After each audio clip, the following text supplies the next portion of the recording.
Paging Takis.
Okay.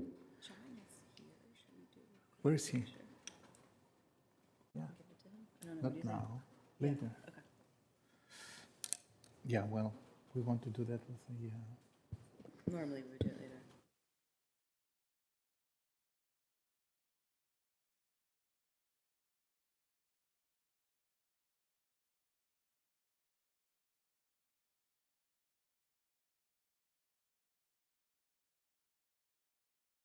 Right. So it's actually going to happen at 3:30. Yeah, this is not. Take your picture now. But we can take the picture now, if you want. As you wish. I mean, you will have the entire crew have more of an here, and it will be more ceremonious. Awesome. That's a sneak preview. So let's get started then. The county board is in session. Welcome to the recessed meeting. This convenes a closed meeting as authorized by Virginia Code sections 2.23-3711.a.3, 7, and 8 for the following purposes: discussions regarding the acquisition of real property for a public purpose where discussion is in an open meeting, and where discussion in open meeting would adversely affect the bargaining position or negotiating strategy of the county board, consultation with the county attorney regarding the board's authority to enact certain ordinances, the board's legal options as it pertains to agreements to which it is a party, and the potential liability of certain county employees performing their official duties, and consultation with the county attorney regarding active litigation where such consultation or briefing in open meeting would adversely affect the litigating posture of the public body. Is there a second? Second. It is seconded by Ms. Coffey. All in favor, please say aye. Aye. Anybody opposed? None. The motion passes. We're in closed session.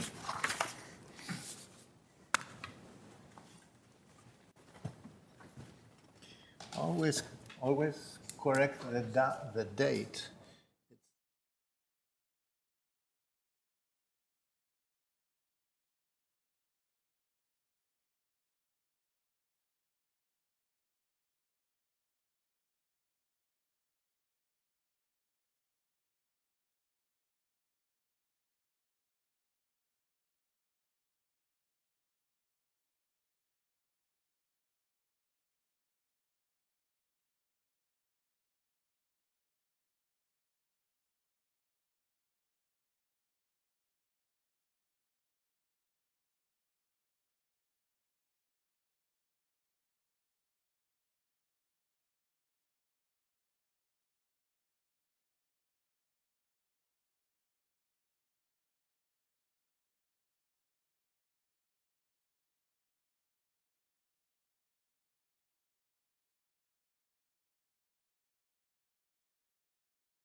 Mr. Clerk, I assume that we're okay.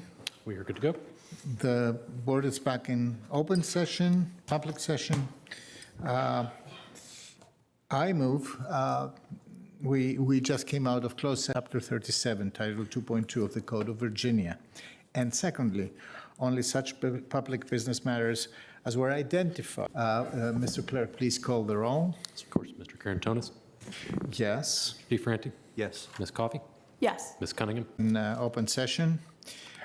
First of all, very heartfelt welcome, recognitions, awards, proclamations, and reports. Appointments first. I move that December 31st, 2025, You can do. to reappoint Janetta Brewer for a term ending December 31st, 2020, for a term ending July 31st, 2027, and also appoint Shimon Marshall for a term ending July 31st, 2027. To the Climate Change, Energy, and Environment Commission, to reappoint Elizabeth Whitney for a term ending July 31st, 2027. To the Community Services Board, to reappoint Bertram McGann for a term ending July 31st, 2028. And to the Crystal and Pentagon Cities Council, to appoint Alexander Chakrin as the Aurora Heights Civic Association representatives for a term ending July 31st, 2027. To the Disability Advisory Commission, to designate Karen Odant as chair for a term ending December 31st, 2025. To the Economic Development Commission, to appoint William Bill Walsh for a term ending July 31st, 2028. To the Historical Affairs and Landmark Review Board, to reappoint Rebecca Meyer for a term ending July 31st, 2029. And to the Joint Facilities Advisory Commission, to appoint Peter Tolsdorf for a term ending July 31st, 2027. To the Sports Commission, designate Hamilton Humes as vice chair for a term ending June 30th, 2026. And finally, to the Trespass Towing Advisory Board, to appoint Sergeant Sean Blow as the Arlington County Police Department representative for a term ending July 31st, 2028. As I mentioned before, a second on this motion is not required, so all in favor, please say aye. Aye. Aye. Aye. Aye. Any opposed? And proclamations. First of all, I want to say a couple of things about resources, Chair. Sorry, Mr. Clerk. I think they're Yes. still on. So in this slide, and we have also flyers that we usually put out at the reception in front of this room. We are aware of the very difficult times that federal workers are exposed right now. This last month, these last weeks, we've seen still massive layouts of the State Department and other federal agencies, and this is an ongoing challenge for our community, significant challenge for many, many of our households, where we stand very firm behind our federal workers, and we will do always everything we can to help. On an ongoing basis, the county offers resume assistance, mental health support, food security support, because not everybody has this figured out, and many families are hurting right now. There are significant housing resources with rent assistance and housing grants. And last but absolutely not least, help with health insurance for federal workers who are transitioning or out of work right now. Next slide, please. For our immigrant residents and neighbors, and also those who have refugee status, there is ongoing support. We have extensive resources for Know Your Rights, whether it is human rights or commission and complaint rights, National Immigration Law Center. You will find a lot of pointers to significant organizations that can help in the very multifaceted field of assistance that is needed. Food resources are front and center, housing and eviction resources, like I mentioned before, English classes are still very well, are offered and very well taken up by a lot of residents who need to strengthen our English or learn English as a second language. And there are citizenship classes and scholarships for these. I always repeat that, if you know somebody, there's sometimes a perception that if somebody has gone through the green card procedure, it is a very difficult and extremely cumbersome one. So people think that the citizenship will be even worse. But this is not the case. As a matter of fact, the access to citizenship for somebody who has already a green card and qualifies for citizenship is far less cumbersome and far less problematic. So if you know anybody who could be qualifying, please refer them to us. We will help to support them and support their fitness to take the citizenship classes and then eventually succeed with a kind of an exam and quizzes that are required in the naturalization process. Next slide, I don't think, yes. So upcoming events for federal workers, there is an ACOM, quite a significant company here for federal workers, ACOM hiring event on July 23 from 10 a.m. to 1 p.m. On July 24th, we have hire vets now for veterans from 11 a.m. to 2 p.m. Both the ACOM and Hire Vets Now event need a registration online, and federal employee assistance, like we mentioned before, is constantly pointed to through our website, our main website. When you go to arlingtonva.us and put in the search prompt either federal or immigrant, you will land to the proper places with a lot of resource pointers there. I don't believe there is a fourth slide. This is the last slide, right? Correct. So on to the remarks on Mr. Bob Lazaro, who is the executive. How are you, Mr. Lazaro? Thank you for joining us this evening from North Carolina, I guess, right? Good to see you, and I'll see you on Thursday night. So here. So we wanted to thank you again for your, Mr. Lazaro is the retiring region. Unfortunately, I haven't had the opportunity to work long enough with you, right? Unfair. And it sucks. What can I say? So thank you so much for that. We have a proclamation, a commendation, I think, right? They've drafted a letter of commendation from the board. Is that here? I do not believe so. I believe we'll mail that separately. Yeah, we will email it to you. But in this text, we really recognize your real improvement of the importance of the commission. You did a lot to give Northern Virginia this backbone commission that is, looking into things like right now our demographics. I mean, the where people live, how they live, how people are moving in our region, how is our economy changing over these years, and then also took significant initiatives like the solar. I mean, I was very surprised at the solar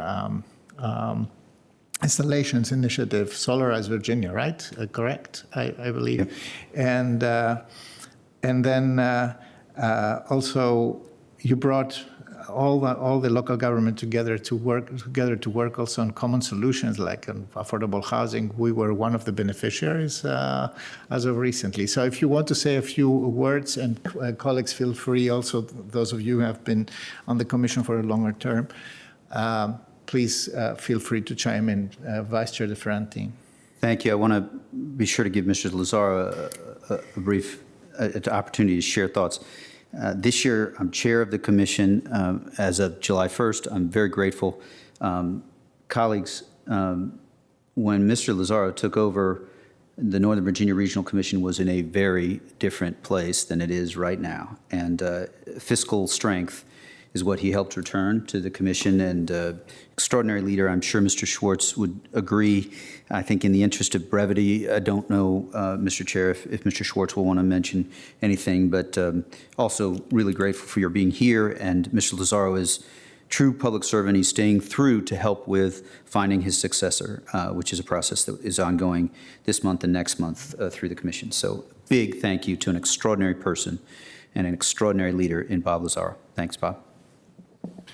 And with the board's indulgence, thank you, Mr. Chair, Mr. Vice Chair. I wanted to thank Bob Lazaro on two fronts. One is that there was never a time where I would show up for something in Arlington County that had to do with either a solar initiative or anything that we were doing with the water pollution control plant. There was Bob just hanging out, like he lived here.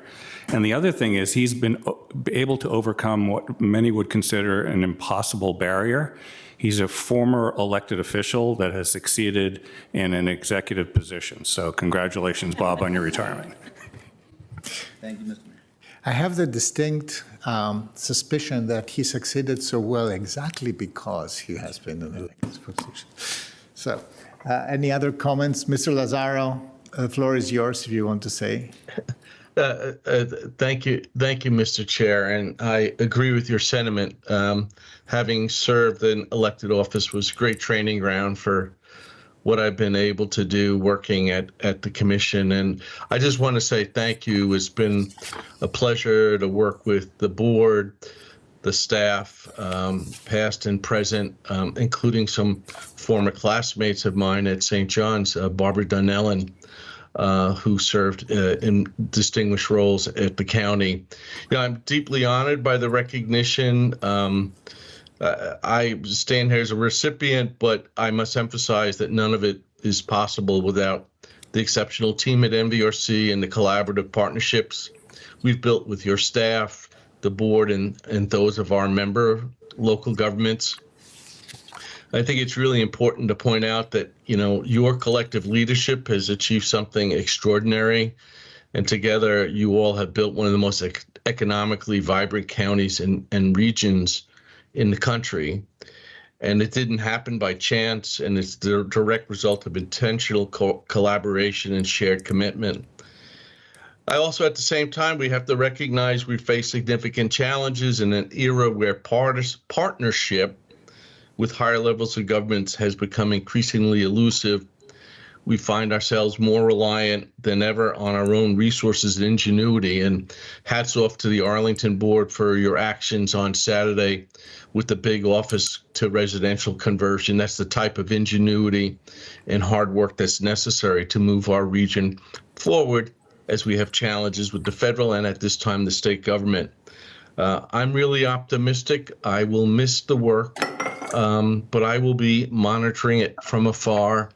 I have until the end of August. We're working hard to find a successor, and I think we will find someone that will do an equally good or better job. I'm really optimistic about that. So thank you very much for the honor, and I look forward to seeing my chair, Mr. DeFerranti, and yourself on Thursday night. And hats off to you all for keeping up and doing a great job. So thank you. Thank you, Mr. Lazaro. I also would be amiss not to mention that you also connected the region with its international partners. $1 out of $4 invested in Northern Virginia comes outside from the United States. So the Northern Virginia Regional Commission was an excellent forum to actually take stock of that and think a little bit about the fact that act locally means a lot globally every single time we do it here. Thank you. So And Mr. Chair, with my apologies, we do actually have the record here, or the letter here, and like we said, Mr. Lazaro will be Yes. happy to We will. share this along at our earliest convenience. I will take it. Yes, this is the letter. We will take it with us to the next NVRC meeting. So next is commissioner recognition. John Mingus is the commissioner we want to recognize today for his long service. Ms. Cunningham, the floor is yours. Great, and I think we have a slide to do it properly. All right. So John likewise has been providing serious leadership here in the region, not at NVRC, but on our sports commission since before COVID. I think 2019 is when you joined there, which means the pickleball tennis wars, the should we have parks open or not during COVID, and many other spicy conversations have been ably informed by John's wisdom and more recently by his very, very awesome leadership of the commission. So we want to give you a huge thank you and know that you'll still be in the region and in the county playing on all of those fields frequently as you transition from your current I guess retire, right? You're really going to do it. Okay. But also, I know you'll continue to plug into many, many of these conversations going forward, and just want to thank you for your great service to our community. And we have a beautiful blue folder for you, and we'll take a picture with you. Yeah.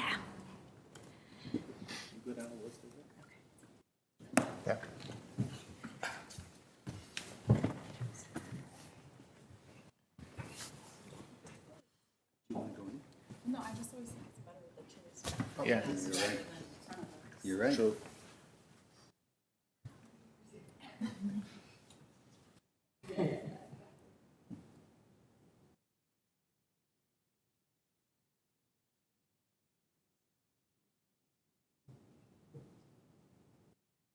Thank you, John. Thank you, sir. Thank you. Thank you for what you did. Your service. What's that? He's not free. This is why somebody has referred to the pickleball versus tennis as a war. So, by the way, Mr. Mingus, I really appreciate this Arlington soccer, emblem on your chest today. Thank you. So, moving on. Mr. Spain, the floor is yours on the proclamation to the Disability Pride Month. Oh yeah, well thank you, Mr. Chair. I think we don't have 4 or 5 proclamations this month. We just have perhaps one, but this is one that gives me great honor and pleasure and privilege. And I first want to thank each one of you, my colleagues on the county board, for your support with this proclamation. It is something that I believe we as a community need to really not just think about disability pride in the moment, but think about it as, every month and every day is disability pride. So I'm going to read not the entire proclamation because it'll take 5 minutes, and I've been given strict order to be mindful, right? Isn't that right there, Mr. Clerk? But here's the proclamation. Disability Pride Month. The County Board of Arlington, Virginia proclaims July 2025 as Disability Pride Month and encourages all residents and employees to honor the anniversary of the Americans with Disabilities Act, celebrate the contributions and resilience of people with disabilities, and reaffirm our commitment to accessibility, equity, and full inclusion in our community. Now, I'm going to read some additional excerpts here of our proclamation. There's so many folks, so many organizations doing this work in our community. But we have today identified just a few organizations that have been doing some work, and we're going to ask them to come up and receive the full proclamation. We want to thank our Department of Health and Human Services, our disabilities group awareness services that we have over there. Deborah Freeman, you're here with us today. Deborah Warren, and Anita Freeman and the entire team over there. But what you're doing for our county and our services is just it's tremendous, and we love you dearly. Independent Center of Northern Virginia is with us. I think we have Rosalia here with us. Thank you so much for being here. In fact, you were down in Green Valley at their farmers market this past Friday, and thank you for being out in the community. We have the ARC of Northern Virginia that is with us here today, and their executive director along with her children. And of course, last but definitely not least, we have SPARK, which is Specially Adapted Resource Center here working in Arlington and all over Northern Virginia, helping adults with disabilities. I'll share this brief story. I have a 31-year-old nephew who's intellectually disabled. Right. And my mother, who's now in her 70s and fathers, has raised my nephew since he was in diapers. But it's not just that personal experience. It's that, throughout my travels in the world, and even here in Arlington, there are so many folks that need our help, aid, and assistance. Persons with disabilities, mind you, are individuals who have the highest unemployment rate in America. And I will submit and say this to my colleagues and everyone else, that we have a lot of work to do to make sure when we talk about equity and we talk about fairness, that we stand up in that space for them and ensure that they aren't left behind as we navigate policy issues, housing issues, I say again, right? Here in Arlington. So with that being said, I'm going to ask those organizations to come up. We are going to present you with a proclamation. Again, this is from the county board. We want to thank you also for what you've been doing in the community and that what you will continue to do. And know that this county board, my colleagues on the county board, our county manager, the full team, we have your back. So thank you for being here and recognizing Disability Pride Month.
All right, let's give everyone a round of applause.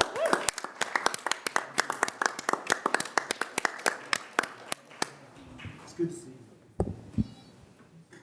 Thank you again for, coming all the way here.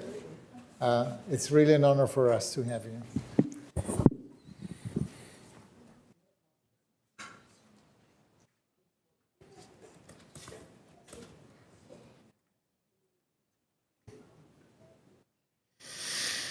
Okay, so.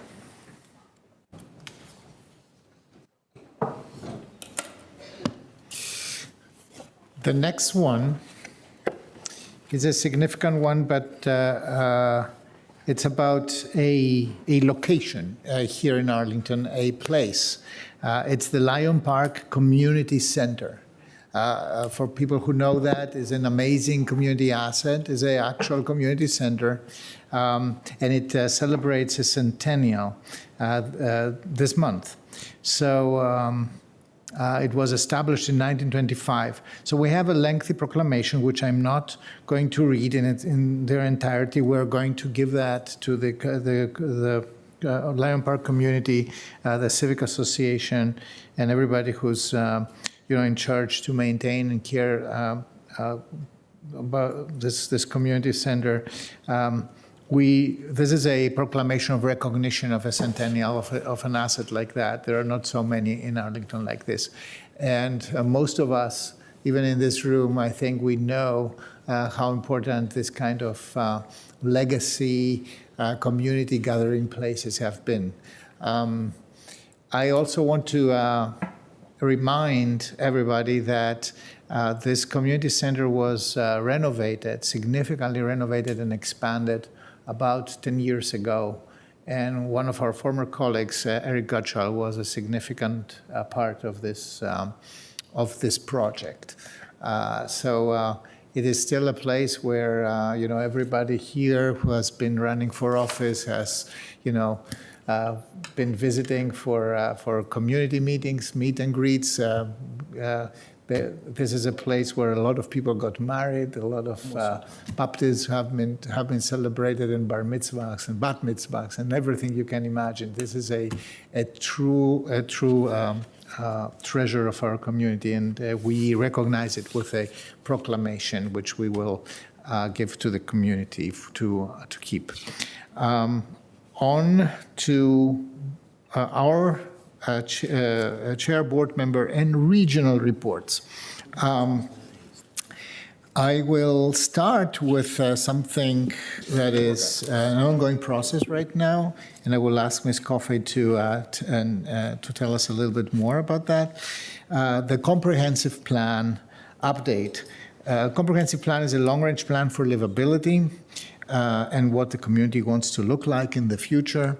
It is a tool that highlights values and priorities and guides decision-making as our community grows. And to tell you a little bit more about this process that just has started, I will turn to Ms. Coffey. Great, thank you. And I'll start off first with the announcement that myself and Ms. Cunningham will be the board's leaders on this comprehensive plan update. The two of us will be engaging in all of the community engagement that there is. And so if you have questions or comments, we are your point people among the board, and we will be liaising between the board and staff as this all proceeds. The comprehensive plan goals and vision were established in 1960, a little bit before any of us got to this board. And we are ready to take a look at really establishing what are today's goals, what are the things that today's community wants to see for the long-term future here in Arlington. And so this is the opportunity really to come together and figure out what we want to do going forward, and we will be working on a new introductory chapter that also helps integrate across our 12 comprehensive plan elements that are a little bit separated at the moment, and make sure that we have what is truly a comprehensive vision across all of the different work that is going on so excellently here in the county. There has been some engagement that has begun this summer, and staff currently is actively planning for community engagement in the fall. When we return here as a board in September, we will be ready to announce much more comprehensive engagement and promote the dates and opportunities that will be available to the public to provide input, provide input. We're not at the feedback stage yet because there's nothing to present. So providing input on really what it is that those goals and that vision should look like overall. Thank you, Ms. Coffey.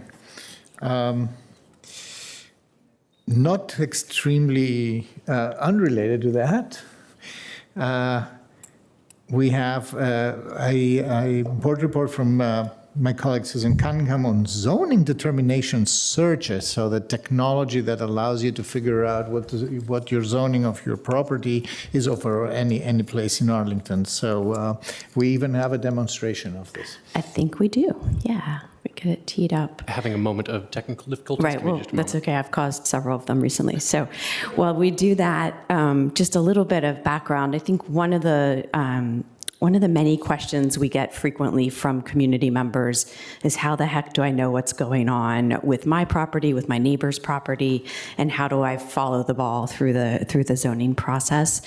We asked our staff to help us answer those questions a little bit more efficiently and effectively and give community members a way to do so. And we just wanted to share very briefly here how you can do this yourself. So let's go to the first slide there.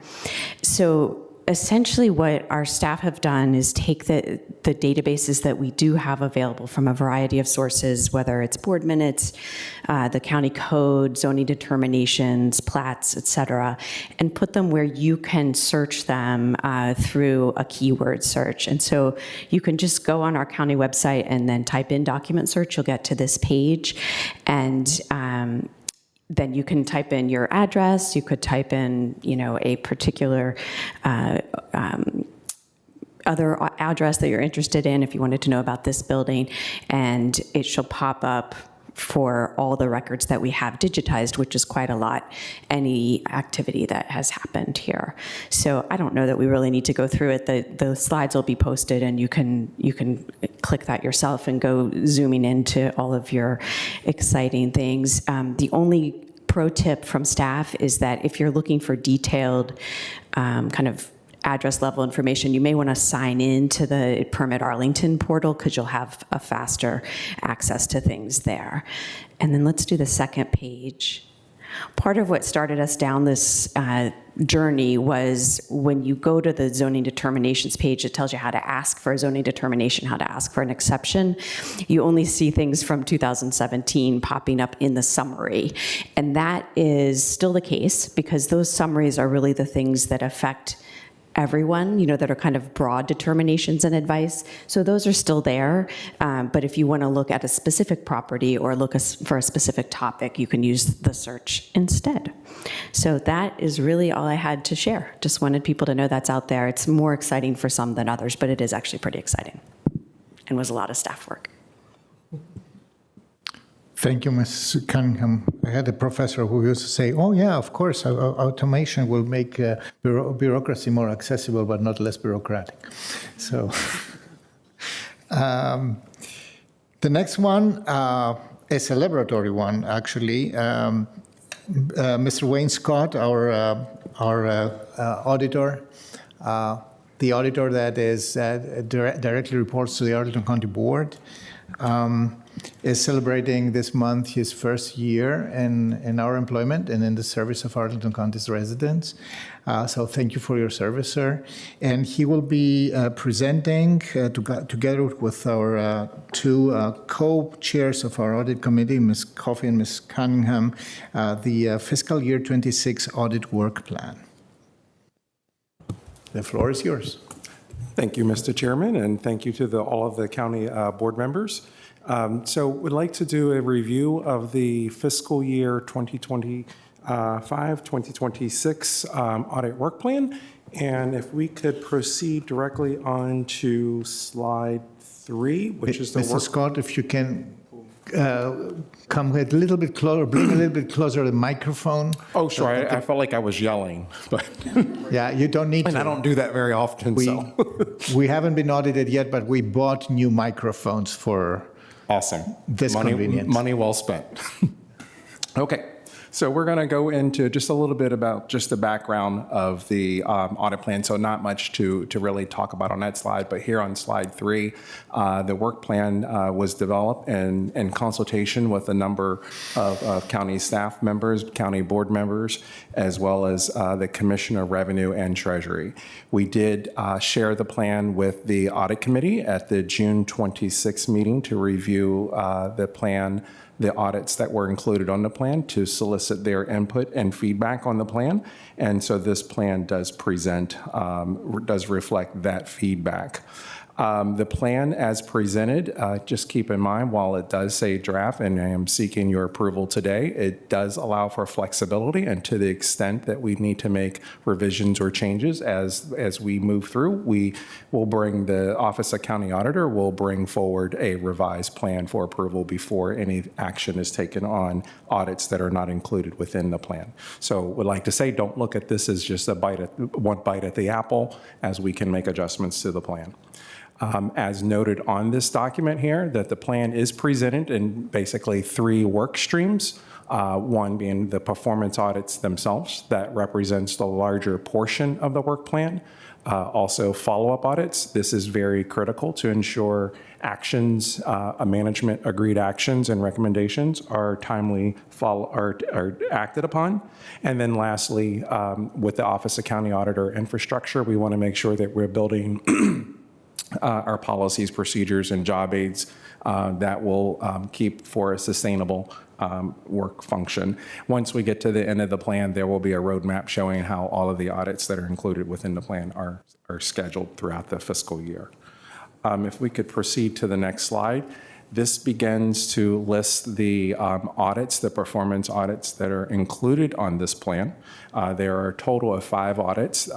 So each one that are listed here includes the audit name, the objective, who are the tentative clients of the audits, as well as the quarter that we plan to initiate the audit to go underway.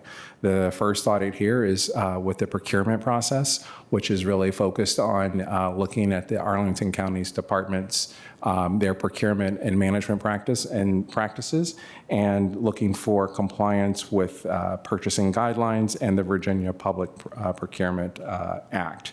The focus here on these audits, the objective would really be around making sure that that procured services and goods are done at the fair and competitive prices and consistent with expectations, and that we have adequate controls in place to mitigate any type of inefficiencies with spending. The next audit with IT, enterprise architecture governance, this is really looking at our strategy for how we procure and get technology brought on board, making sure that there's not redundancy within our system, so that we want to make sure that all across the enterprise, across the county, that agencies are speaking and making sure that we're not getting any type of applications or systems or cloud providers that would be, again, redundant. Another focus of this audit is around also taking a look at our strategy for how we decommission outdated or underutilized IT assets. So we're making sure that we're working in a cost-effective manner. Next slide. Then the other 3 audits involve the recruiting process. So this will be looking at how we, when we're seeking for talent to come on board, making sure that we have the right performance metrics in place to ensure to applicants that we're being timely, that we're following applicable policies, procedures, and that the managers, the hiring managers, are getting their service level agreements within the human resources area, that there's service level agreements that are being followed, and that the entire process remains objective, consistent, and fair. The next audit is the flood resiliency plan. So this is really assessing the effectiveness and the timeliness of the county's implementation of stormwater capacity improvement initiatives. So this is really coming out of the 2019 flood. So this is the recommendations that were set up and agreed upon, to making sure that we're following up and that we're monitoring and operating within those recommendations. And then the final audit that is included on this plan is within business continuity, with a focus of really succession planning. So making sure that there is effectiveness for the organizations to the extent that when it's time to ensure that there's turnover or attrition, that we make sure that we have a process in place for succession for new talent, and making sure that there's a seamless process. So when there's turnover within the county, that there's the leadership, that there's no blip in the system, that we can keep things running as smooth. So those are the performance audits that are included. And again, to the extent that there's any changes throughout the year, if we have to take one audit off, add another audit on, if there's any changes, that will come before the board. If you could move to the next slide, please. This goes into the work stream number 2 on follow-up audit. So these are the audits that have been previously completed that we will do some follow-up audit work on. Most of the audits that are on here were previously done under the prior county auditor. There was some follow-up audit work done on these, but additional work is still required. Some of the items have remained open. The housing grants audit was completed earlier this year, and that is scheduled for a follow-up audit to occur in third quarter of fiscal year 2026. And lastly, the last work stream here, the next slide, please, is just the infrastructure. This is just all of the engine that helps supports the function. So making sure that all of our audits have to be done in accordance with government auditing standards. So making sure that we are putting policies and procedures in place with generally accepted government auditing standards. One of the things that is required with these standards is that the function itself will undergo an audit. So when we have to bring someone to audit the Office of County Auditor, that we will pass that audit. So everyone is subject to audit. Lastly, talking about the policies and procedures and job aids, these are just the things that we have to have in place to run the operation. And on to the next slide, please. So again, this is just a roadmap of the full year, as you can see, where audits will be scheduled and performed into the 3 work streams. You will see that we do have one audit carryover that is coming, that we have well underway, and that's the audit of community benefits. So that is from the fiscal year 25 plan. We had hoped that audit would be complete by now, but we're continuing to do audit work in that area. So that is carrying over, and then you will see the 5 audits, how they will occur throughout the fiscal year. Follow-up audits that's what I just call kind of the audits that we will just kind of do in between the performance audits and audit infrastructure. That's our night job that just goes through the entire year as we do things. We're kind of changing the tires on the car as we're driving it. So we're building the infrastructure as we perform audits. And as you can see here, fiscal year 2027 plan will begin planning for that in April of 26. And that is the plan. And to the extent that there are questions, happy to take them. Thank you, Mr. Scott. Colleagues, I will ask for a motion. It is customary that the audit work plan for the next fiscal year is actually approved by the county board. I know that it has been discussed and deliberated on at the committee, at the audit committee. So Ms. Coffey and Ms. Cunningham, if you want to. Sure. I will move that the county board approve the fiscal year 26 audit work plan. Second. Great. So you want to speak? And I'll speak to it just very briefly. First, with a huge, huge thank you to our newly relaunched audit team. So Shirley Brothwell is right behind Mr. Scott, and we are just so grateful for the attention and care and expertise you have put in to this plan and to each of the audits that have been undertaken so far. And I think in particular on the community benefit audit, it's of really paramount interest to many in our community, and we spent a lot of time on Saturday looking at some site plans. We'll have some more time this evening looking at them. So I appreciate that you are taking the time to delve into the complexity of that so that we can improve our communication and understanding across the community, as well as double checking that we're doing everything just right. So that's all I want to say, and Ms. Coffey may have more. Yeah, I guess I just think about where we were about a year ago when we brought you on to run this office and how far we've come. It's quite phenomenal, I think.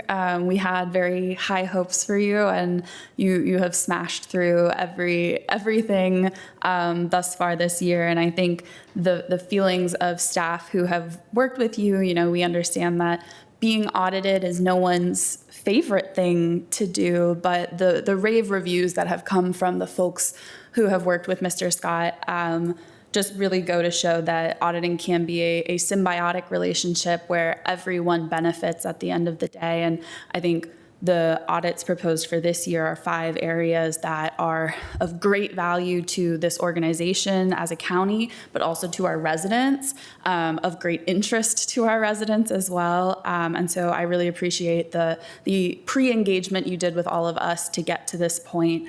And yeah, I wasn't sure if there were any questions among our colleagues. I know we've been in ongoing discussions, but we're just so grateful, and we look forward to another successful year of wonderful county auditing.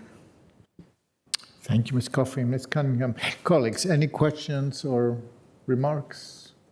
Mr. Spain, I see your line. Yeah, it's just going to be remarks because we have to receive a number of briefings. And again, being here going on 7 months now, myself, I will say to Wayne, you and the entire team, and you've been phenomenal. I think, it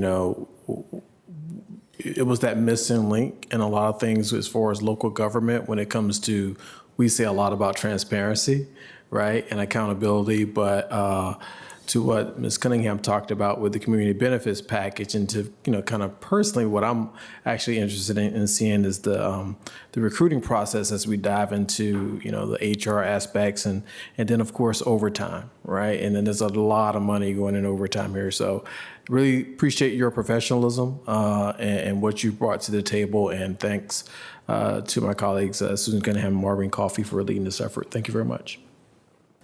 Thank you, Mr. Spain. Mr. DeFronti. Thank you, Mr. Chair. There have been lots of applauding Mr. Scott. I would like to applaud Ms. Brothwell, who has proven that you can be a sports commission chair and be a former federal employee and have a second act or multiple, yes, or an additional chapter, whatever but the two of you are really grateful, and look forward to continuing to engage in the appropriate role with our 2 liaisons, but don't hesitate to make sure I'm focused and paying attention as we work the audit plan over the coming year. Thank you. Thank you, Vice Chair DeFranti.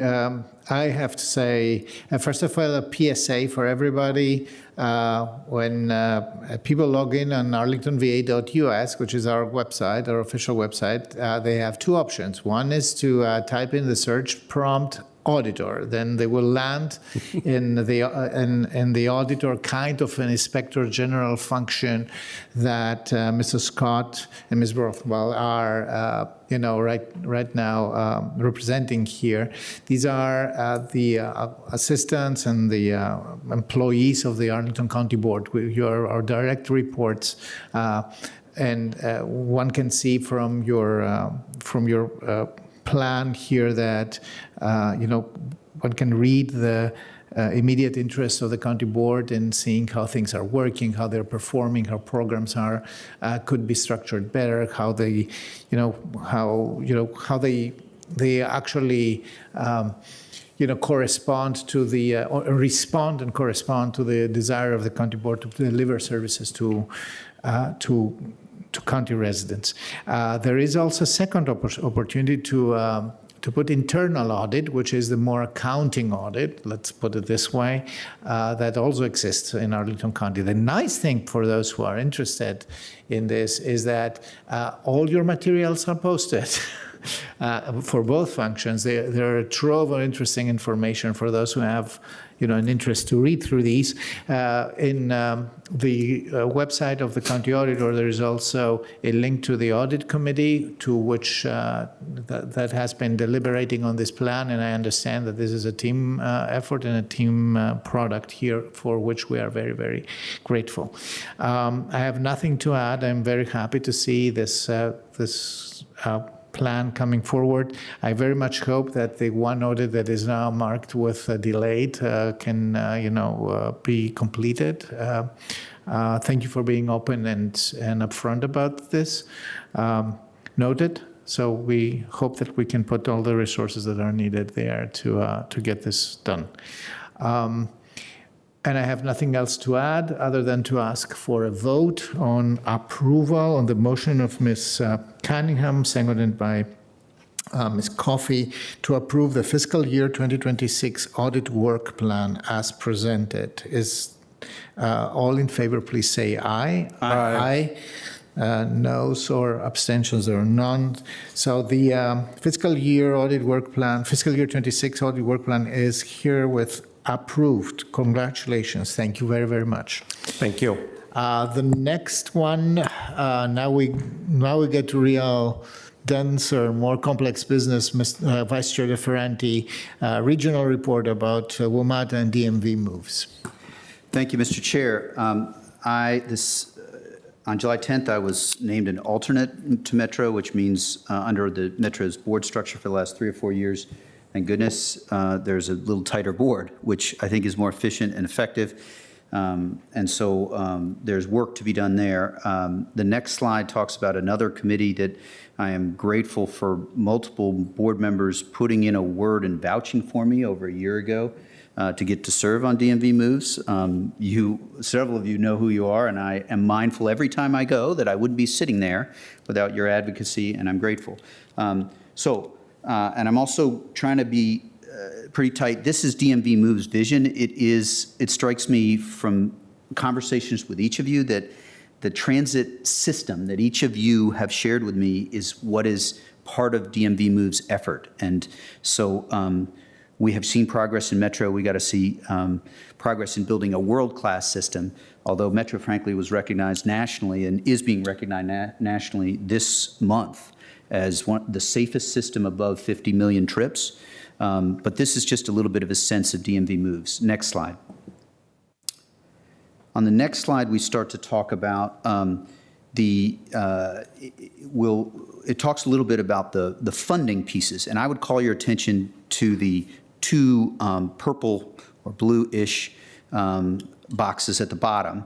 Our last DMV Moves meeting, we really talked about to fix the Metro rail system and to invest to make it world-class would be $450 to $500 million. You may have seen the coverage that there is less of a focus at this particular moment on an additional line through Rosslyn and more of a focus on automation to help us get there. And that's really, I think, to the credit of a general manager and leadership of Metro.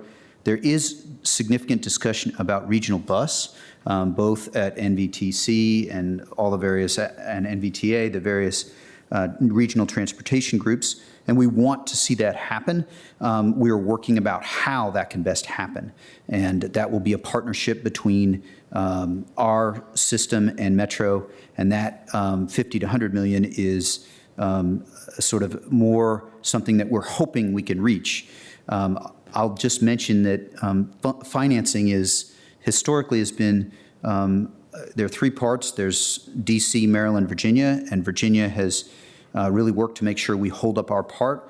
It's a matter of public record that, we're in changing fiscal condition, just like every state, given the federal picture, but we have some strength where we're trying to be good partners with DC and Maryland. Next slide. Mindful, this is rail automation on the left, talks about what I was sort of referring to. You can get a lot more people through if you have an automated system. And Metro has just moved to automated controls after extensive safety work. And so that will have some efficiency savings. Bus frequency and priority, and the term bus rapid transit is one that takes some work to pin down and be specific. Next slide. This will go on from, I kind of touched on this a little bit. Next slide, please.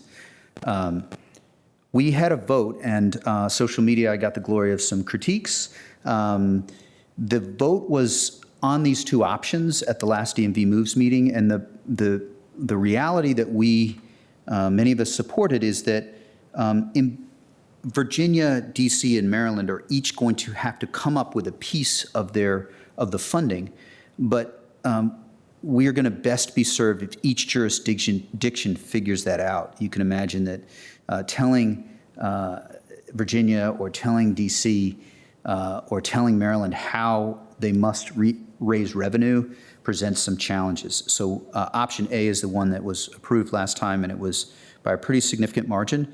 The reality is that if you did the same revenue share from each jurisdiction, Virginia would end up producing more, for example, with the sales tax at the same rate than its actual usage of Metro. So there's some detail there. Next slide.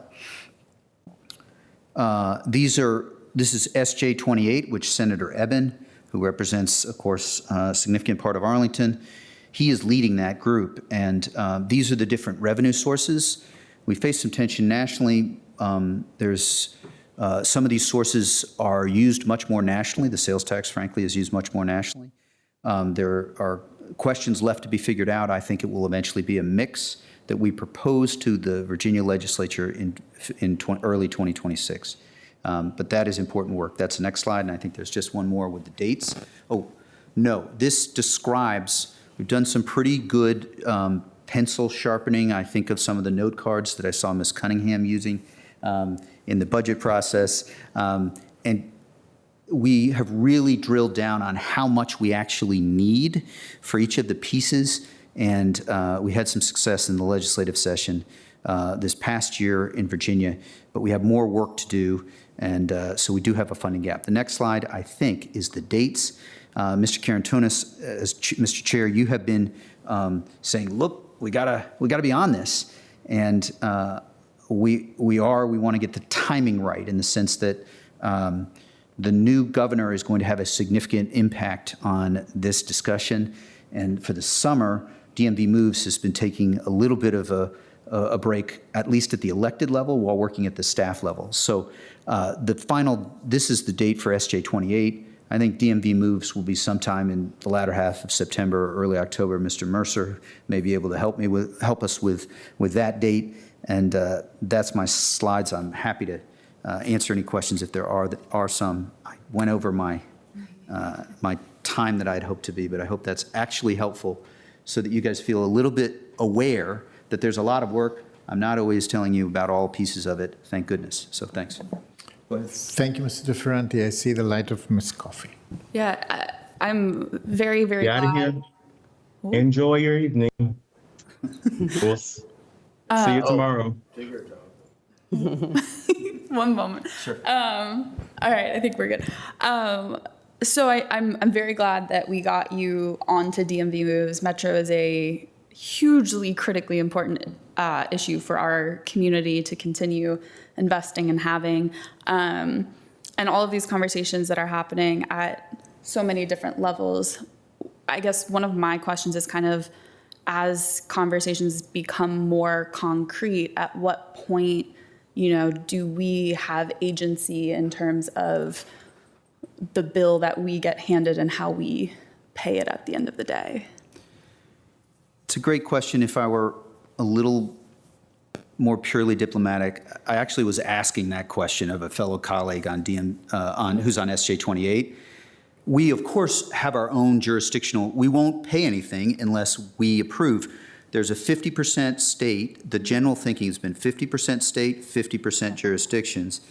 One of the challenges is Maryland's jurisdictions don't pay. They pay as a state.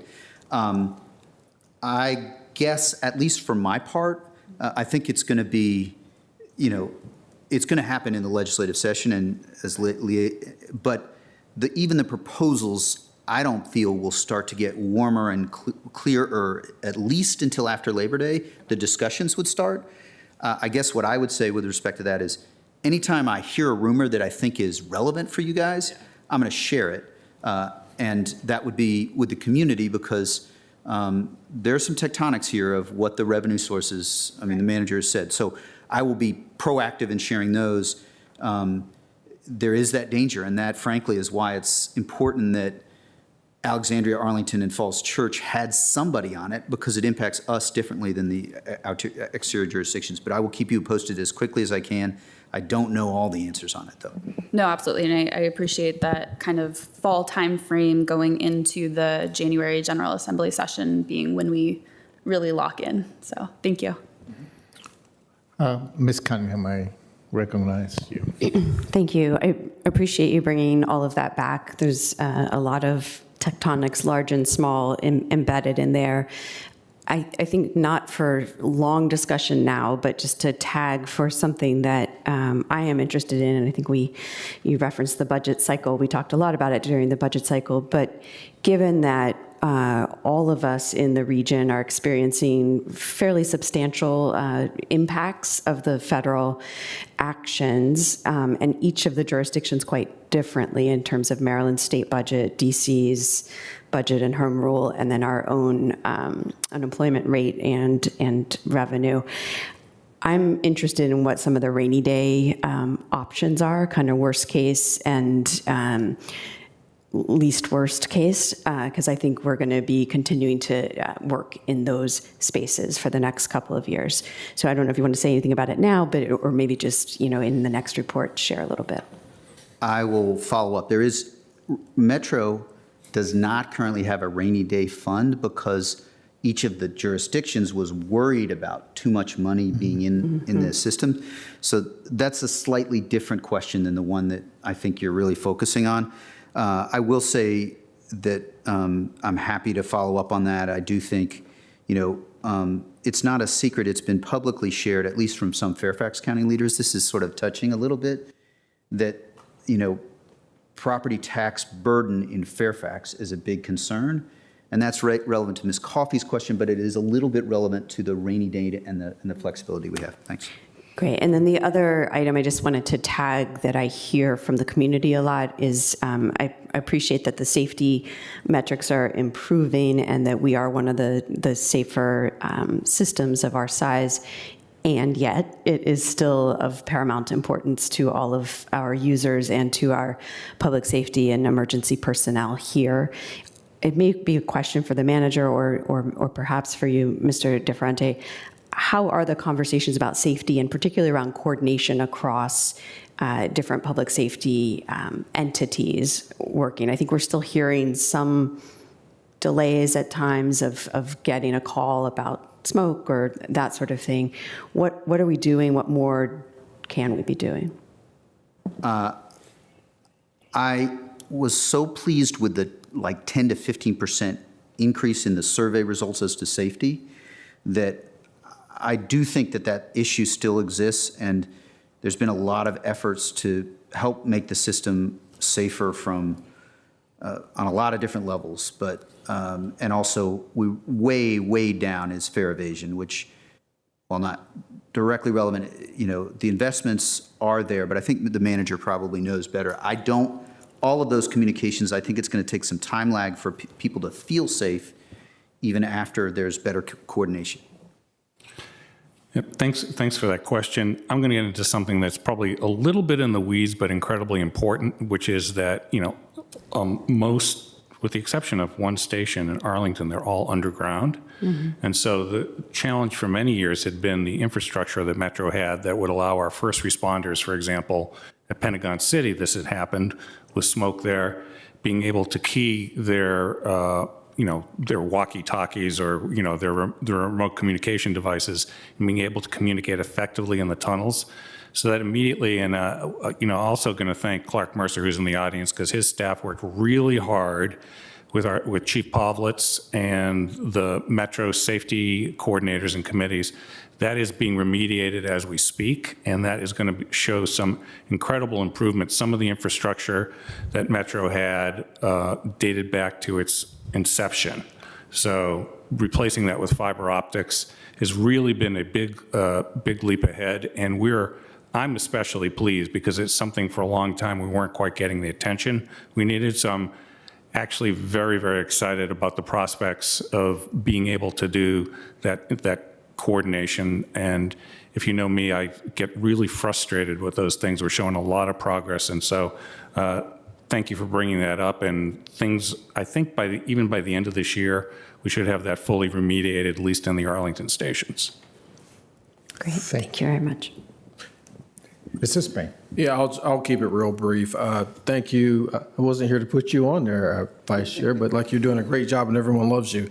I subscribe to a lot of what we're talking about. I think you're regional collaboration and but there's also this undertone, right, that we've heard about WMATA and the challenges that they have and with these persistent deficits, right? And I think at the end of the day, no matter how we want to square this, it's about, it's about financial, right? And I think my question to you would be like, what is the top priority, right? What are we looking to accomplish next year as a group, right? What does success look like, right? Because, if we don't have this regional collaboration, then some folks are going to feel left out, people are going to pay more money, and, what are you looking to do? That long-term sustainable funding is what we want to achieve, and even before the pandemic, we weren't there. No. And so we needed additional funding. We have been relying on a 1960s era formula, so that is our goal. That's what we're trying to achieve, and we need more funding. I would say the chances are much higher that we address the rail issue than the regional bus at this time. I also think it's important to say that we're at 48 months of growth in ridership. Right. And every year, there are a bunch of folks who said, I said, just build a virtuous circle from where we were 5 years ago, more and more money. Every year, we've been beating the budget, and that has helped a ton. That's not enough, but you asked what success looked like, and then the progress, there is some, we have a real chance to continue that progress, but we have to add, even if we have that progress, because rail is still just approaching. It's not there to where it was 2019 when everybody went to the office. Yeah. As our liaison to the Northern Virginia Transportation Authority, PCAT, I would just say this maybe in a very sarcastic way. Let's not raise any fares. With that, thank you for your leadership on it, and that's all I have. Thank you, Mr. Spain. A couple of notes from me. Vice Chair, I really appreciate your engagement. I know that's a lot of work, and it's a tough political and financial environment right now. So to all the people and the organizations, we will get to sing the praises of the Metropolitan Washington Council of Governments, who is a convener for these conversations. Right now, we have Mr. Clark Mercer with us. A profound thank you. A couple of things from me. What we found out, without any shred of doubt, is that state of good repair is an amazing investment in the region. So the system comes back, everything works, it feels safe, it is reliable. People ride it with a vengeance right now because there are very real increases in choice. Last Saturday we had a lot of conversation about the formulation of a desirable alternative, right? A desirable choice, giving people for their transportation needs a desirable alternative. So Metro today is a desirable alternative. It gets there. The second thing that I learned is so the money that the region and the state and our elected leaders back then have mustered to put in one time and with many caveats and guardrails, some that are not very practical, like the 3% limit, they paid off. The second thing is I have a lot of respect for the position that says that property taxes are not going to be able to carry the additional weight of the system. So a different type of a revenue source needs to jump in. To me, for Northern Virginia, it is most likely. I see a lot of upsides and less downsides on a modest but but dedicated sales tax increase. The third thing is that all eyes right now are on my eyes anyway, are on the SJ 28, so the effort that is happening in Virginia to determine how our Commonwealth's leadership and the next governor will be positioning themselves. And it's not only because this is an important strategic exercise. It is also because it happens under deteriorating fiscal conditions, because after the big awful bill, we know that Virginia won't be in the same position that it was just about a month ago. Fourth, investment in the system.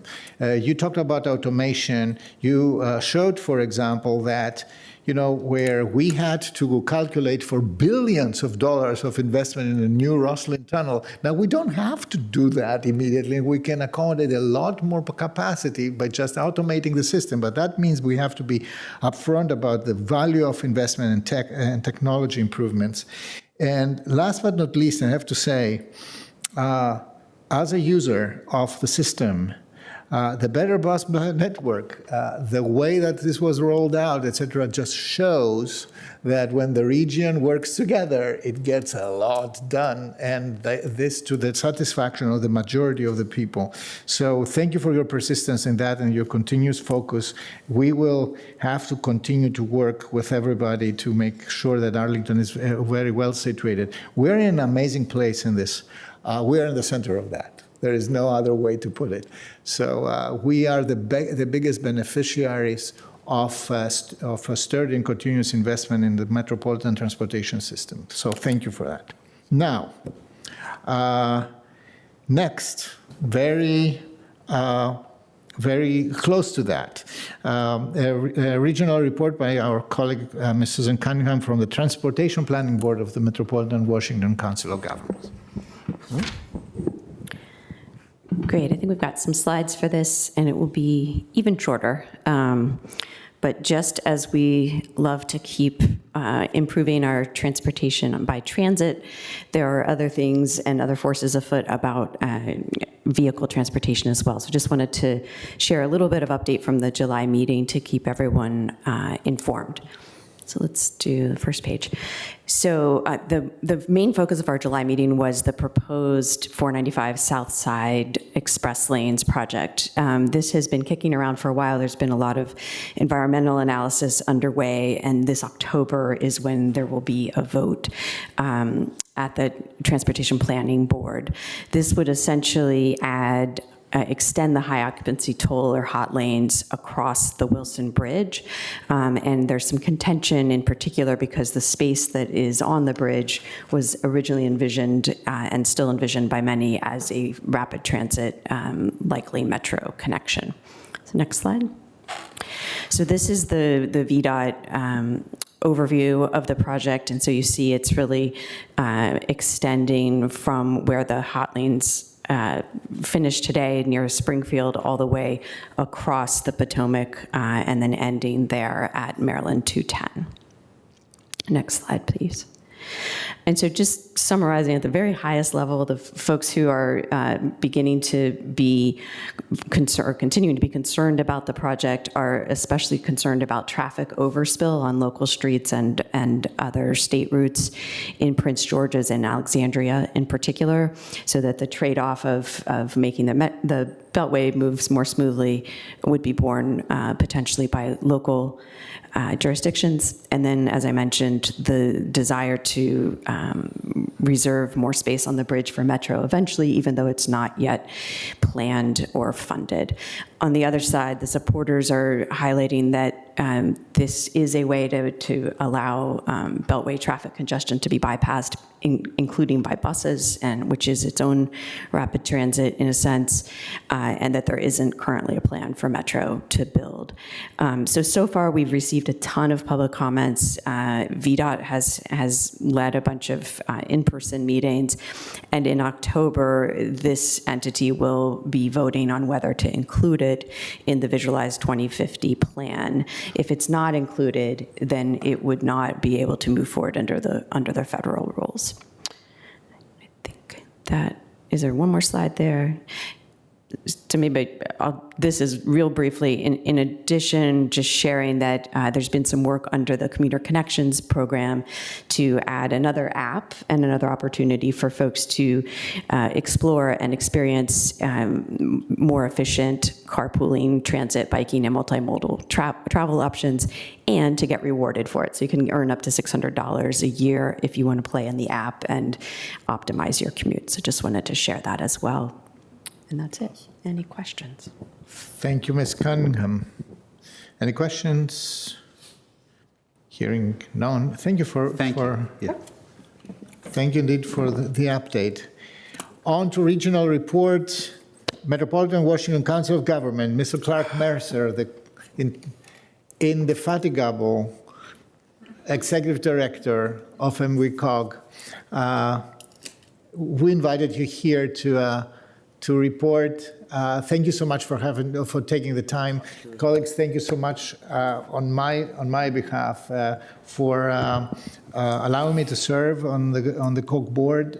This is a unique experience, I have to tell you. I enjoy my service there a lot, and you will find now why, because we will hear from Mr. Mercer. Okay, thank you, Chair. Got a slide deck. There we go. And I just say next slide. Good. Okay. Yeah. Awesome. So I thank you all for having me, and I will try to get to these slides quickly. Keep in mind, we are going to roll out this fall, early spring, kind of a cog on your corner type exercise, where if there's 2 or 3 topics that y'all would like deeper dives on, we'll come back with some staff, either find a community room here or somewhere nearby to walk through some things. So TPB or DMV moves might be 2 you'd want to talk about a little bit more at length. But I get around the region quite a bit, do this 101 presentation, and I find that most board members are aware of COG, they know what it stands for, but and maybe they serve on one committee, so they're aware of what TPB is doing, but they're not perhaps aware of the full breadth of what COG does. And in fairness, I'm learning that every day too. This is my on the job for 2.5 years, and so greatly impressed every day with what I learn that our staff does. So next slide, please. You all have talked about kind of why regionalism. There's lots of issues this region faces and regions throughout the country faces that don't just stop on a line on a map. So clean air, clean water, housing, public safety, transit, things we talked about today during your board meeting aren't unique just to Arlington and can't be solved in a vacuum. So about in 1957, next slide, please, regional leaders came together to start the Council of Governments. Next slide. That was a decision that was made independent of the federal government. That was a group of regional leaders in the metro area deciding it was important to come together. We've got around 130 staff. We represent 24 local governments that you see there on the map. We bring in 300 local, state, and federal electeds throughout the course of a month. And this region, if it were its own state, it's about 6 million folks. It's top 10 in the country for GDP. It's the most diverse state in the country, the most educated state in the country. Next slide, please. You just had a report on the Transportation Planning Board. So about 5 years after COG was created, President Kennedy signed through the Federal Highway Act legislation mandating metropolitan planning organizations throughout the country. So if you have over 50,000 people in a metro area, you have an MPO. And the MPO houses the transportation plan for the region. Almost every transportation project that you all talk about and fund here in Arlington has a federal dollar attached to it somewhere. And federal dollars do not go against any transportation projects unless they sit in an MPO's long-term plan. So you heard earlier there's a discussion of kind of what to do with the Wilson Bridge, whether it's the Legion Bridge, Metro's budget, managed lanes, even down to small cul-de-sacs in your community likely have a federal dollar sitting on them. So Kanti Srikanth is my deputy. He runs the Transportation Planning Board. Next slide, please. And obviously, when we work together, we're more connected, we're safer, we're thrive, we're healthier. Next slide, please. So the Transportation Planning Board, those are some products that we produce. The Visualized 2050 plan is being worked on right now. That is the long-term transportation plan for the region. The TIP is the 4-year transportation planning map for the region. You've got a number of items from Arlington County that sit in our TIP. The Commuter Assistant Program for Arlington's a little under $20 million. The Crystal City Metro Station East Entrance is just about $150 million. And then the Connector Bridge that will go to Washington National Airport is a little over $26 million sits in our tip. Commuter Connections, we maintain a call center at COG that helps connect folks with how to get home. That sign on the highway, looking for a ride home, need a ride home, call this. We coordinate carpools and van pools with federal agencies, with large businesses throughout the region. That's part of the commuter cash that Supervisor Cunningham mentioned. That's actually $600 cash that any resident in Arlington can get every year if they just change from being in a single occupancy vehicle to walking, taking metro, taking bus, doing something to demonstrate using transit. The Street Smart campaign is an annual campaign to highlight the importance of pedestrian and bicycle safety. In this region last year, 117 residents were killed that were either walking or riding their bicycles, so not injured, but killed in this region. And then Bike to Work Day, several stops here in Arlington. That's in the middle of May each year. Next slide, please. One of the areas that folks don't realize how involved COG is we have a large public safety team, and we run 28 distinct public safety programs for the region.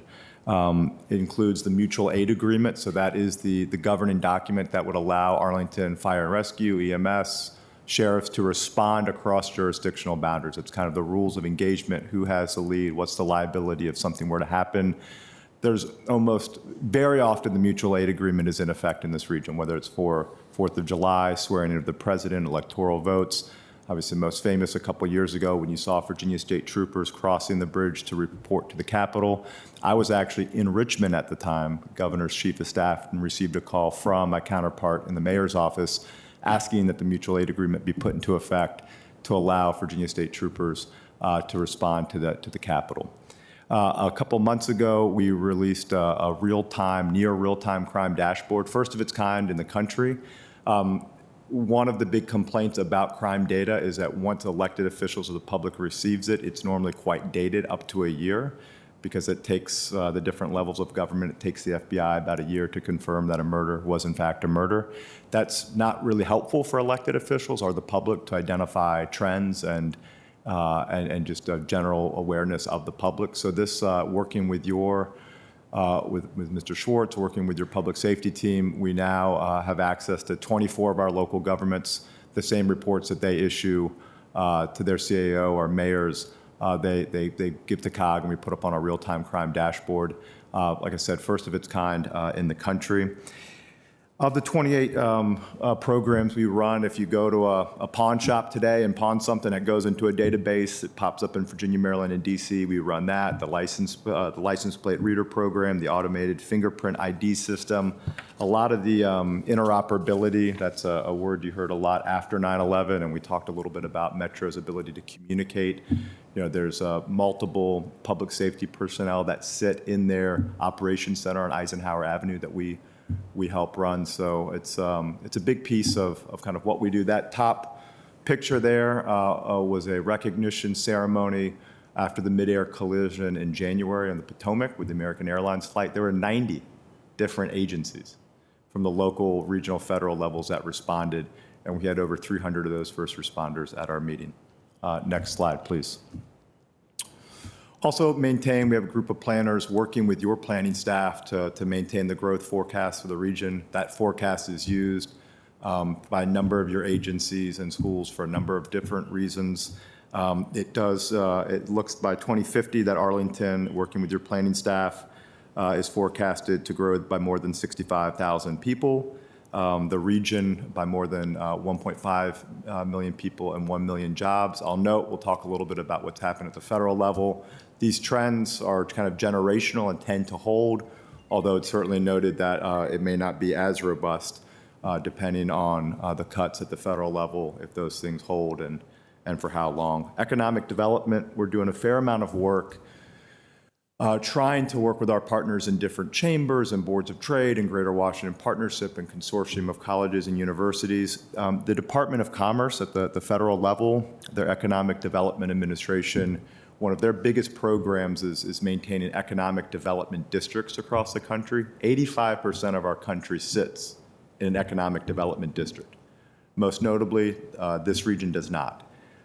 In order to be designated as an economic development district, you have to come together and submit a comprehensive economic development strategy. Lots of our localities have those, but our region has never submitted one. So we are working with those partners to submit such a plan and to receive that designation. That designation really helps when you seek funding from the federal government, particularly the Department of Commerce, for different economic development opportunities. Housing, Hillary Chapman runs our housing program. We'll see in a future chart, you've received a number of housing planning grants. Amazon's been a great partner to award those to COG. And the homelessness, we run the point-in-time count for the region. So housing and urban development mandates that you have an annual count of individuals experiencing homelessness, and we do that in January, working with your local social services and across the region. Next slide, please. So I mentioned clean air and clean water. This would be a good one for a deeper dive. Those air planning, those air alerts, it's a red day, it's an orange day. We have someone that takes those measurements, we put those out. We then talk with your CAOs and leaders in the region. What does that mean? Do we shut down schools? Do we have after-school activities? We have a clean water team, so we have a team that is in the water throughout the region daily, taking measurements. If you had a brook or a run or a body of water that you wanted restored, we would come out and take different measurements and kind of articulate a plan to get that done. Our biggest and proudest project is the Anacostia River cleanup, which has been going on for about 40 years. We are the drought monitors for the region. So we were in a big drought recently. We are out of that drought, which is nice.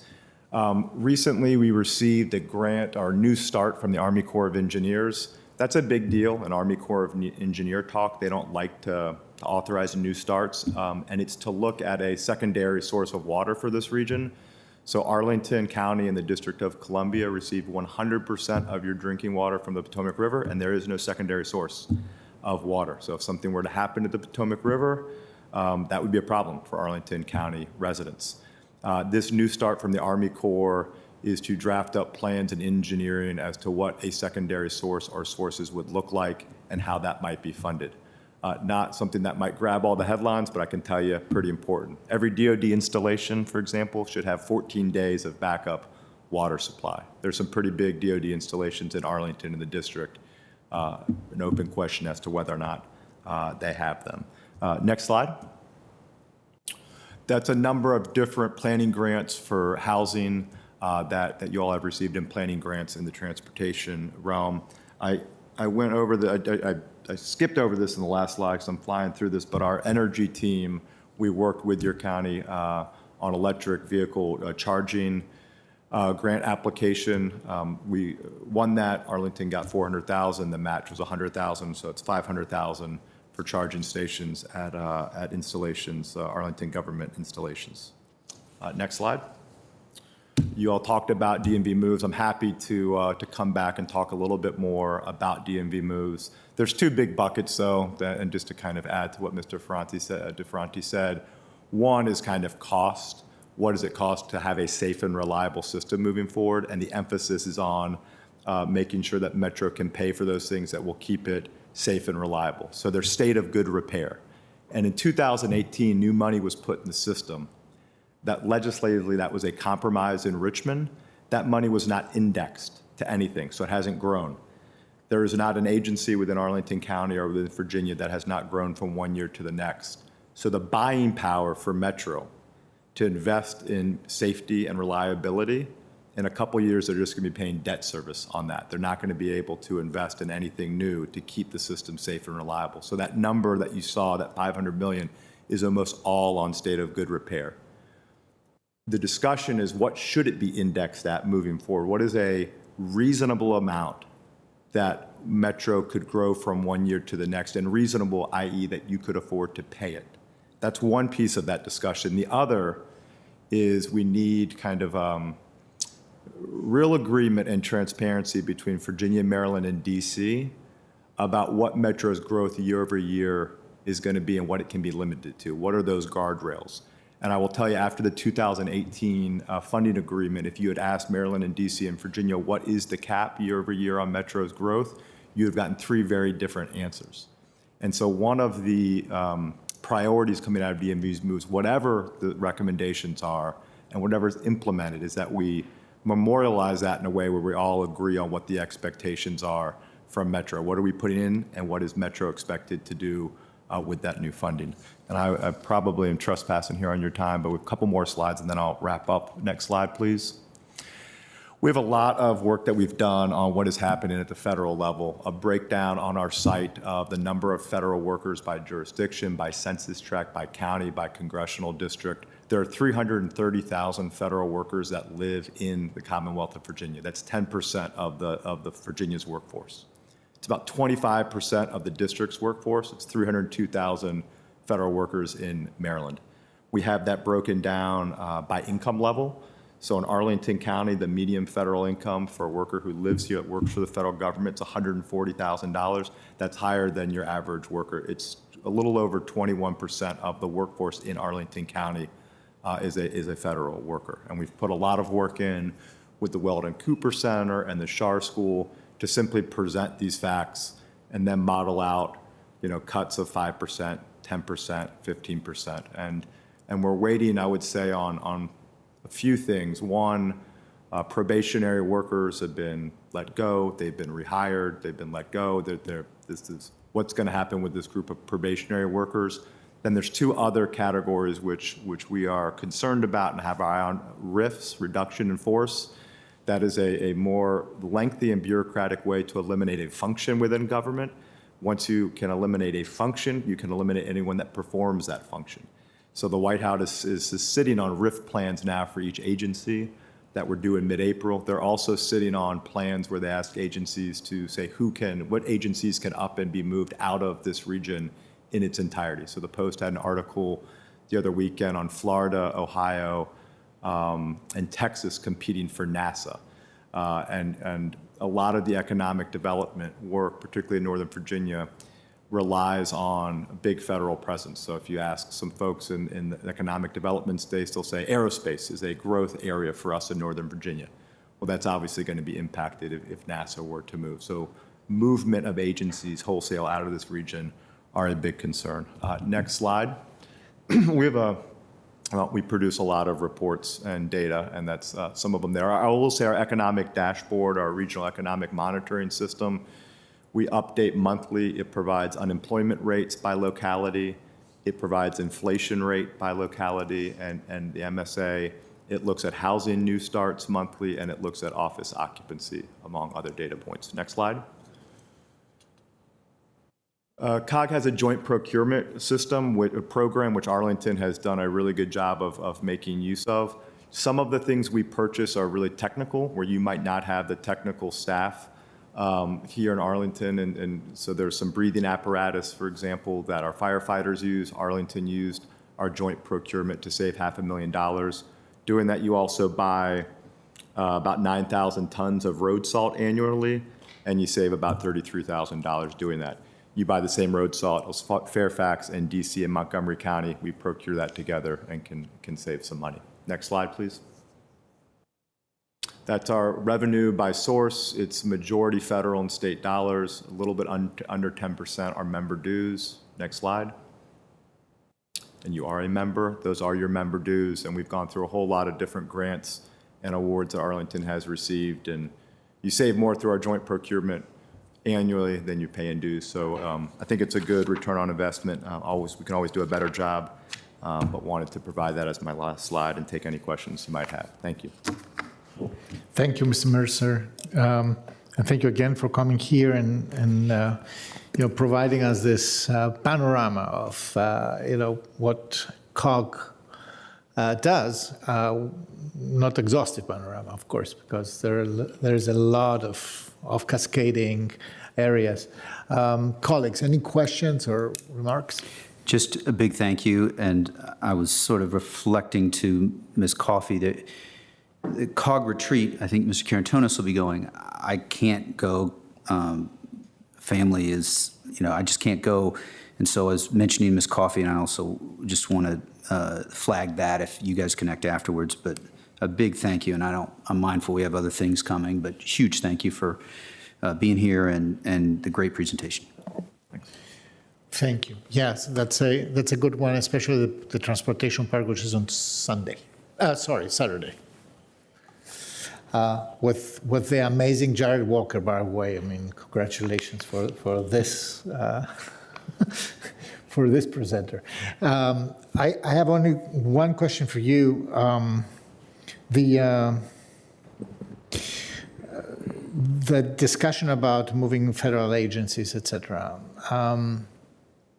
What is the level of recommended action for us who are in the region, for elected officials and regional governments? And what is the level of appropriate advocacy through our state delegation, state electeds, to bring the federal government to their senses? Well, I think from COG's perspective, sharing the facts is really important. You can agree or disagree about what the president and the administration may be doing. I think I have been surprised. I spoke at, Speaker Scott has an emergency committee looking at the effects of what's happened at the federal level. And I spoke at his first committee hearing, and I was surprised by the different numbers that were being thrown out, and it was being represented. Well, there's only 140,000 federal employees in the Commonwealth. There's over 250,000 jobs available. Therefore, this is kind of a wash. It's not as big of a deal as some might represent. Unpacking those numbers a bit, data, depending on where you pull the numbers from, can tell a very different story. A lot of times, individuals are referring to the number of federal jobs that are physically located, headquartered in Virginia. Think Patent and Trade Office or Federal Reserve of Richmond. Those jobs are physically headquartered in Virginia. About 190,000 of those. Oftentimes, they don't include anything related to intelligence or military. So no Pentagon, no FBI, no CIA, no Fort Meade, that sort of thing. So that 140,000 number reflects those located in Virginia minus any intelligence jobs. The census is our most accurate data set, and it's the 5-year census with the biggest sample size. And that's 330,000 Virginians that work a full-time federal job. And actually, Bob Lazaro's group has a great graphics on this, NVRC. There's about 180,000 Northern Virginians that go to work in DC or Maryland every day that work for the federal government. And that concept, I will tell you, when I was in Richmond presenting, it's not something that's unusual to any of us. It was a little bit harder sell than I thought it would be.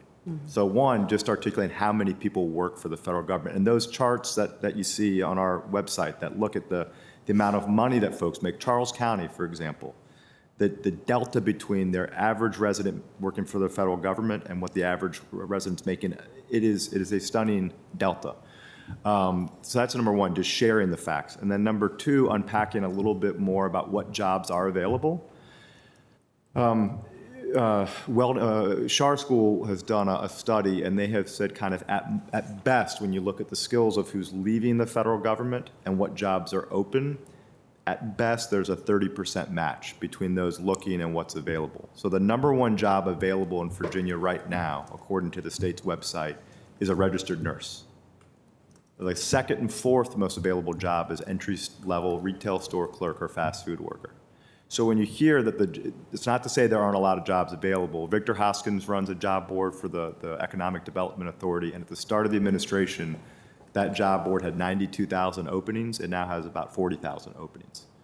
So it's not just a blip on the radar screen. It would have serious effects on the economy. That's kind of one. And then two, and there's a way to say this to not come across a certain way that would offend individuals.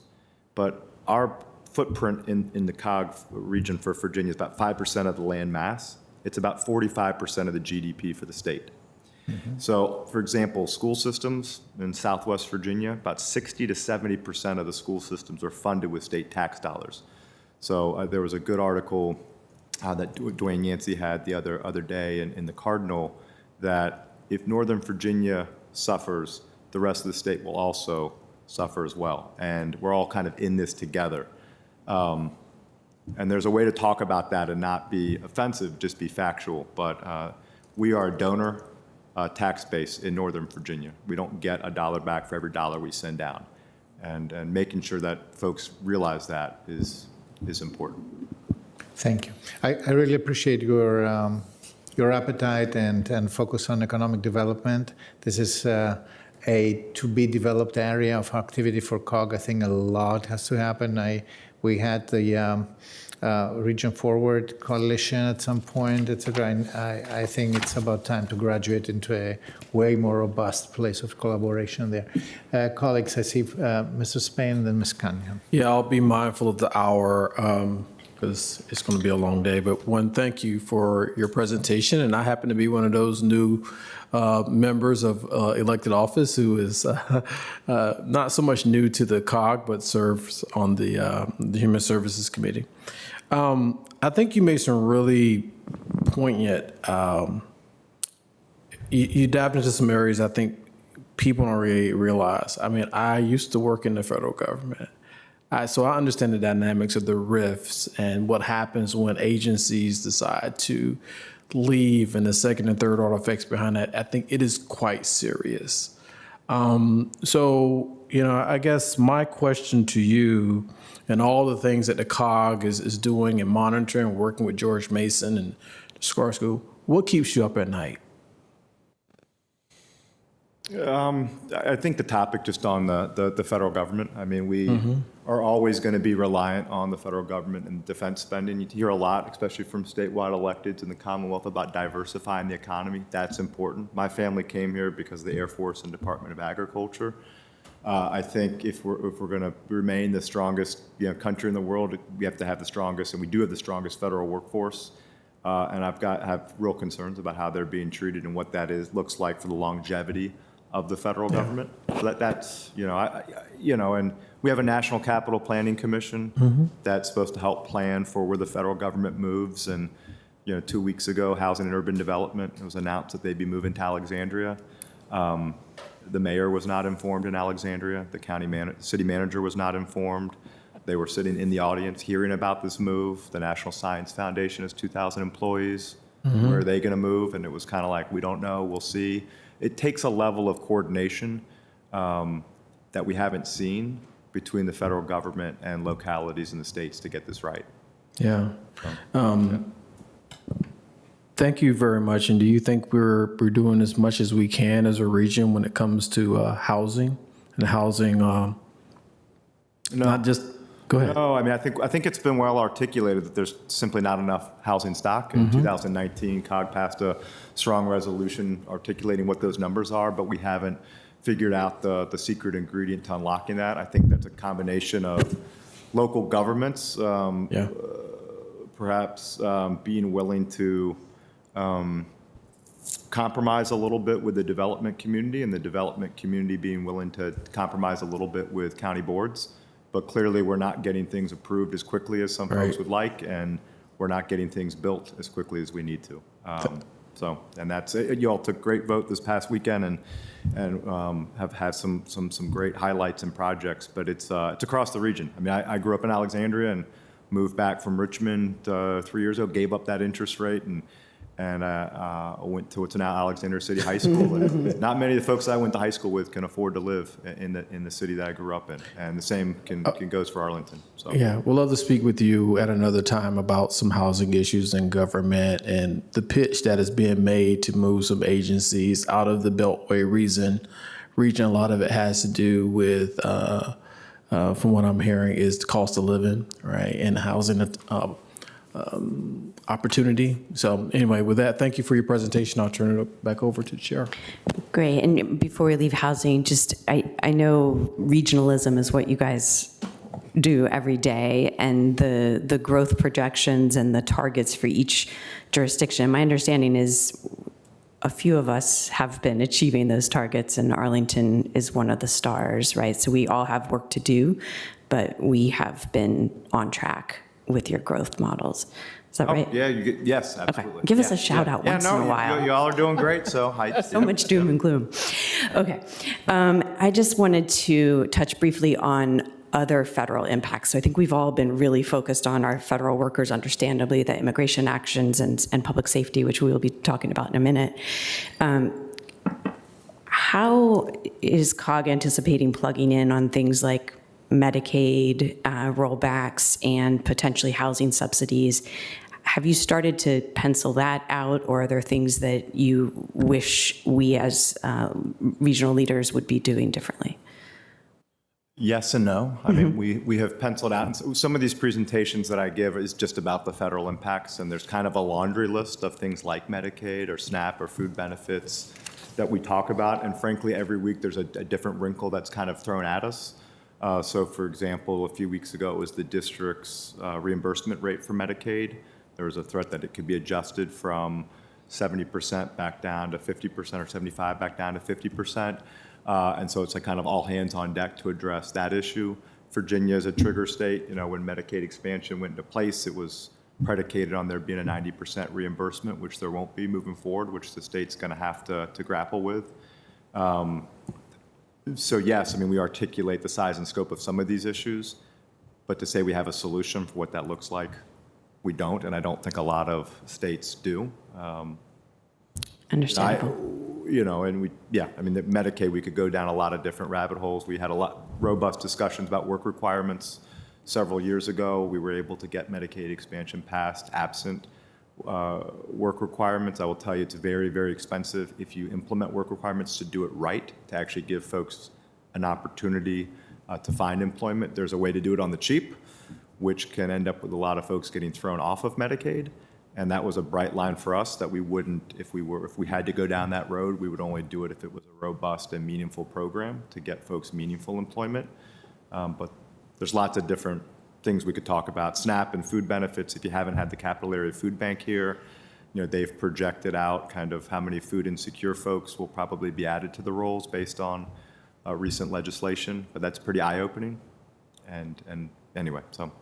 Yeah. Great, and then I'll pass it on, but just one other topic I haven't heard a lot about because we've got a lot of topics in the region, but youth well-being and really community well-being in general. We're just kicking off our own sort of youth well-being plan, but really would love to hear what other jurisdictions are doing or what you guys are seeing. I think keeping all of our community as well as possible through some troubling times is a focus for all of us. Yeah, thank you. Mrs. May? Oh, no, Okay. Thank you, Mr. Clown. Sorry, I didn't see. No worries. We heard from our General Assembly members when we did a briefing for them about the federal impacts directly on Arlington that regional coordination among policy asks would be one of their top priorities, that it's great for Arlington to be organized, but given the amount of pressure on the budget and just the vast quantity of things that are being impacted, having some buy-in from across the region of, what are the top things that we would be looking to the General Assembly for, and given the rumors around a special session coming up, do you think that there's any place for COG to kind of help bring us all together to make sure that there is coordination and that we don't have the region asking for 100 different things and getting lost in the noise? Yes. I think particularly over the last couple of years, given shifts in who's in leadership in Richmond, it's more important than ever for Northern Virginia to get on the same page and advocate together. A lot of the leadership has moved down south or to Hampton Roads. So that's number one. Number two, I think both in Annapolis and Richmond, there's a tendency, like I said, they're happy to collect the taxes from this region and to prioritize needs statewide. We hosted a couple months ago what we're calling the first ever Capitol Caucus, which is the delegates and senators from our COG footprint. That was the first time that group had ever met. So if they were serving on a Chesapeake Bay Commission, maybe they've met before. If they go to a national local state legislator conference, maybe they meet. But we met at National Harbor, and it was interesting. The Prince George's delegation, and we're looking at the Wilson Bridge, is meeting the Alexandria delegation for the first time. And here we are debating in Transportation Planning Board what to do with the Wilson Bridge. So there's more opportunities to socialize and meet and get on the same sheet of music. I think metro funding, transit funding writ large, because it's not just metro, it's ART, it's VRE, it's kind of the transit network as a whole.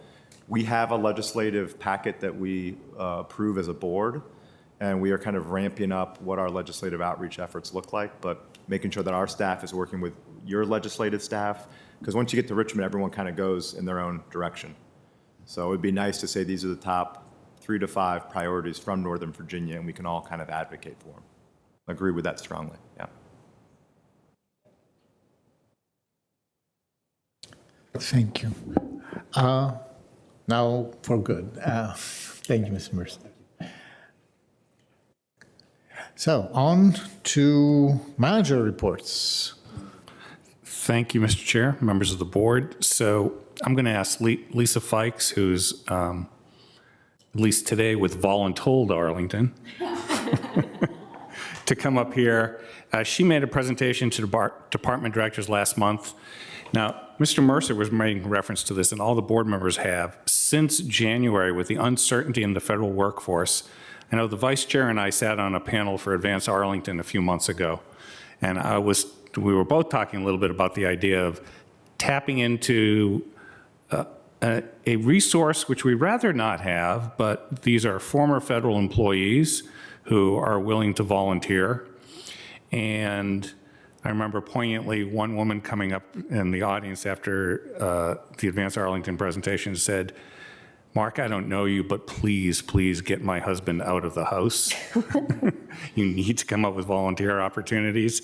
So Lisa came and spoke to our executive leadership team, and we have responded to that. We have 2 volunteer positions that have been created in the Climate Policy Office, 1 position in libraries, another with our race office, and another with our digital equity initiative. And we're going to be tapping into those volunteer opportunities. And so I know Lisa is fresh off the big event she had in the first week of July honoring volunteers, but she has agreed to give us a brief presentation, so I'll turn it over to her. Thanks, Mark. I appreciate it. And thanks to Lynn and thanks to the county board members for having us here today. We're glad to be here. My hope today is really just to give you all a high-level update of what's going on with Leadership Center of Arlington and Volunteer Arlington so that you can serve as empowered ambassadors, not only for federal workers, but for all of our constituents here in Arlington. We've had a lot going on at our center in the past few years and want to make sure you all have the high-level information that you need so that you can see this as a resource and offer it as a resource to all the people in our community. So thanks again for having us. A quick overview. You might have heard of us. Many of you have been through our programs, and we've gone through some name changes throughout the years. But our new name is Leadership Center of Arlington. We've got the Arlington back in. Think of that as the umbrella organization, not only for Volunteer Arlington, but for all leadership programs. And our mission is to connect, develop, and inspire leaders for personal growth. We've added in civic engagement, that's where Volunteer Arlington comes in, and community impact. And I want you all to know what a real gem we've got here in Arlington. It is rare to have a public-private partnership where you've got leadership development and civic engagement under the same roof. And that really is significant. And we're going to thread that throughout because I want you to know that. It's a real gift. We work with leadership programs throughout the country. We work with volunteer programs throughout the country. And it's rare to have a public-private partnership where we are funded by the county and we're not out competing with our nonprofits. That's really, really important. And the hope is that ultimately we can connect individuals and groups and businesses with the nonprofits that need the funding. And that's happening on a regular basis. And I think it's a really important model. And I think there's a story to share at the national level, and I'm going to tell you about that in just a bit. Next slide, please. So as a quick overview, you know us for leadership development. You might have heard of the Leadership Arlington program. Many of you have been through it. That new name is called LEAD, and that is Connecting Established Leaders. Our Ignite program was formerly for young professionals. We've dropped the young professional. It's more skills-based. We have somebody in the next year's cohort that's in her 50s, but is interested in working on her skills. We have our Inspire program, which we just ran at the end of June for youth. We had a packed crowd of 45 young people, rising juniors and seniors, that had a chance to work on leadership development and civic engagement and became ambassadors for Volunteer Arlington. And then we run our on-board training as well that we offer twice a year that connects individuals, groups, and businesses with board opportunities and gives them the one-on-one training so that we're all speaking the same language and in the same swim lanes and having best practices with our nonprofit organizations. Of special note for those leadership programs, we've been offering scholarships to federal workers. And in the upcoming classes for LEAD, for Ignite, for Inspire with parents who are federal workers, and for On Board. We've been offering scholarships when we hear of those individuals so that they can know that the community believes in them, wants to invest in them, and offer leadership opportunities and development for them. We're super excited about the people who are going to be in the Lead and Ignite class. Some amazing leaders that we met at our expo that we sponsored with Arlington Economic Development recently, and some other great individuals who have been taking advantage of that. We also offer our Leadership Summit, and then regionally with Leadership Fairfax, we offer the Northern Virginia 40 Under 40. If you're interested in that, that's on the Leader Center website. Separate website, but under the same umbrella is Volunteer Arlington. And the reasons around the partnership of keeping the data separate, but we do like to hold that up. And so as you're serving as an ambassador in the community, that sometimes is a little bit of a confusion point for people. So we're trying to educate the community on the fact that it is all together. You can get to either site from either site, but they are two different sites. Volunteer Arlington, as you know, is a public-private partnership between Leadership Center of Arlington and Arlington County. It's an amazing model. And through that particular program, we're incorporating Volunteer Arlington into all the leadership programs we do. For example, those of you who have been through LEAD, JD went through it most recently. We're talking civic engagement. How are you going to make your impact moving forward? And Ignite, they've been working with the county manager's office and with other nonprofits to have deep skills-based projects that they're working on, not just go paint a wall, but how are we going to engage young professionals and renters in the community? Those are the kinds of projects that our Ignite class is working on. Inspire, they were coming up with videos, y'all, that were amazing this past summer of how to get people excited about Volunteer Arlington. They took a look at some of our social media and they're like, oh no, we're going to do some more. And they were putting out some amazing videos and getting youth involved. And then through On Board, we bring in our form of board matching. Many volunteer centers across the country, you pay to play and you pay to get board matched. That's not what we do here because we're a public-private partnership. So any of our nonprofits that want to come in, they can have lunch. They give a 1-minute elevator pitch, and those people who have paid for the training for the entire day can, in the moment, connect with any of the nonprofits that are looking for board people. They've gotten Amazon employees from this training. They've gotten Boeing employees from this training. So it's been really exciting to see that happen and part of the system that infiltrates Volunteer Arlington into the leadership development programming. In addition to that, we've got the website for Volunteer Arlington that is the hub for connecting people. So anybody can become a nonprofit or county partner on the website. Right now, we've got over 40 county departments that are on the website, and that's grown since that meeting with Mark, so thank you for that. We've also got other nonprofit organizations. We switched to a new system that is more closely aligned with the state of Virginia and with the nation, which is kind of sponsored by the Points of Light. I'll tell you more about that. But I think there's some really exciting opportunities of how we can get further connected with Virginia by switching to the system. And because of the switch in the system, as you well know, it takes a while to get people onboarded. We had about 400 partner organizations in their old system, which was becoming a bit clunky. So we switched, and with this new system, we've got about 200 on the new platform, and we're working every day to increase that number. But of those 200, 40 of those are county organizations. But we don't want it to be just transactional. Yes, they are posting. They don't have to pay. Many other volunteer centers across the country, you've got to pay to be a partner. You don't have to in this model. You can do it for free, and you can post as many opportunities as you want. Right now, we've got about 180 opportunities that are on the site, but that's fluctuating at any given time based on what the needs are.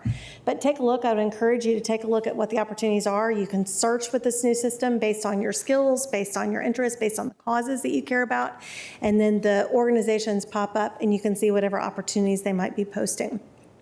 We don't want it to be just transactional, though. We want to be able to bring people together and connect people in person, too. I think that's super important. So whether it's Arlington Cares, that some of you have had a chance to come to in past years, where we celebrate volunteers, and that's with specific awards. It's also people who have given 100 hours of service or more. We also have a volunteer fair around the perimeter of the room for that particular event, and that usually brings out well over 200 people. Susan, I know you were there this past year, and a lot of fun. We also are doing quarterly causes and cocktails. We have been targeting that for kind of the young professional crowd. We're going to be changing some of that terminology. But the Volunteer Arlington Advisory Council, which is a mix of people we bring together and that the county brings together, picks the causes for throughout the year. And they pick 3 causes for the year. We bring in any of our partner organizations that are working with that cause.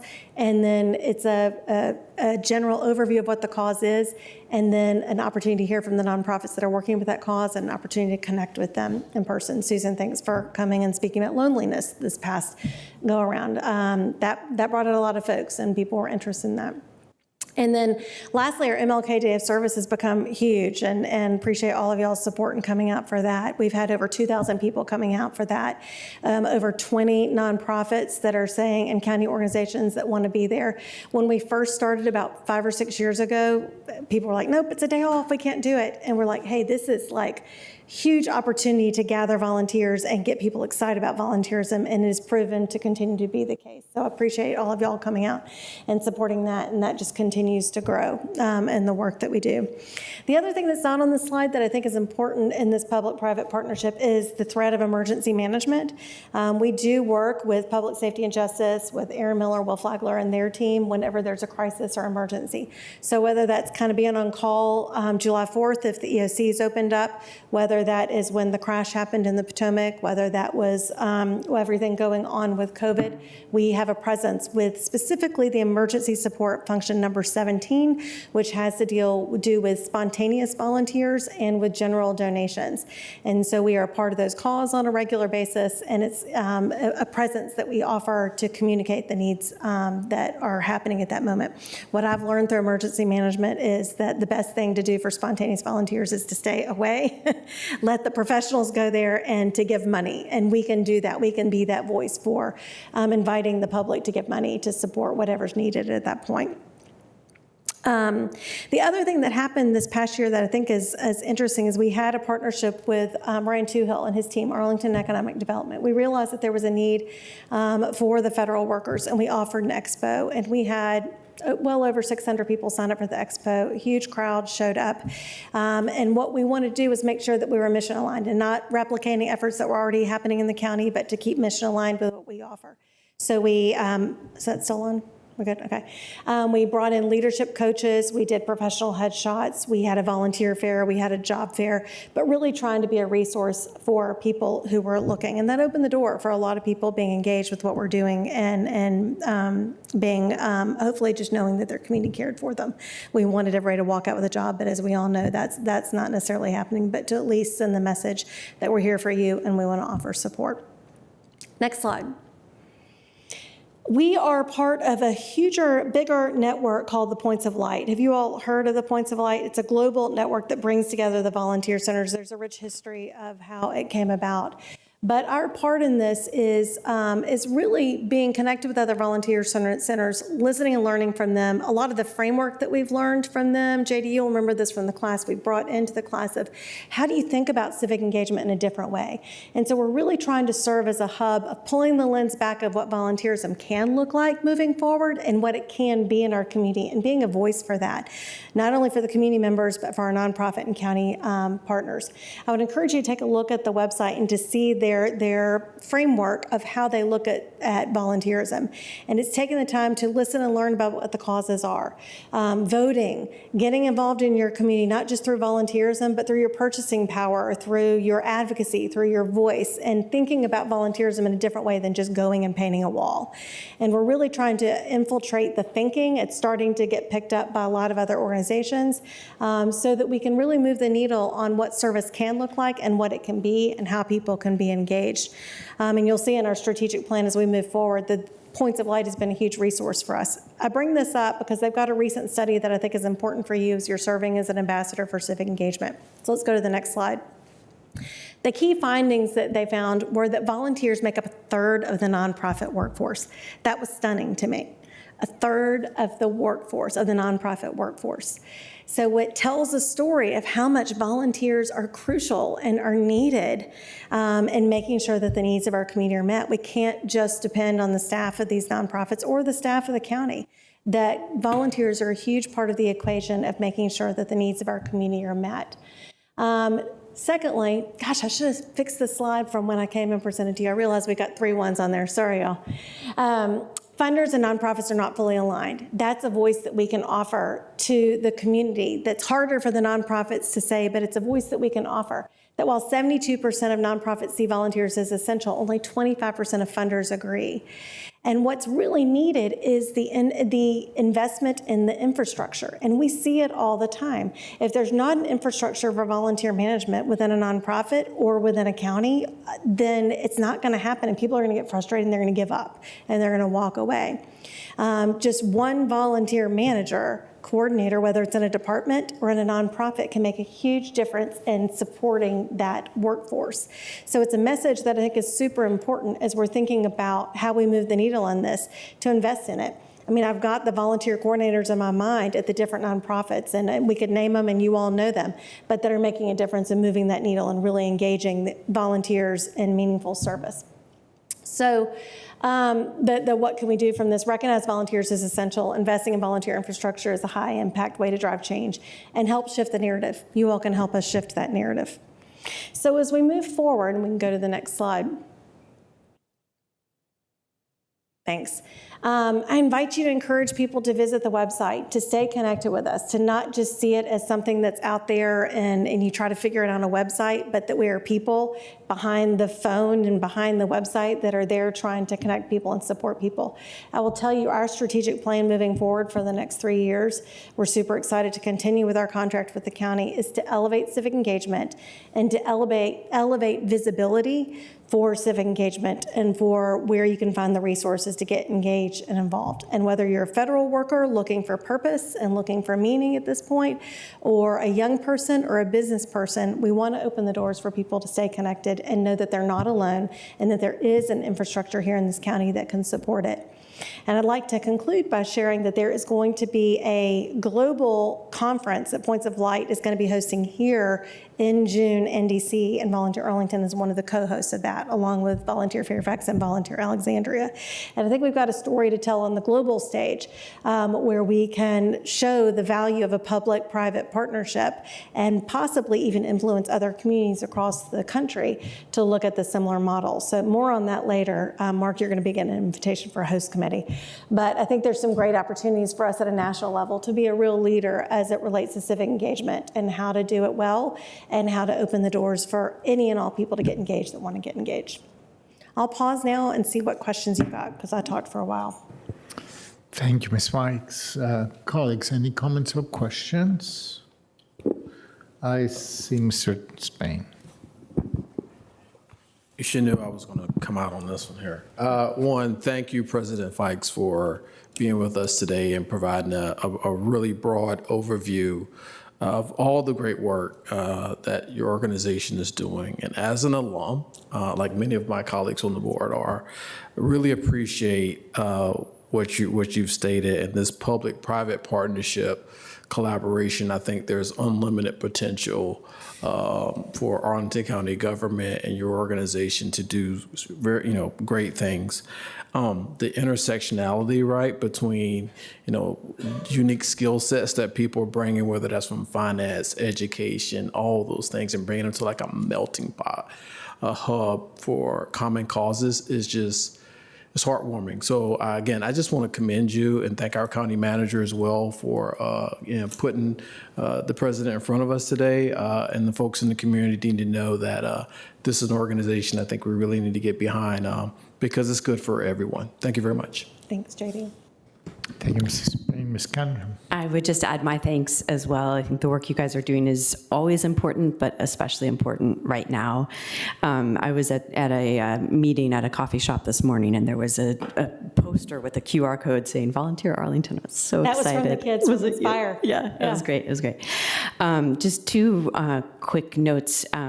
First of all, I love the focus on civic engagement. I think we've been having a lot of conversations here and with staff about how to modernize civic engagement in Arlington, which has really been our core for many years and what's made us special, but kind of updating that and figuring out how to do it. I'm so excited you guys are digging in there and look forward to more partnership on that. And then the second one is thinking about, time and treasure a little bit. I think how to unlock both people's time and volunteering, but also our community's incredible ability and desire to give and to give back locally. I think we haven't quite unlocked that as a community, and this is a unique time and opportunity, and would welcome conversation about that. Thanks, Susan. And I do think that's an important role for Volunteer Arlington to be playing. We can say that a lot easier than our nonprofit partner friends. We can talk about the importance of giving, whether it's during a time of emergency management or whether it's a time where a business might come in and have thoughts about how they'd like to give, for us to stop and pause and say, okay, let's listen to not just your needs as a business, but what's needed in the community and how might you support that and what might that look like. It's exciting to think about how those possibilities can unfold, and sometimes we can be that voice a little bit easier. Thank you, Mr. Ferranti. Thank you. You've been talking really fast, and you always bring great energy. So the hour is late for us. I think all of us are civically nerdy enough that we would want to engage with you in longer conversations, but brevity is sometimes the soul of wit, and just a big thank you for always bringing great energy in the work you do. Thanks, Matt. Yeah. And I have to thank you as well. I think that volunteerism is one of our renewable energy sources, and sometimes of amazing effectiveness. We have seen that in tough times, especially during the pandemic. I will never forget the role of your organization and everybody who, creates this volunteer space in Arlington to get us here. And I agree with my colleagues here that this is the most optimistic infrastructure that we have to get us through a relatively tough period of time right now. I can see the merits, and I really applaud you for their work. Thank you, Chakas. Thank you all.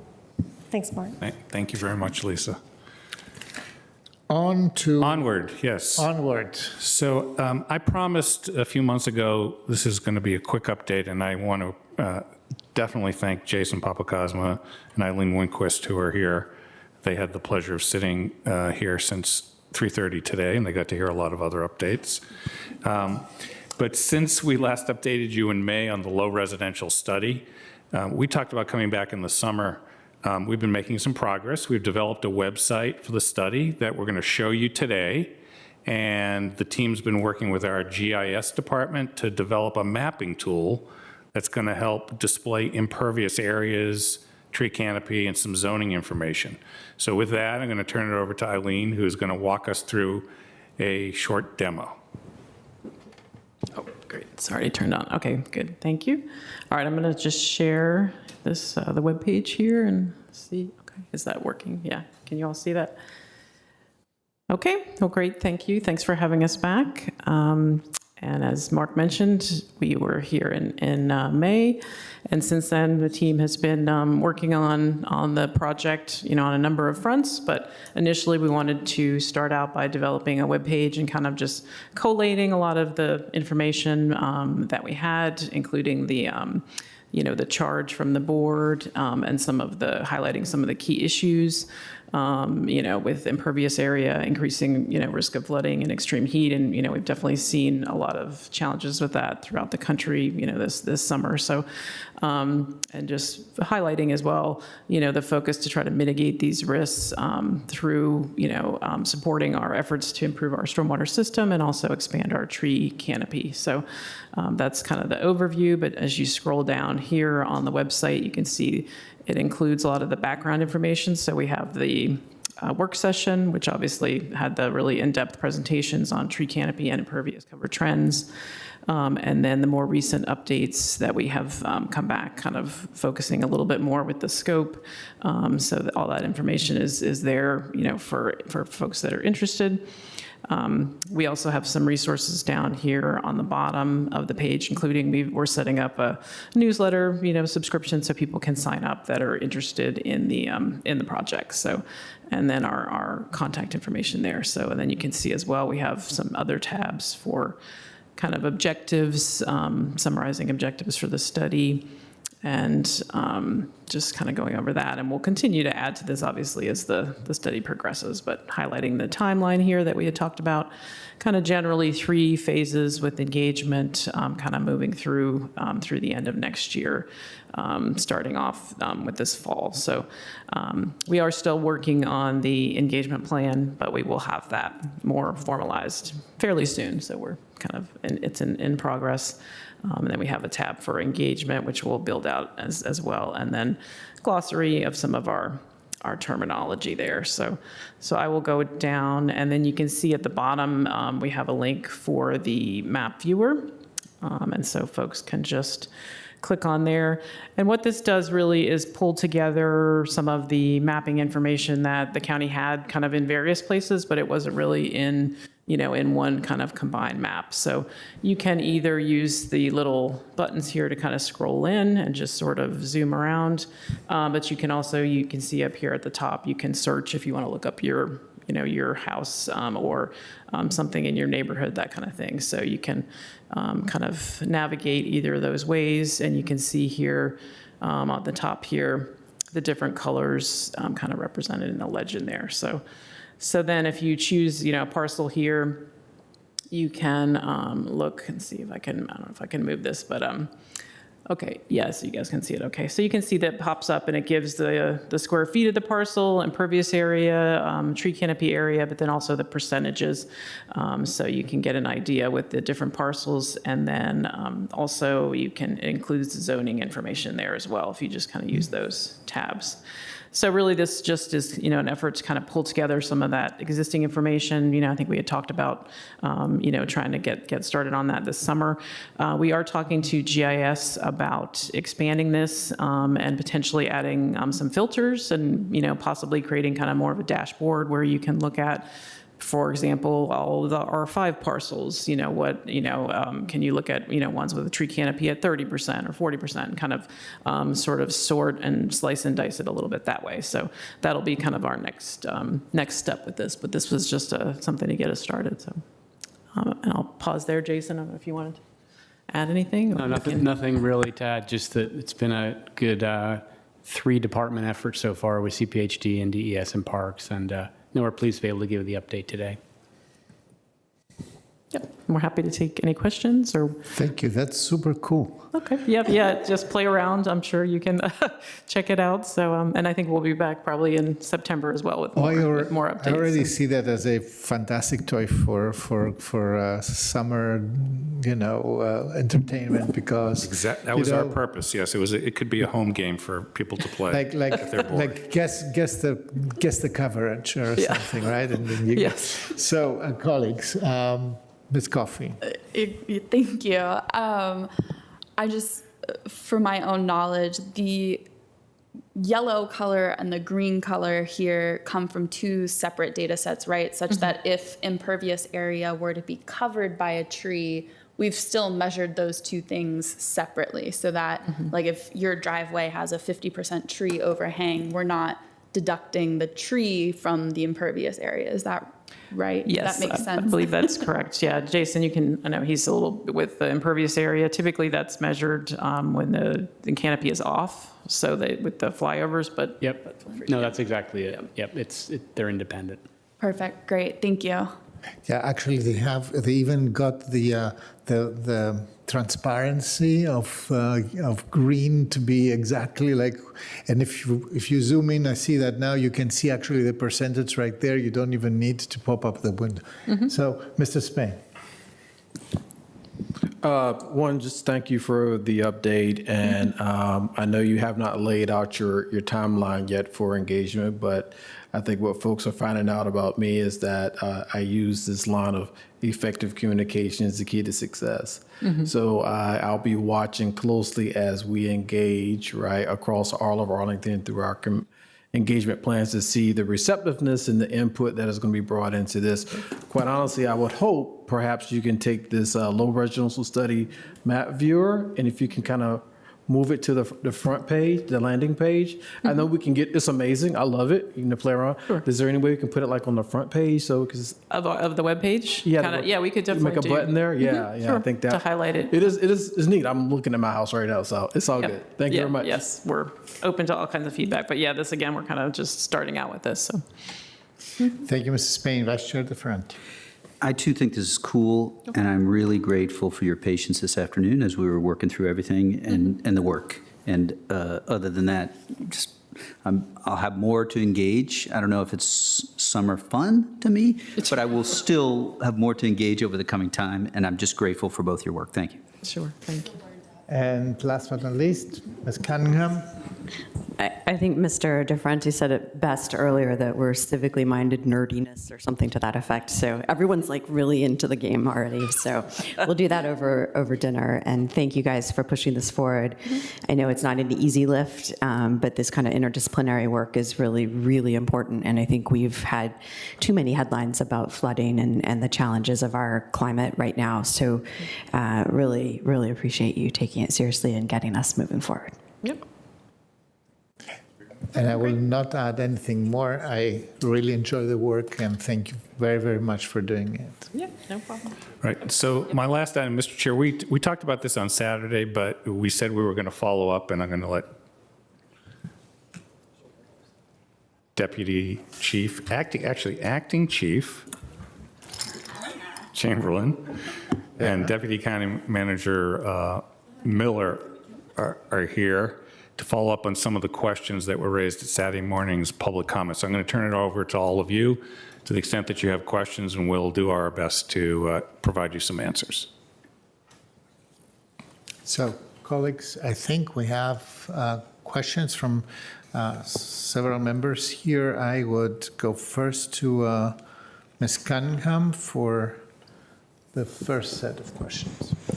Okay, that was a tough switch from playing with the tool right into these questions, but we're with you. We're going to do it. Okay, so I would like to ask two questions for our police department in particular. First, do we know when other law enforcement agencies are acting in Arlington? Do they alert us before they come?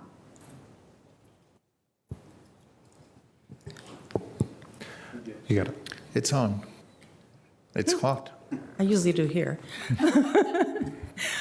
Yes, most of the time they notify us, but they do, other agencies also have concurrent jurisdiction. So generally, agencies outside of Arlington will notify our communications center that they are here. Great. And then can ACPD verify the credentials of other law enforcement members when they are in the county? When they're in the county or when we're engaging? When we're engaging with them. Generally speaking, most law enforcement, if they're generally in uniform, that we meet with. However, if they're not, generally if we come into their same space, we're going to identify all persons in the area. But law enforcement is really good about identifying themselves prior to us asking a question. And if they refuse to identify themselves, is there any recourse? Is there anything that happens if, or does that just not happen? Because they're... We generally get the identification and be notified that they are here at the same time. Okay, great. I think I'm passing to Mr. Spain. Well, thank you to the county manager and the entire team and public safety team for being here today. We have had this discussion quite broadly, but I think it's important, as we're doing today, to really share a lot of information with the public. So my question here is, if a community member is concerned about a potential federal law enforcement operation, or is experiencing, or someone is claiming to be a law enforcement officer, but they don't identify themselves, what should that citizen do? I think first and foremost is comply with what's being ordered at that particular time. If they're being given specific instructions, comply with those instructions. But you then can notify the communications center and we would respond to the area. Okay. Can I ask you something? So if it's somebody's a bystander, I mean, somebody who is not really immediately involved in the action, but sees something that looks like federal enforcement, that people are in civil clothes, etc., is it, and it looks, kind of friction-laden, what is the recommendation? To say something, to call 911, what would this be? I would only use 911 if there is an emergency, but if someone believes there's a circumstance that they witness that is suspicious, it is not unusual for us to get phone calls for suspicious circumstances. Mm-hmm. Okay. So I think I have another question here, Mr. Chair. And this is probably going to go to our attorney here.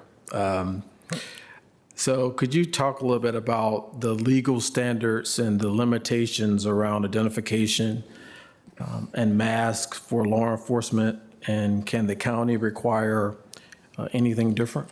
Sure, I'm going to turn this over to Deputy County Attorney Ryan Samuel. Thanks. So for federal agencies, each individual agency can set their own standards for whether officers are plainclothes or masked. And so it's up to each federal agency. There isn't a general federal statute that governs it. That said, those regulations would have to comply with the Fourth Amendment's reasonableness requirement for when you're taking an enforcement action. And the county is not able to regulate what federal officers are doing. At the state level, there are in the Code of Virginia requirements in 19.278 about wearing a uniform that's identifiable to a reasonable person when making arrests on the streets of the Commonwealth. For WMATA, they have explicit authority in their compact for their officers to be in plainclothes. But generally, the county can't regulate what state police or WMATA are doing. That would be subject to the Virginia Code and their various leadership teams. For ACPD, they're subject to the Code of Virginia and then the chief's directives. Thank you.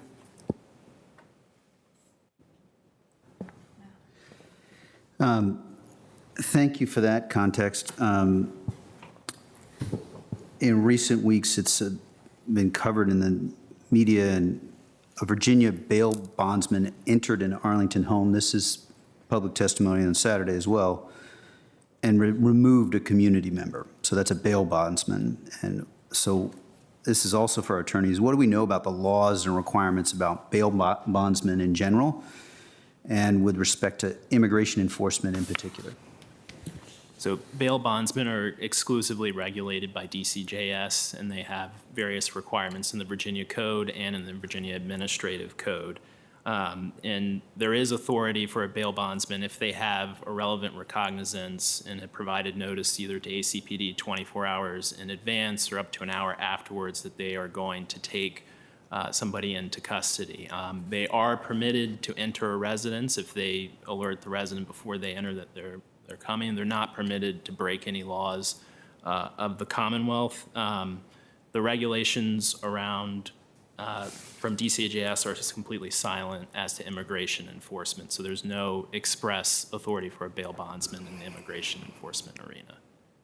Got it. Thank you. I just have one question that occurred to me that in the ACPD area, I really appreciate the legal piece, but what happens if someone impersonates a law enforcement officer?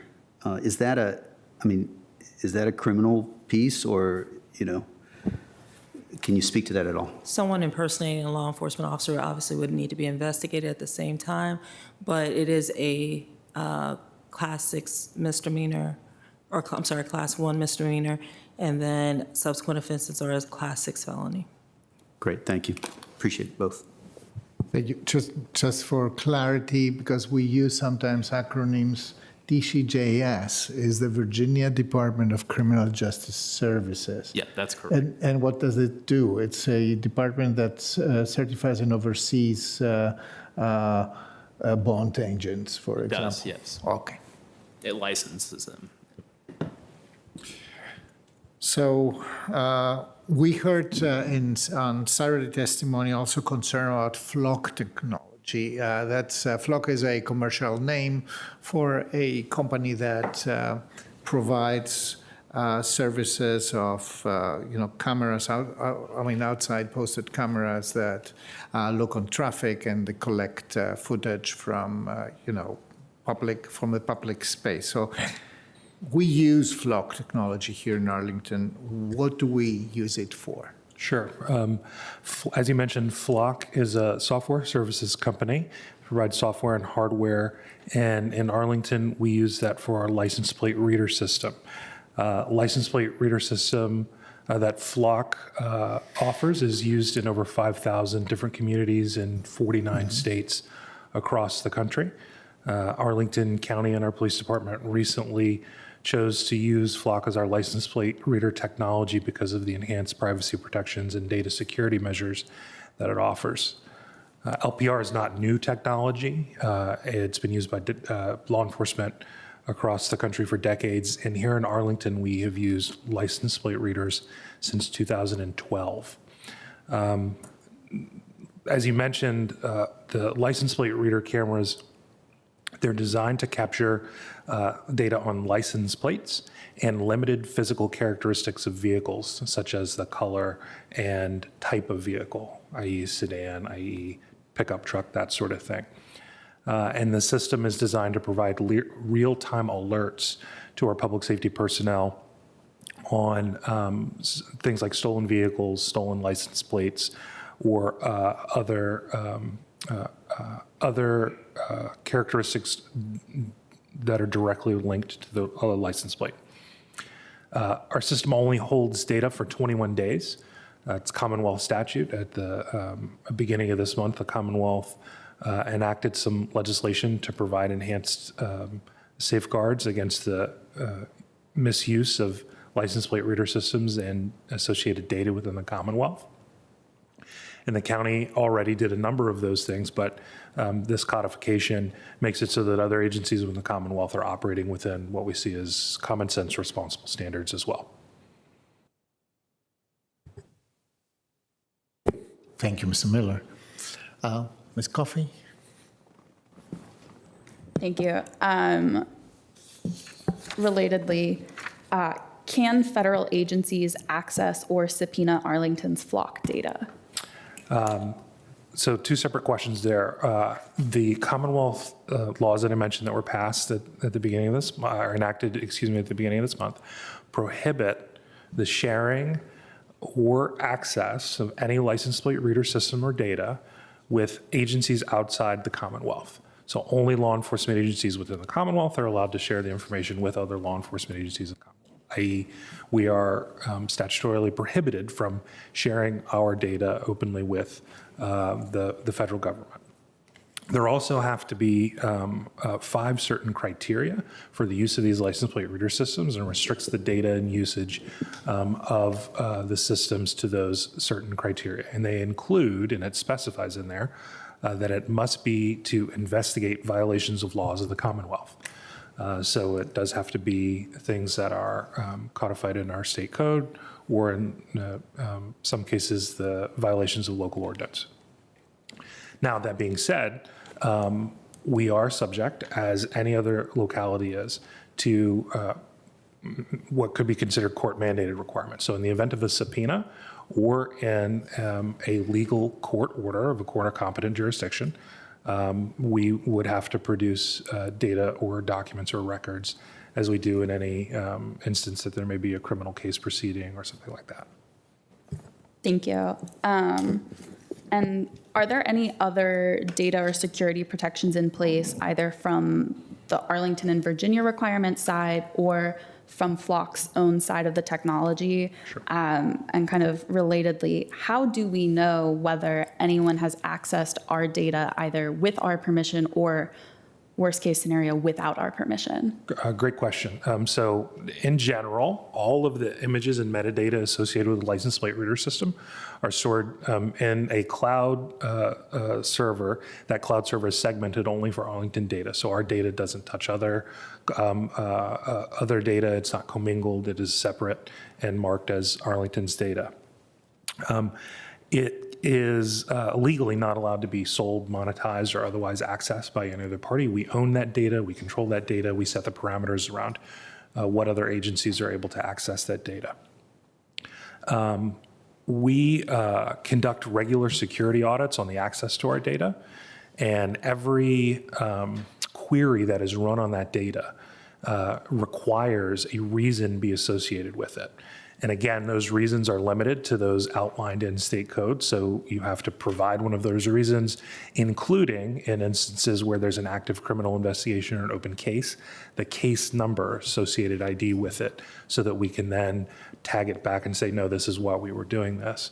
And it is registered by the user. So when a user runs a query, has to put in that information. We then have an audit trail of all of those queries that are run. Every month now, we are reviewing those audit trails to ensure conformity with both state regulations and our own internal policies. Great, thank you. I think that is all the questions that we have at this time, but I'll turn it back to the chair. Thank you, Ms. Coffey. Thank you, everybody. I believe if there is no objection, this concludes a little bit our short, questions and answers. I just want to say that I think we all understand that things are happening out in the public that are generating a lot of questions because they're definitely not part of a normality. So this is why we welcome these questions when residents bring them to us in whatever form and in whatever format and form they bring them to us, and we will always be upfront and trying to answer them the best way we can. Keep if you are concerned about something, say something. Let us know. Thank you. Colleagues, this concludes this part of our meeting. We are now before the main recessed meeting where we have several hearing items. If you want, we can pause right now and have something to eat. Is that 15 minutes or 20 minutes? I would say 6:30, 6:35. 15 minutes is a very, very short time. I would say 6:35. So without objections, we are recessed until 6:35. Thank you. And thank you for the patience for coming here. We are sorry we're again a little bit late, so about half an hour.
Good evening, everybody. We are back in open session. This is our the main part of our recessed meeting this Tuesday.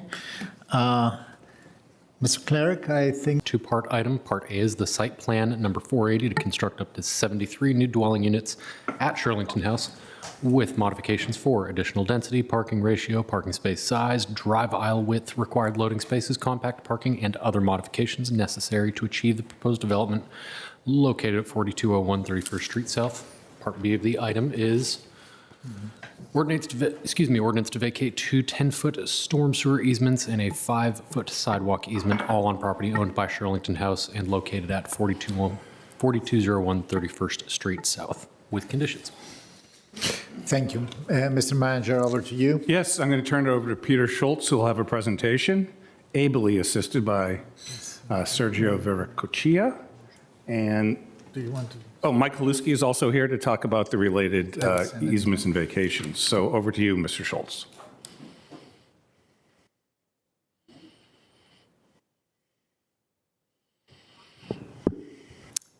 Thank you, Mr. Manager. This is the item, the site plan for the Shirlington House, agenda items 3A and 3B, a new site plan for,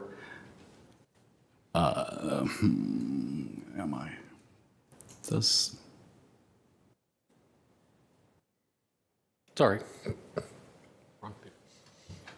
Thought I was presenting. Oh, okay. All right, okay.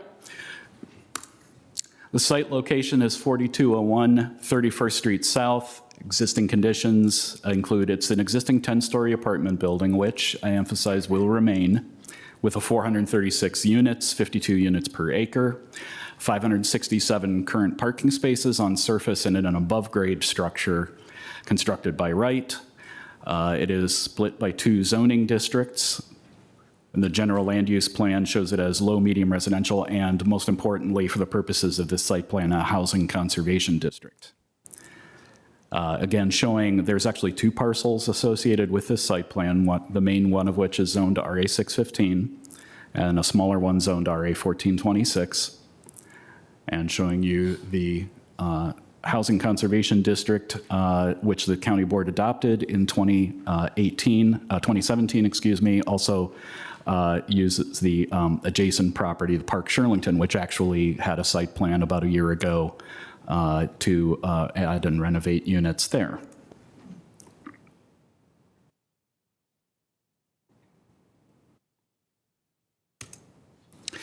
Just quickly show existing conditions. Let me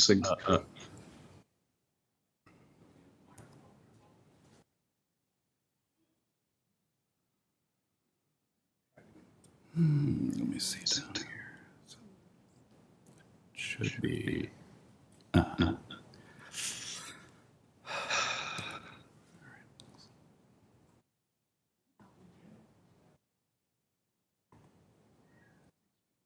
it had me. Yes, it's Michelle. Yeah.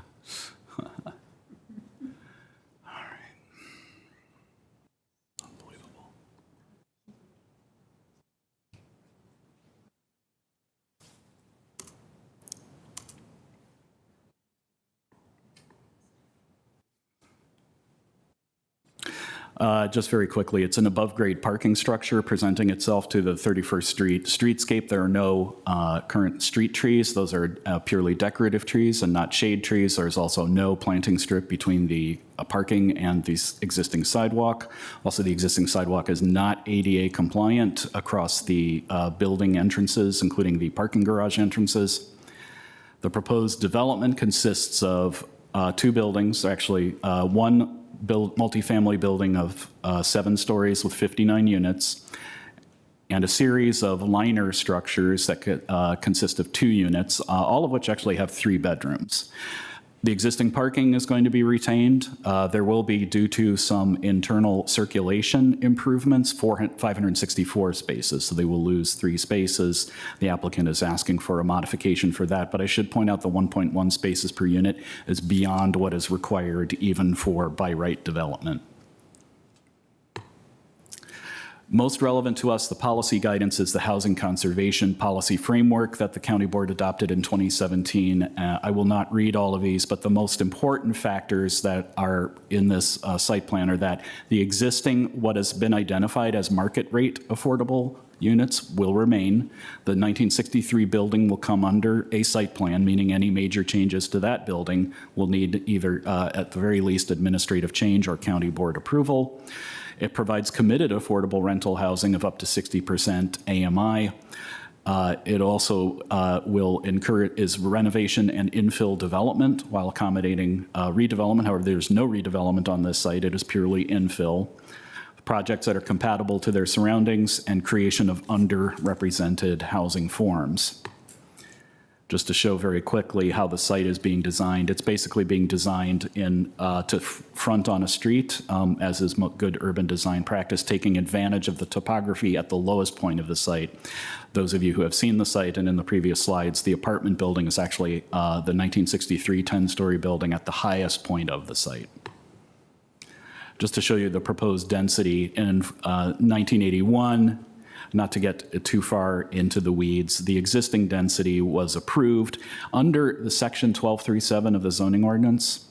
If there is affordable housing provided on a site, you can go over the RA 615 density through the site plan process. That's the only way they can do this.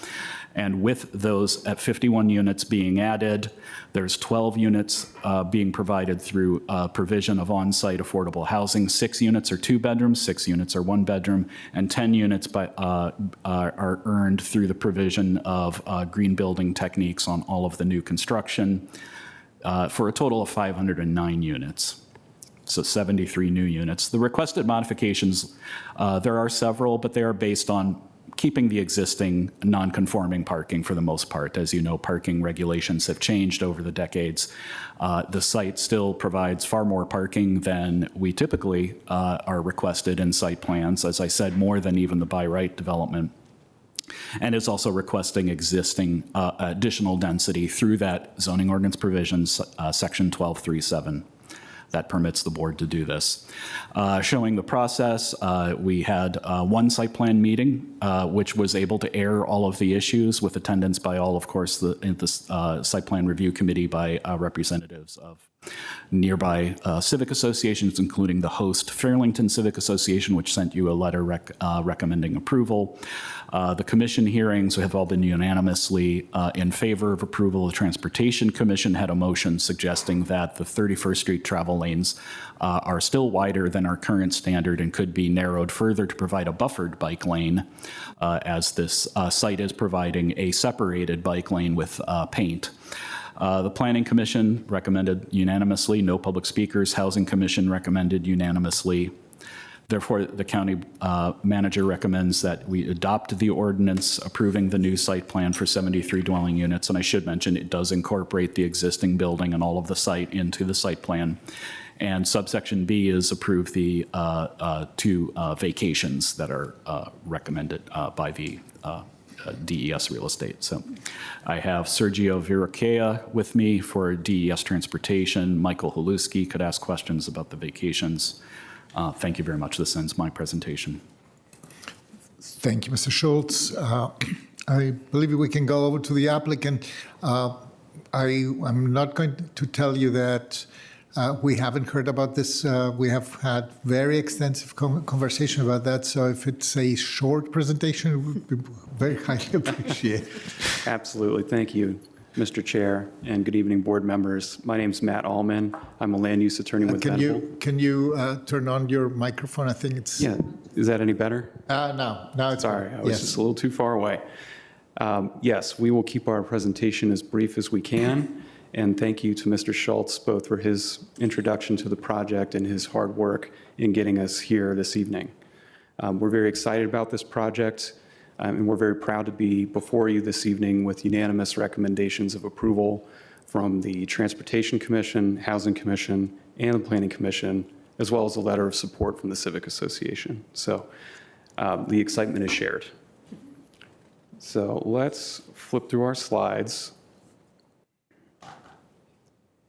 And we will go through these very selectively, and we can always refer back to them with any questions. But We'll just show you the existing aerial image with the existing building, just by way of preview and to orient any viewers who are out there.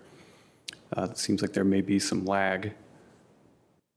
Yeah, there's the aerial showing the existing 10-story building, which will remain, 436 units and a multi-level parking structure. You see the existing conditions on the site. And here you can pick up particularly the topography, which is so extreme, it exposes that existing garage, as well as the sort of auto-oriented nature of the site. We have our infill plan here showing how the liner units intersperse along 31st Street, as well as the new multifamily building in the corner. On the next slide is the tabulations, which I certainly won't read out to you. I'll just note that the total new density for the project is 73 units and approximately 90,000 square feet. So relatively modest infill development. We'll quickly flip through the site design, and I think we can even skip the existing conditions because this was already covered. If we could just go to the next slide, shows the pedestrian circulation and all of the new access points that are being added on 31st Street. And apologies again for the lag here.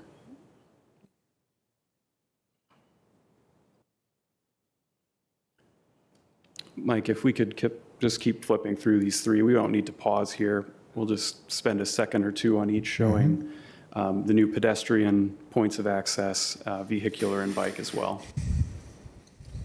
The vehicular entrances shown here in yellow will remain, but with some safety improvements for function and safety. New bike lane there in blue, as well as new access points for cyclists. And here's what it looks like when it all comes together on 31st Street. I know there have been some discussions about the width of 31st, and I'll just stress that it's actually not changing for the majority of the site frontage. That curb-to-curb width is being maintained. What's changing is in between and how we allocate the space. And the big move here is the elimination of a parking lane in favor of an on-street bike lane. So this particular image shows the relationship to the multifamily building.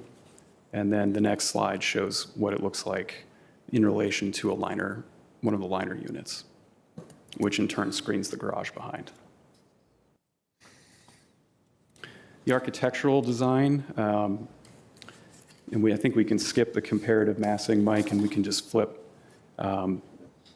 actually probably just straight to the rendering with the building materials would be an appropriate spot to pause. So this is the multifamily building. This is a 7-story structure with 59 units. It's primarily brick and metal panel with a earth tone color palette. And this is done to complement the existing tan brick building without matching it too specifically. And then you can see, flipping ahead, how this carries all the way through to the liner building units.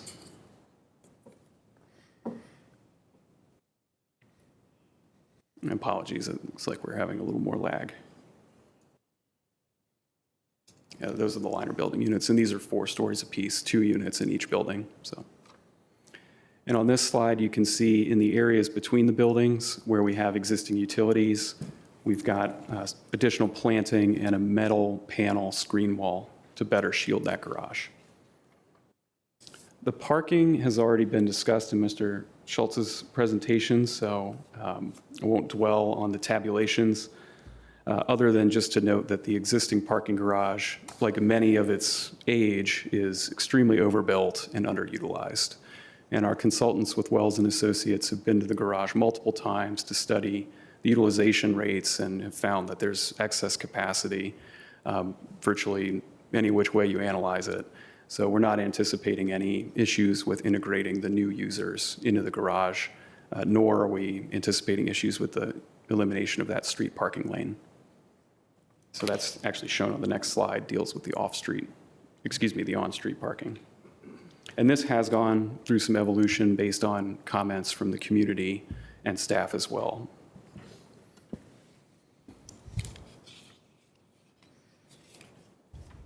And Mike, let's advance to open space. We'll just quickly show a few open space images. The open space consists of upgrades along 31st Street, principally a new 6-foot clear sidewalk with new street trees and some additional plantings along that public realm. But there's also some additional planting and screening up on top of the parking deck, as well as tucked in behind the multifamily building. So on the next slide, you can see some of those additional plantings on 31st Street. And then advancing one more, you could see the view on the top of the parking deck, and that's a view that one of the residents of the existing building might see looking out from the front door.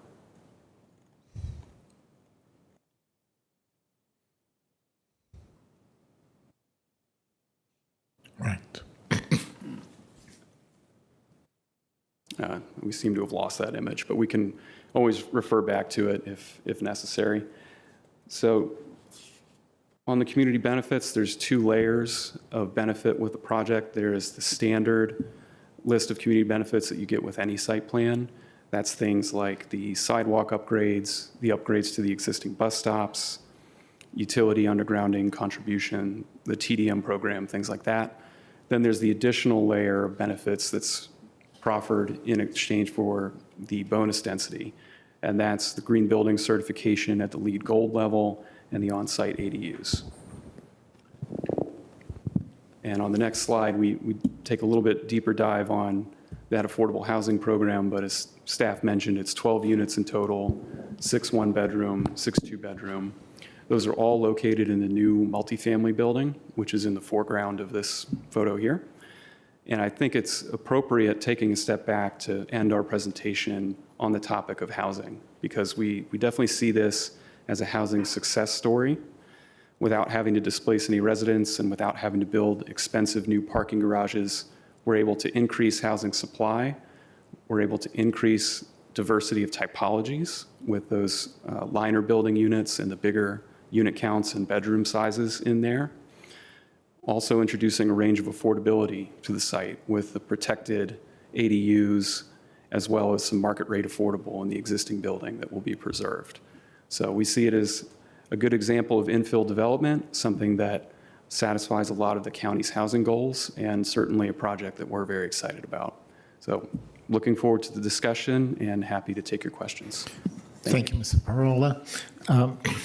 Mr. Clerk, I believe we have testimony from our Housing and our Planning Commission. We do. I believe they have been unanimously supporting the project. Mr. Ventrone. Yeah, I'm with the Housing Commission. Can you turn on your, yes, exactly. Yeah, pleasure to be here this evening in support of this novel infill project.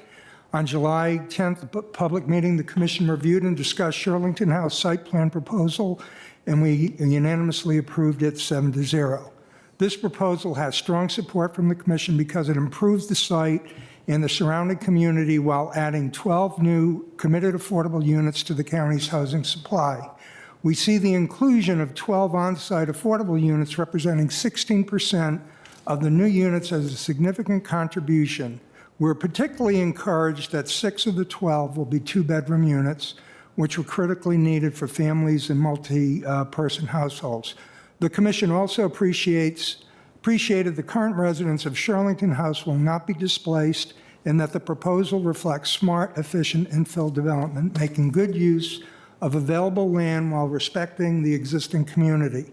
During our discussion, the commissioners raised thoughtful questions about how current residents will be impacted in the makeup of the overall unit mix, that anticipate a construction completion timeline and whether there is sufficient on-site parking, which we're assured there is. In summary, the commission views this as a well-balanced project, strengthens our affordable housing stock, and advances our long-term policy goals, and we respectfully urge you to support the site plan.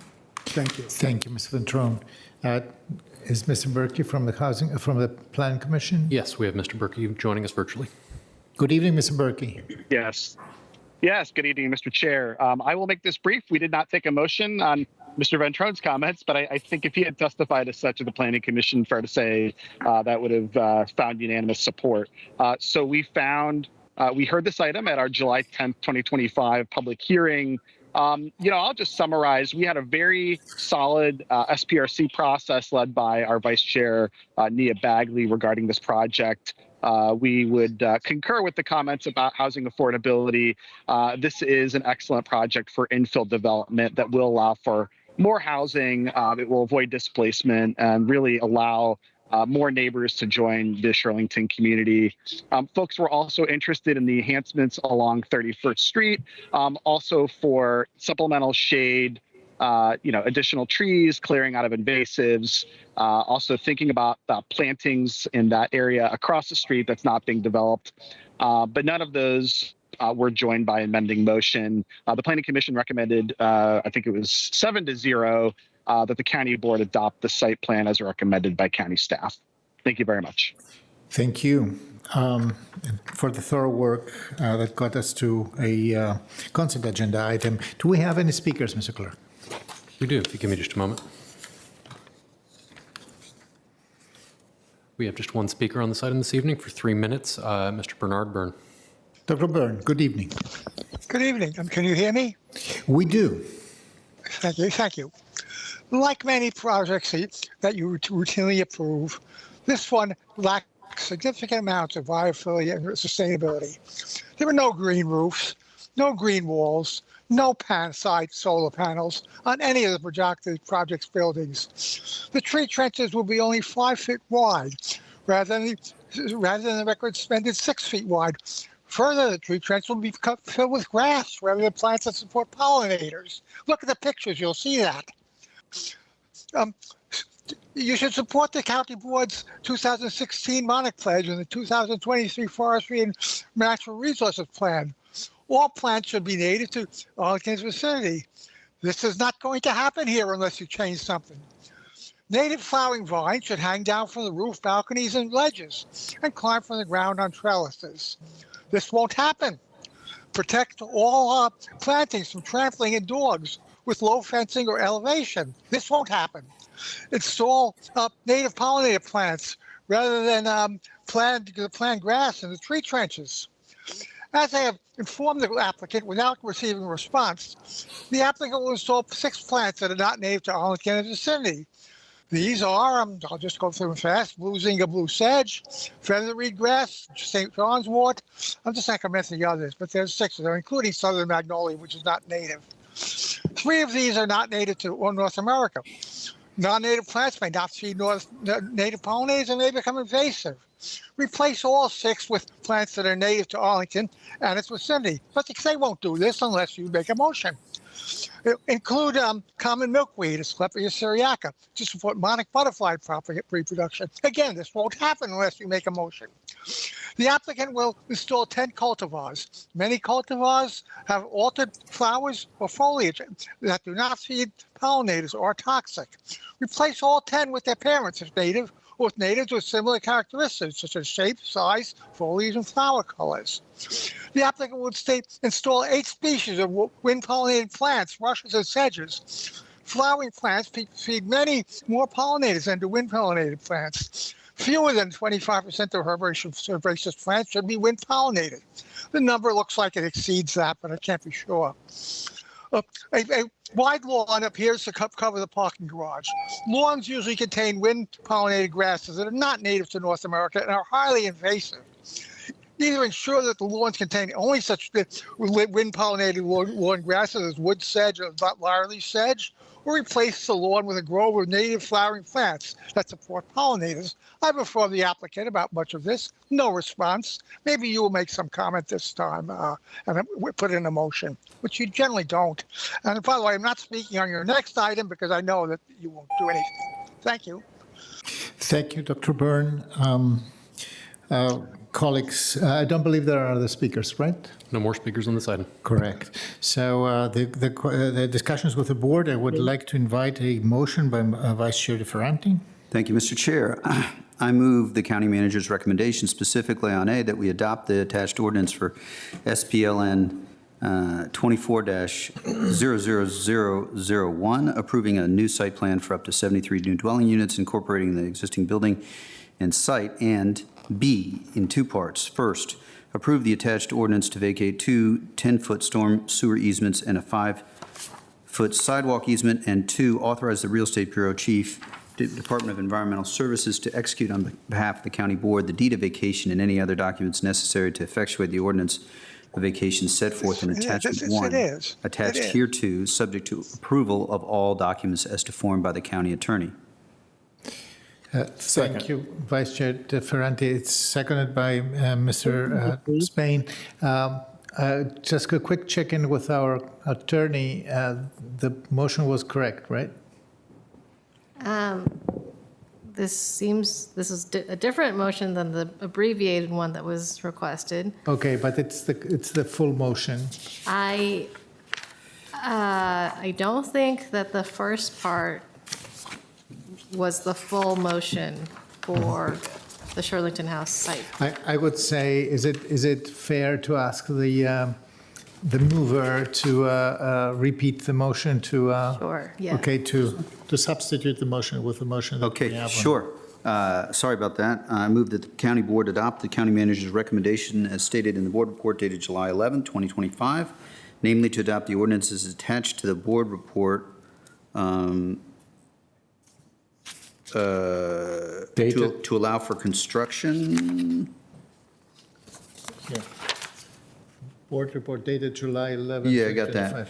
Yeah, namely to adopt the ordinances attached to the board report to allow for construction of a multifamily building under site plan 480 and to vacate 2 10-foot storm sewer easements and a 5-foot sidewalk easement. And I further move that the board authorize the Real Estate Bureau Chief to execute on behalf of the county board the deed of vacation and any other documents necessary to effectuate the ordinance of vacation, subject to approval of all documents as to form by the county attorney.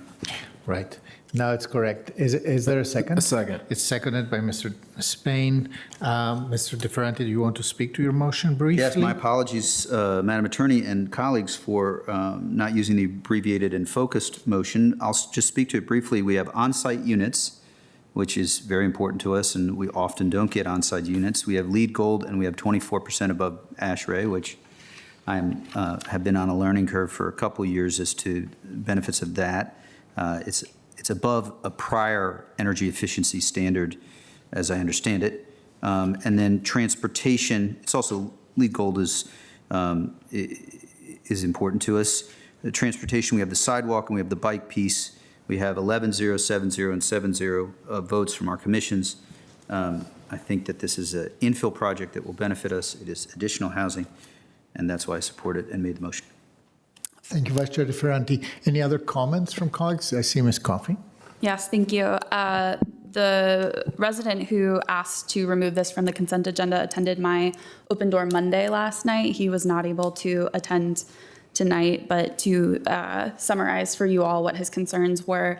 One is that this location is slated for Abingdon Elementary, which has a very high student population at the moment, and he felt it was an undue burden to add additional housing and potentially students to an already overcrowded elementary school.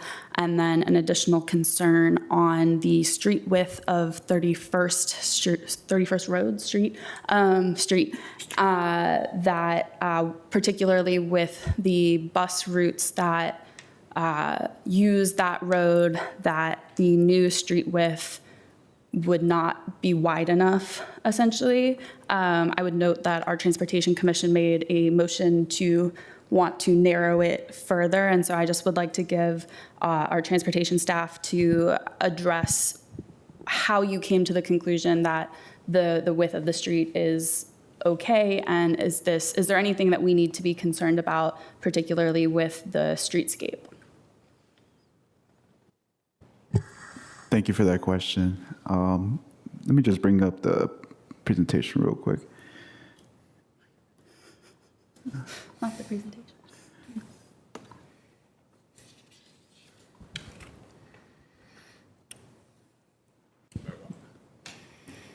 I think I can do it, right? Maybe not. Oh, there we go. Yeah. In general, there should be no concern. The travel lanes that are being proposed are over the 11-foot requirement for transit lanes. As you can see on the screen, due to the curvature of 31st Street South, we have 12.6 on the north side and then 12.8 on the south side on one section of 31st Street South. 12.8 on the north side and then 12.8 on the south side on one section of 31st Street South. And because of the curvature of the roadway, it does kind of change as you move further east, but it still maintains the width over 11 feet, which is what's required or recommended for transit lanes. In general, we have a cross-section of around 36 feet in width that fits 2 travel lanes, a bike lane, and a parking lane. This is adequate and doesn't seem to be a concern for transportation staff. Great, thank you. I just want to make sure that we are fully hearing all the issues. And, you know, I think the school crowding issue is one that we are all engaged in and interested in, but at the end of the day is districts and boundaries are the ultimate purview of our school board, and certainly encourage residents to advocate to our friends at Arlington Public Schools surrounding their schools related issues. Thank you. Other questions or comments? Ms. Cunningham and then Mr. Spain. Just before we move off of transportation, I think 2 slight additional things from the comments we received from the community. One was whether to buffer the new bike lane to provide a separation, whether flex posts or something else. And can you share thoughts about that? Thank you for that question as well. At the CEP stage, once we get more detailed plans, we will see if there's available width to add at least a buffer to the uphill bike lane. In order to get it fully protected, we would require like at least a 3-foot minimum buffer, and we don't have that at this point. Gotcha.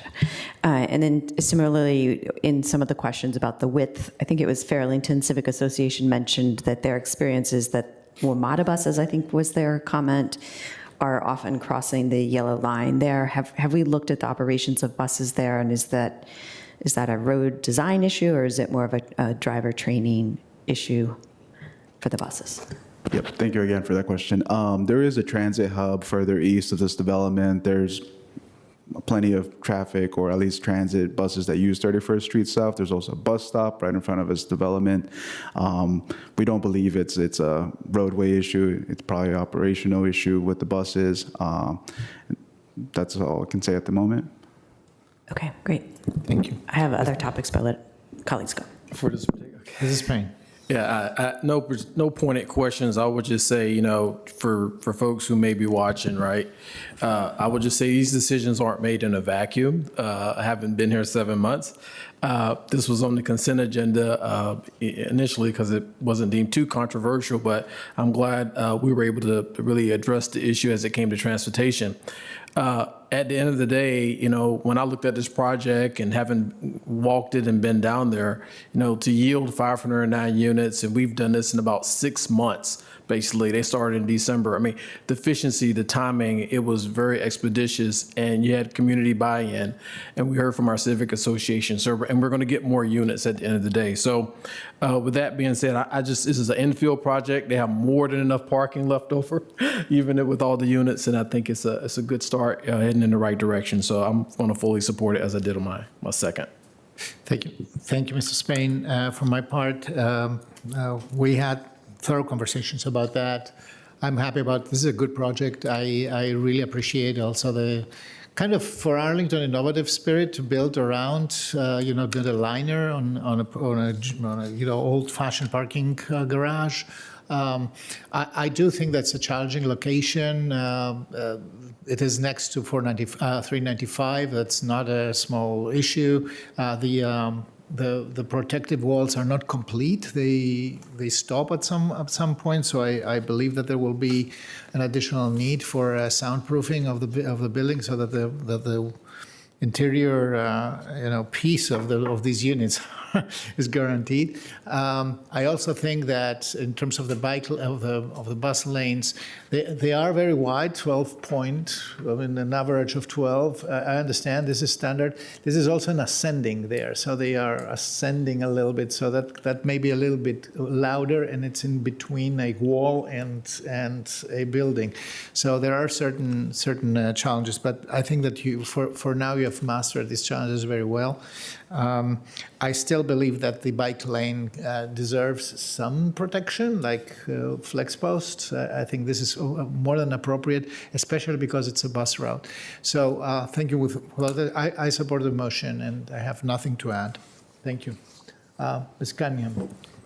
Two other just quick comments. One on the sustainability metrics. I just wanted to see if Mr. Schultz would like to respond to any of the C2E2 concerns about, or the applicant, about electrification and gas use. Those are things, of course, that always the E2C2 are pushing for, not necessarily required by their level of participation. You might want to ask the applicant if they're willing to. Any comment on that? I know sometimes what we'll see is, you come back in the plan with the minimum, but you may be reaching above that. And if you can just share anything about electrification.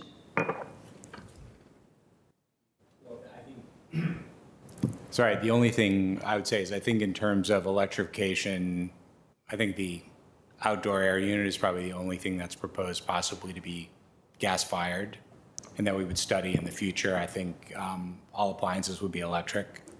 Great. And heat pumps would be the primary unit HVAC. Great. And then like some other projects recently, the fact that you're building around the existing parking instead of demolishing it and putting something else back is also a key sustainability investment that you're making and kind of working with the built environment that we have. The last area I just wanted to lift up is my favorite slide, page 9, just breaking out the sources of density here. And Mr. Schultz, if you could also just address, this isn't a site plan today. It's actually kind of predates the site plan process. Can you talk us through the GLUP, the zoning, and the density real concisely, and then we'll move on. Okay. Well, as you know, there's two different ways that, and even that to this day, you can develop either by right under the existing zoning, which means you have to meet every zoning, regulation to the letter, or through, if the zoning ordinance permits it, the special exception process. So way back in the early 60s, this was developed by right. It must have, I would hope, have followed all of the ordinance regulations by right. We've changed our ordinances over the decades. Interestingly enough, when researching the general land use plan for this site, the general land use plan layer was adopted after this building was built. So there's always been a slight disconnect between the GLUP designation and the zoning, which is RA 615, but that was in place already. As you know, in 2017, of course, the county board adopted a housing conservation district guidelines and named various marks, which are market rate affordable units under the general land use plan, that note 28, and this one fell under it. It was a part of that process. What the developer has now is a 436 unit building built in the early 1960s, and then your section 12 of the zoning ordinance, which is and Mr. Schultz, if I can interrupt, could we put slide 9 up so the community can follow along as well? Sorry to interrupt your awesome flow of very concise description. You asked him to quickly summarize about I did. He did exactly what I asked. Thrones of community. Oh my God, on that. Who are watching? It's for posterity.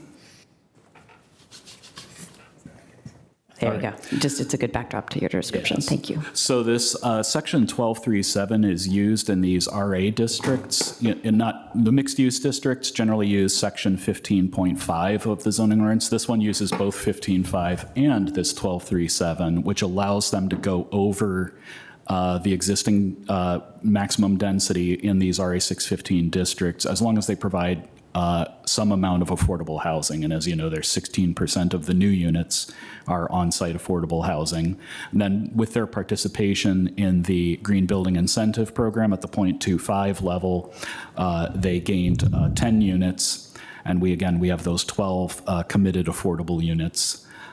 For a total of 509 units total. And again, since everything is wrapped up in not just the new construction, but everything is being wrapped up in this site plan, so that means the existing building is protected under, any major change. If they ever want to demolish it, they'd have to come in front of the board for things like that. And then you have the power to add density through those ordinance provisions. Terrific. Thank you very much. Thank you. Are there any other questions or comments? If not, I will call a vote on the motion of Vice Chair DeFerranti seconded by Mr. Spain. All in favor, please say aye. Aye. Anybody opposed? Abstentions? None. It carries 5-0. Thank you very much. Congratulations. And thank you, Mr. Schultz and Mr. Vergoichea and team. We move to the next item that was pulled from our consent agenda, Mr. Clerk. That's item number 27. Which is the ordinance It's to about speed amend, limits, reenact, yes. and recodify Chapter 14.2, Motor Vehicles and Traffic, Article 1, Motor Vehicle Code, Division 2, Regulation of Traffic, Subdivision A, General Provisions. Section 14.2-12, maximum and minimum speed limits of the Arlington County Code to decrease the speed limit in 5 corridors. Mr. Manager. Thank you, Mr. Chair. With me this evening is Dan Neighbors from the Department of Environmental Services, who will walk through a brief presentation on item 27. Over to you, Mr. Neighbors. Good evening, Mr. Neighbors.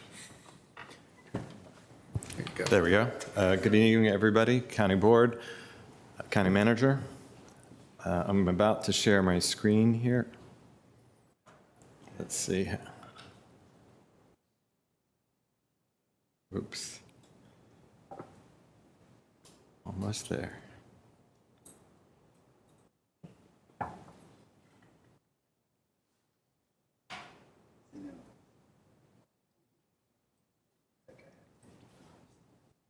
Okay. Can you see that? Good.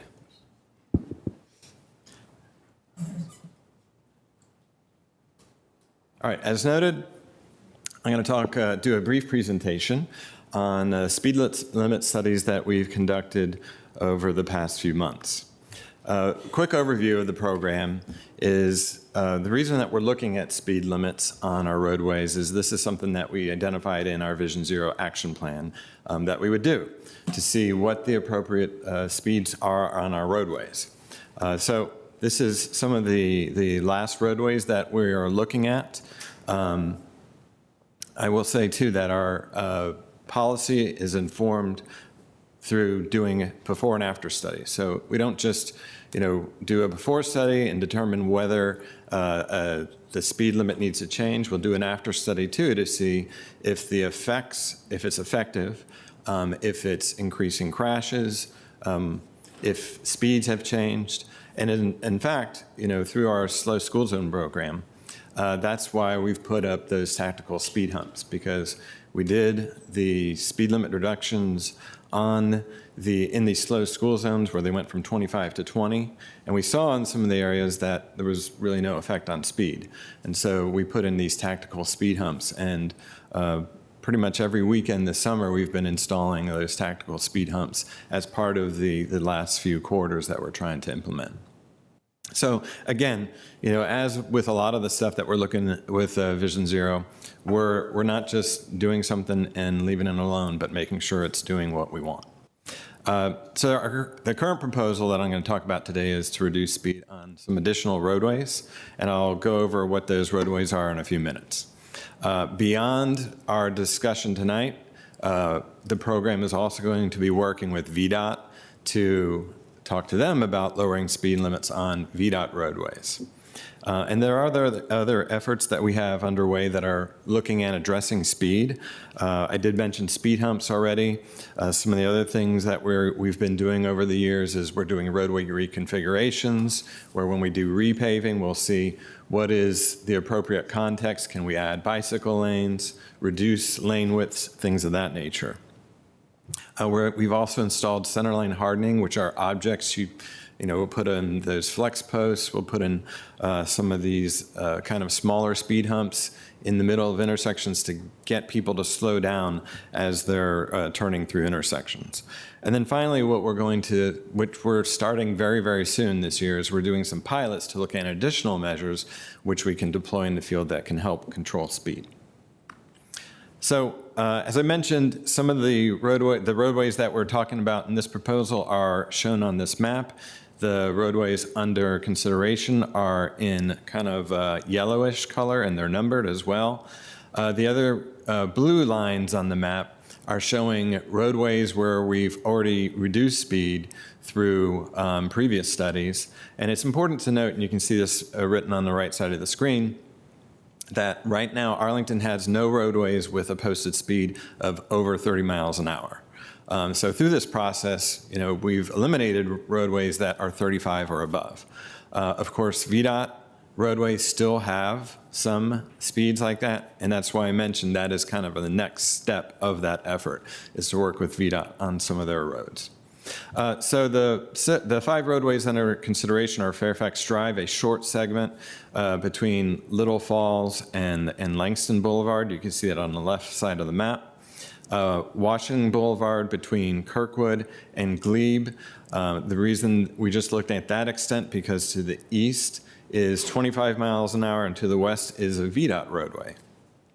We looked at South Carlin Springs in its entirety, which is basically from Arlington Boulevard to Columbia Pike. We looked at South Arlington Mill Drive for its entirety, which is between Walter Reed and Shirlington, and then South 4 Mile Run Drive for its entirety between Columbia Pike and Shirlington as well. So what do we do when we review these? And this is just a kind of quick overview of some of the things that we look at, some of the factors. These factors are in, you can see on the right side of the screen there, it says the MUTCD, that's the abbreviation for the Manual of Uniform Traffic Control Devices, which is basically the book everybody in the U.S. follows to make sure that when you go from place to place, state to state, that a stop sign always looks the same, right? So we also look at other factors. We look at NACTO. We looked at some Federal Highway Administration guidance too. But in all, here are the factors, and I'll go over this very, very quickly. So one is roadway environment. That's like the context of the roadway. Second is functional classification. It's like what type of roadway is it? Is it a neighborhood roadway or an arterial? Other roadway characteristics such as lanes, geographic context, is it hilly terrain or are there curves, et cetera? Transit use, I think is self-explanatory, as is parking, is there on-street parking or not? What is the pedestrian and bicycle activity? That's very important too. And then we do look at volume of the roadway. We do look at speeds, and we do look at crash history, as I mentioned at the very front. So I'm going to go over a few of the roadways where I think there were some comments and questions, a little bit deeper dive on how we take that methodology and how we look at those criteria to establish what we think is the appropriate speed limit.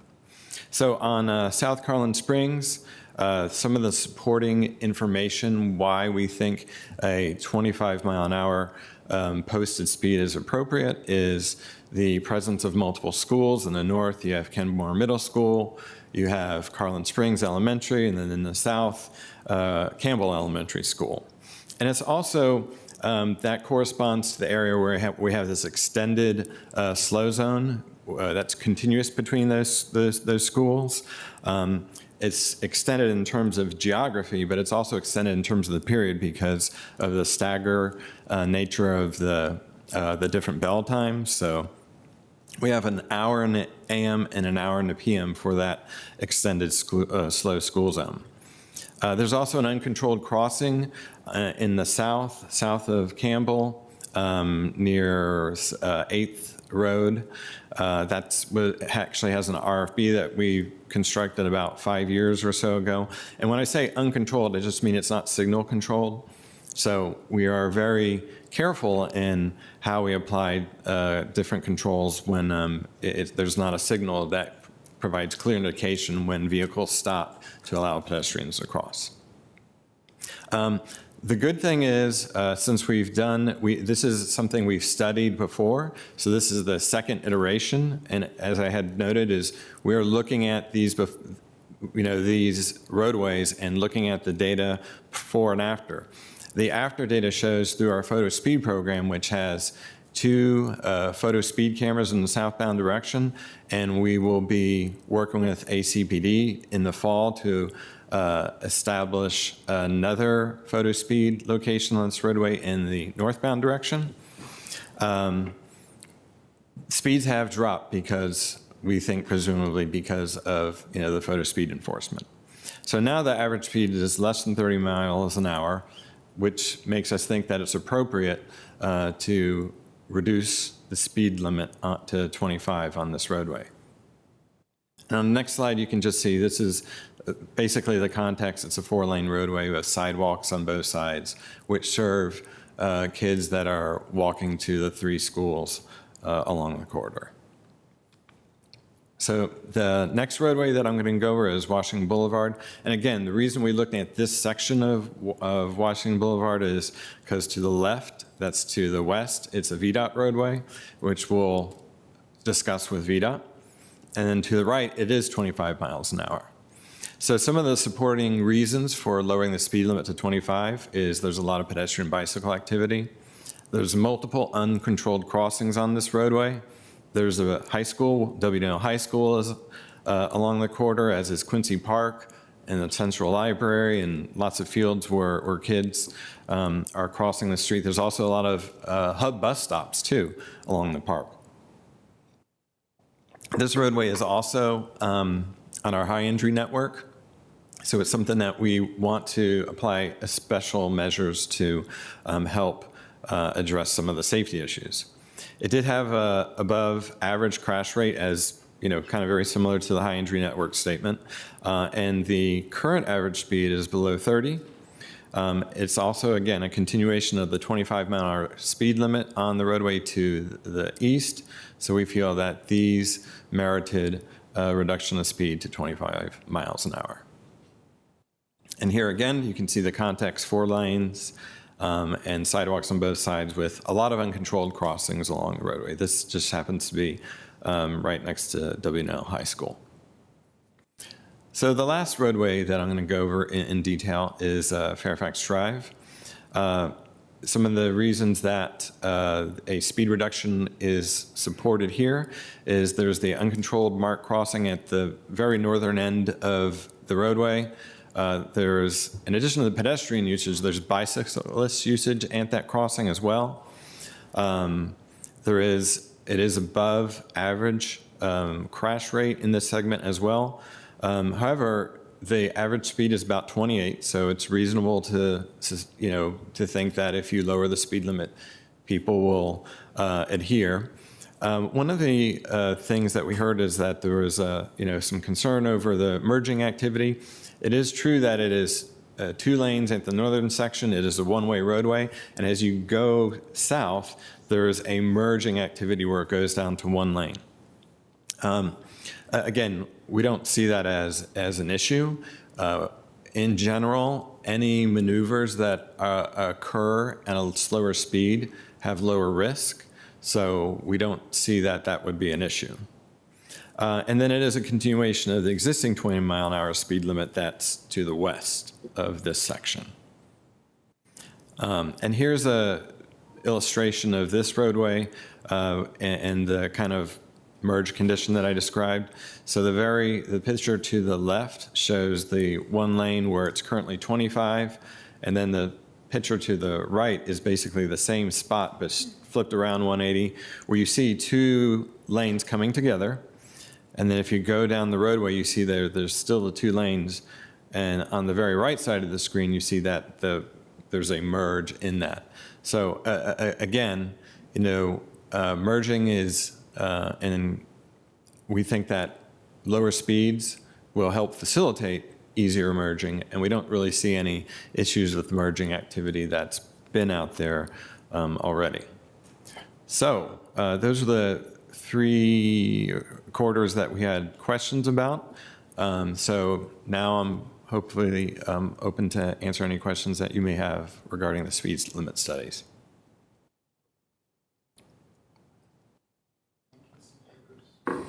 Oh, sorry. Thank you, Mr. Neighbors.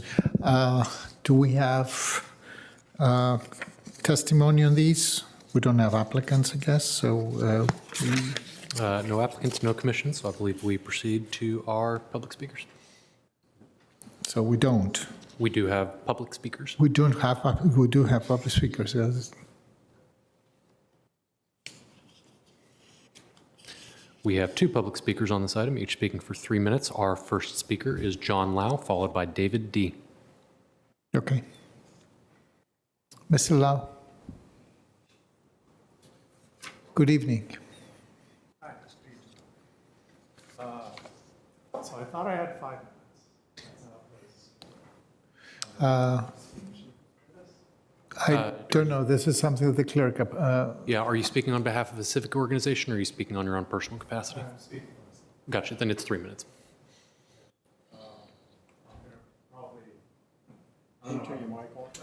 Can you turn on your microphone? I think. All right. Yes, far better. All right. Yes. Anyway, I'll just start. So thank you for allowing me to speak about this agenda item. I request the board consider the health impacts of the proposed amendment before deciding whether to accept it or not. I use the sidewalks and trails along these roadways that were just talked about very heavily. I'm probably more of a walker than a lot of people, walker and runner. So I'm pretty heavily impacted by this amendment. However, I'm not a traffic or an environmental expert, but I do believe that an impact analysis that looks at the broader consequences of these changes should be considered and should be looked at. So vehicles, they emit heat, noise, greenhouse gases, toxic chemicals, and lung irritants, in particular soot and soot particles. Soot particles can settle in people's airways, and they are associated with chronic respiratory disease, especially in children and the elderly, and they're associated with cancer and death. Ultrafine and fine particles are pretty much invisible, so it's easier to overlook them as health hazards. You don't really think of them as being there. And also, the people that are affected by them are not very visible. When people have breathing problems, you just don't see them. But the EPA, the federal EPA, one of their review panels back in 2015 did find that these small particles, PM2.5, are related to somewhere between 13,500 and 52,100 deaths each year. So they're impactful. They're just not very visible. They're not talked about a lot, but they're out there. And again, I just want to point out that, in addition to these deaths, there's a lot of people that end up sheltering inside their homes or other places, and they're just not visible because they're not living full lives because they're having trouble breathing. The people who frequent these areas or live in these areas are the most vulnerable, and lowering speeds in these areas have unintended consequences. Slower traffic likely increases congestion and stop-and-go traffic. It provokes reckless driving behaviors like weaving and rapid acceleration, and it elevates pollution levels. In 2009, a Harvard School of Public Health. If you can conclude. Did a study, and they did find that in Boston, in the area they studied. I did send you this in email earlier, so I'll just conclude by saying, I think we really need to look at the full health benefits. And while lowering speeds can reduce collisions, they can cause Thank you, health Mr. Lau. problems. The next Thank you. speaker, please. Thank you. Mr. Lau, if you would like to, the deputy clerk is in the atrium and he can talk to you about the rules of procedure and speaker signups if you have any questions. Our next speaker is Mr. David D., also for 3 minutes. Yes, can you hear me okay? Yes, we do. Great. So I want to go ahead and start and say that because the county has additional funds over the years due to raising our taxes and the tax rate as well, now the county has so much money. Now they don't know what to do with the money. So they're going out, reducing speeds, putting these new corners out, making turning on red not possible anymore because there's no turn on red, and now reducing the speed, saying it's going to be a nicer way to enjoy Arlington. You're taking away what Arlington is. Arlington is beautiful in many ways, and reducing the speed is not the answer. Mr. Neighbors probably needs to be ousted because he's doing a really terrible engineering job with the county road systems. And reducing the speeds to 25 miles an hour from 30 is ridiculous. Just like Mr. John there just read briefly, that this is going to create more aggressive driving behavior because people are going to accelerate. And Mr. Neighbors is bringing up the points around school areas. He's not being more specific. He's just using generalities, which is terrible for you guys just to absorb and accept. In school areas, there's flashing lights, the speed reduced down to 20 miles an hour.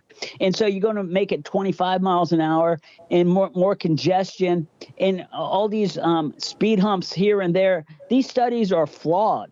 I don't know what kind of why the residents can't be involved more. You guys are the county, and you have so much money. Get us involved more about what we should do with our road systems instead of making it so inconvenient to drive through our road systems. Arlington Boulevard's getting ready to have a terrible update where Fillmore and Glebe Road is on that short route of Glebe Road and Route 50, where they're going to put turn lanes into our neighborhood. That should be denied. Where Route 50 turning onto Fillmore is fine, and they're going to expand that. But now these 5 corridors that Mr. Neighbors is wanting to reduce the speed on is not a good idea. From 4 Mile Run, that corridor there. Or is the county looking to get more revenue through speeding tickets because the speed limit is now reduced to 25 miles an hour? Our forefathers that made Arlington what it is, the road systems are beautiful. And now over these last few years, you guys have been destroying our road system, making it very intolerable to drive into Arlington. And maybe that's y'all's want, to not have people visit or drive in Arlington. You guys want to increase density. In addition to density, I wanted to speak on the previous topic. Sir, can you please conclude? Your time is up. My time is up. Thank you. Yes, sir. I will conclude by saying I'm against, and other neighbors that I've spoken to reduce our speed limit to 25 miles an hour due to the fact that these studies need to be studied more. Thank you. Thank you. Mr. Clerk, do we have other speakers? There are no further speakers.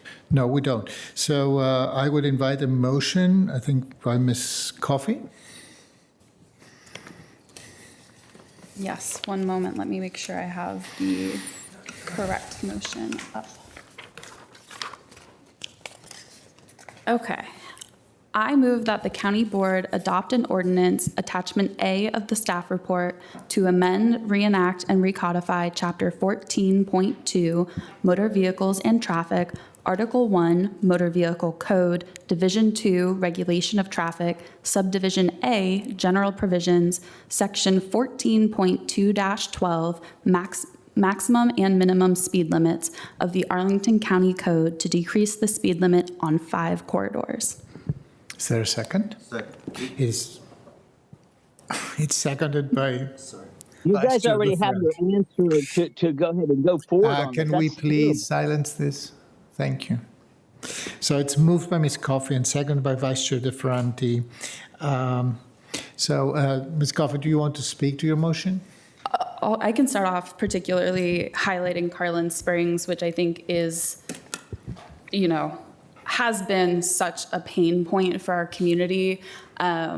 The residents and especially the parents and children that walk along that corridor, there's no buffer on the sidewalk. They are really exposed there. And while we do have the school speed limit times, especially with after-school activities at Kenmore Middle School, there are kids walking that road all times of day. And while the state code may restrict us from having a longer school zone time and, just to be clear, we are only allowed to put speed cameras in our school zones at this point in time, and they can only operate during school zone hours as well. So that really limits our ability to use speed cameras within Arlington County.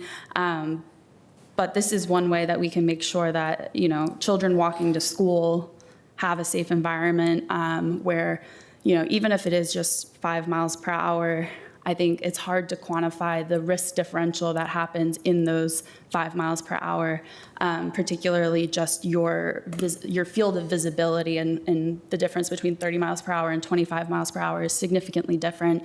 Your ability to have time to see, recognize, and react to something that might be in your periphery field of vision is really important. And so, while I'm highlighting Carlin Springs, I think this is true of all of our corridors, and it's part of why this is such a critical, speed limits are such a critical element of our Vision Zero plan overall. It's not the only element, but it really underlies a lot of what we're doing with engineering is we have to combine the engineering with human behavior. And so I'm glad that we have moved forward with these safety initiatives, and I'll pass along to colleagues. Thank you. I recognize Mr. Spain, then Ms. Cunningham. Well, thank you, Mr. Chair. For staff, just a quick question. I noticed that we, in our communication, it went to Washington Times newspaper notification for community engagement.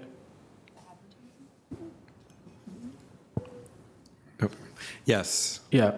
We did. Is anywhere else outside of there in the Civic Association? So we have our DS Cape team that have done the notifications through other channels. I have to kind of get back to you to kind of tell you exactly what all those channels are, but we do kind of a broadband notification for these. Yeah. One, I fully support what we're doing here, having 3 children who, especially with the Washington Boulevard piece and Quincy Park and, that area I think is, again, critically important. We put measures in place to kind of mitigate and slow down traffic in these areas. So, but back to the piece about the engagement, because you heard the last caller, be curious to know, outside of going directly to civic associations, when we're in these arterials and we have these spots, the neighborhoods, right, left and right of these zones, how are those individuals, how are they notified? If it's just by their civic association, or how do we notify them and let them know, hey, guess what, a sign's coming up in 3 weeks and it's going to go from... That is typical when there's a change. We will notify civic associations, yes, and sometimes it goes beyond that. Got it. Got the civic association, read you loud and clear. I'm talking about the citizens who live along those arterials there. How are they being notified? Are we resting on the civic association to do that work? Again, we're using other channels, but I'll have to get to you specifically what those other channels are for notifications. I know we're broad, but we can talk about it later. Thank you. Maybe the clerk could speak to the legal noticing requirements. Yeah, I would note that that's where we send our legally required. So that might be a Washington Times piece. Yeah, but everyone's not watching. I know the requirements. Everyone's not going to the Washington Times. Okay, thanks. Okay, Mrs. Spain, Ms. Cunningham. Thank you, Mr. Neighbors, for bringing this forward and for all the work you do to try to keep all of our road and pedestrian facility users as safe as possible. I think we're going to spend a deep dive a bit later. We have some of our community experts on safety and all users' safety here from staff perspective, as well as some of our community members. I would just lift up that the difference between 30 and 25, even if people really were driving the speed limit, is like, it's a doubling of the likelihood of severe injury, and it's much, much more than that if you are very small or young or frail and older. And so we don't make these changes lightly. The amount of study and analysis that goes into this is just mind-boggling sometimes, and it takes longer than we'd like it to, because we want to make sure that it's safe to make the change and it's the right decision to make the change. And as Mr. Neighbors said, we will monitor after impact as well and see how it's going. So I am fully in support and really just want to push on the VDOT roads, which again, I think we're going to have a lot more conversation. We had some on Saturday, we have more today, but we do still have VDOT roads that function as our neighborhood streets that have 40 mile per hour speed limits, in many cases along Langston, and higher than that along Arlington Boulevard, which is a little bit more of a highway. And so can you speak to what we're doing with VDOT? And I think you alluded to it, ongoing coordination, whether it's Glebe or Fairfax Drive or Langston, and there's others. Can you give us a little foretaste of that? And then I would say for the community members who are interested in this issue, I would recommend you stay on or listen later to the next item, because I think we'll be going in depth there as well. I'll be here for the next item as well. But to answer your first question in terms of what we're doing with VDOT is, in the past, we have had success where we've worked with VDOT to lower the speed limit on a section of Glebe to 25, basically corresponds to the Ballston area. So we have had success. In the past few months, too, we have gone to amend the code to take VDOT streets outside of the code for a couple of reasons. One is because, they have the ability to change without notifying us. So that's one reason. But the second is so that we can really, hopefully have a constructive dialogue where we can, look at places where we can lower speed limits. And basically, we've gone through the same process we've done for the studies I discussed today for sections of Washington Boulevard and Langston Boulevard. Well, we'll bring those studies to VDOT in trying to advocate for speed reductions. So those studies are near completion. We worked with VDOT on some other things, and I will mention one other opportunity that we've been engaging VDOT on is the STAR study they have on Langston Boulevard, where that's something that is ongoing. It's due to conclude, it's a VDOT project, and that's due to conclude at the end of 2026. And so through that, we'll take the opportunity to work with them on working for lower speed limits on that section of Langston. The STAR study goes from Veatch to Lynn Street. So those are the efforts in general that we're... And you may have said it, but I zoned out the timeline of, we're wrapping up our piece, that goes to VDOT, and then is it months, weeks, years, decades? Do we know? Well, we obviously have an interest in seeing action as quickly as possible. And, I would guess it would be hopefully within the year, but it's a little bit, dictated by VDOT what that timeline is. And as soon as we find out some specific timelines from VDOT, of course, we'll communicate that back. But our interest is moving as quickly as possible.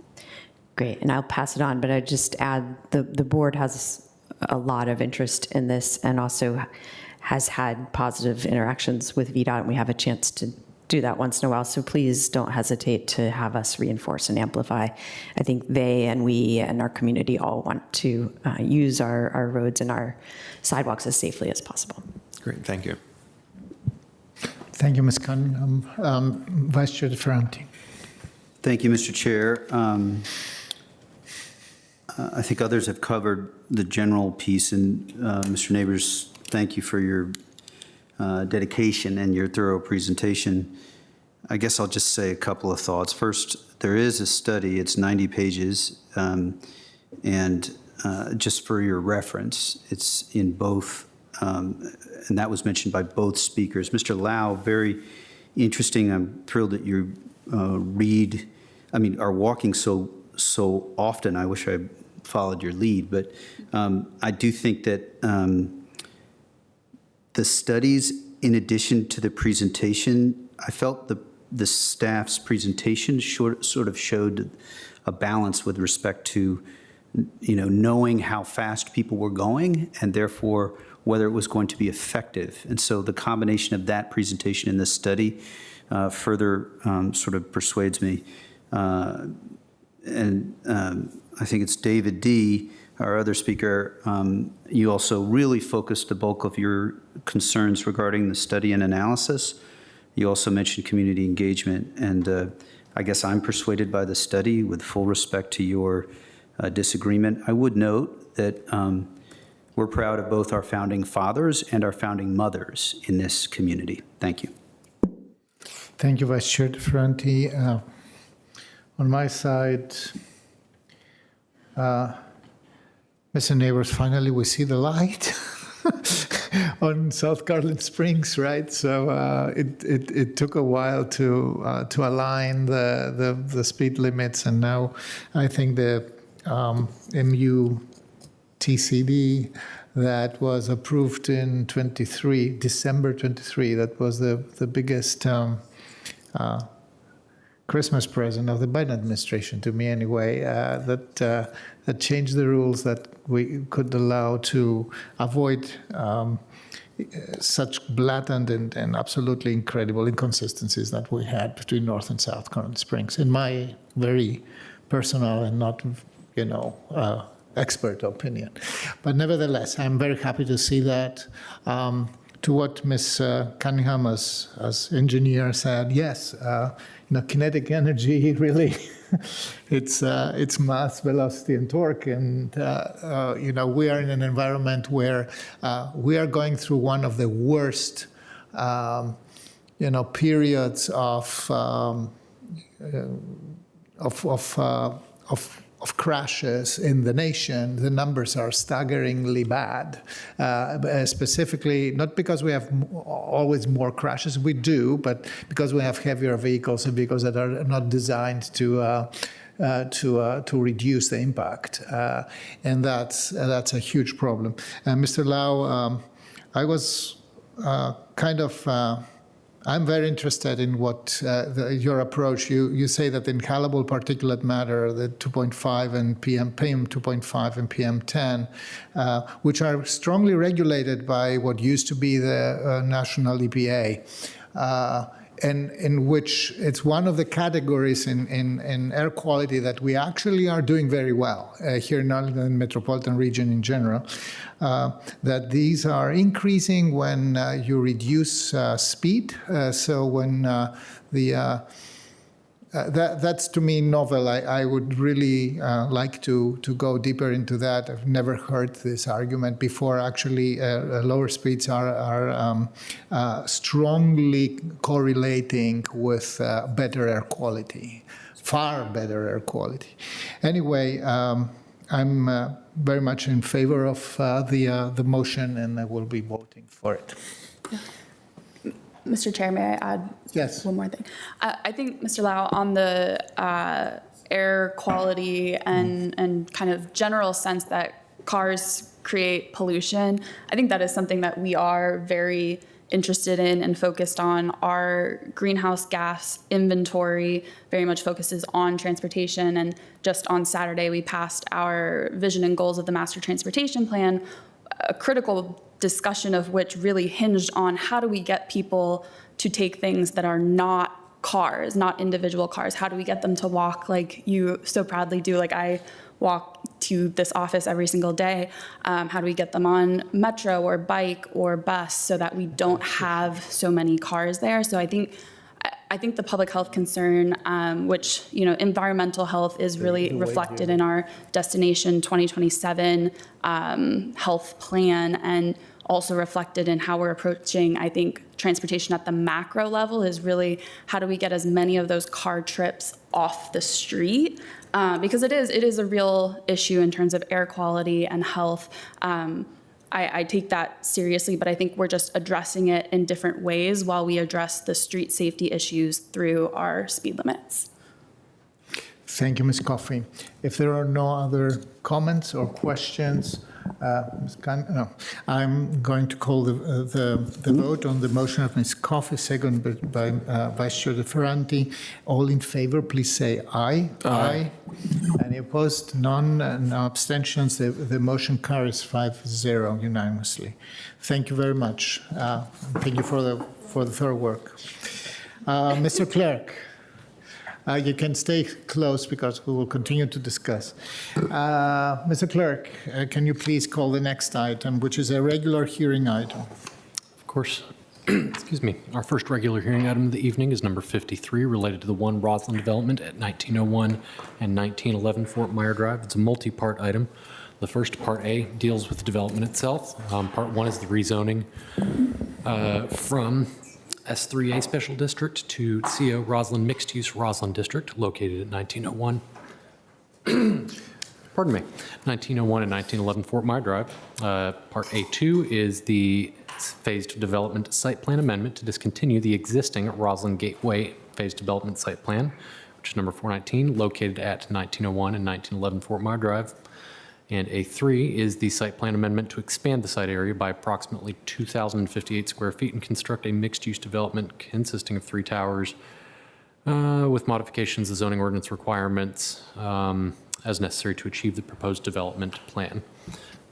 Part B of this item is an ordinance to vacate easements for public street and utilities purposes on portions of the properties owned by Rosslyn Gateway LLC, located at 1901 and 1911 North Fort Myer Drive, and a portion of the 20th Street North right-of-way abutting the northern boundary of RPC number 16-020-002, a portion of the North Moore Street right-of-way abutting the eastern boundaries of RPC numbers 16-020-001, 002, and 006, and a portion of the 19th Street North right-of-way abutting the southern boundary of RPC numbers 16-001 and 006, all with conditions. Thank you, Mr. Clerk. A note to myself, we have tried to shorten the motions. We will have to shorten also the titles. It's our continuous improvement exercise here. Thank you, everybody. It's past 8 p.m., so I am really grateful for the members of the public who are attending today, members of the commissions, and of course, staff and our colleagues. Thank you for your patience. Mr. Manager. Yeah, thank you, Mr. Chair. I'm going to turn it over to Adam Watson, who's going to give the presentation. We have a lot of supporting staff available: Rob Gibson, Mike Galuski, Dan Neighbors, Jeremy Smith, but I'm going to turn it over to Mr. Watson. Thank you and good evening. Yes, this is the 1901 and 1911 Fort Myer Drive project, also known as One Rosslyn. And great. And tonight I'll be covering a couple items, the development project itself, which is a rezoning, a PDSP amendment, and a site plan amendment. And then I'll also cover the associated ordinance of vacation as well. And so I'm sure the board is familiar with this site, as we talked about this site just last month. So this is 1901 and 1911 Fort Myer Drive. There's a north existing office building and also a south existing office building on site. And it's bounded by Langston Boulevard, North Moore Street, 19th Street North, and then Fort Myer Drive. On our general land use plan, our GLUP map, this site is designated as High Office Apartment Hotel, and it's within the Rosslyn Coordinated Redevelopment District. In terms of zoning, we are requesting, the applicant is requesting the board to do a very small rezoning of about 2,400 square feet along the northern portion of the site from S3A to CO Rosslyn, to have the entire site be zoned CO Rosslyn, which is consistent with the existing GLUP designation, and then also allows the county board to approve density up to 10 FAR. To briefly summarize the development proposal, as I know Penzance is here tonight and we'll talk in further detail, we have a PDSP amendment to discontinue the previous approval, as this project will now be constructed in a single phase, and then the site plan amendment to construct 3 residential towers above a mixed-use podium for a total of 9.92 FAR. And those 3 towers are shown on the rendering on the bottom right-hand side of the screen. So the northeast tower is 253 feet tall, anticipating this will be a condominium unit with 73 units. Northwest tower, 285 feet tall with 311 units, and then the south tower, the tallest of the 3 at 300 feet with 461 units. Overall, the residential parking ratio as requested is 0.5 spaces per dwelling unit. That's 423 spaces, and then also 6 spaces for retail parking. This project is going to be doing LEED Gold version 4 certification.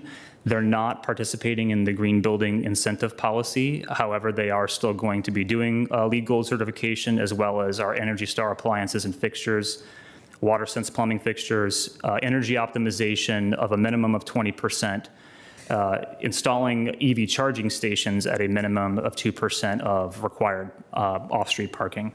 There's also zoning modifications for additional density, reduced parking requirements, and density exclusions. As I mentioned at the beginning, Mike Haluski is also here from the Real Estate Bureau this evening. There's a very large amount of associated vacations with this project in order to realize the vision that's in the Rosslyn sector plan.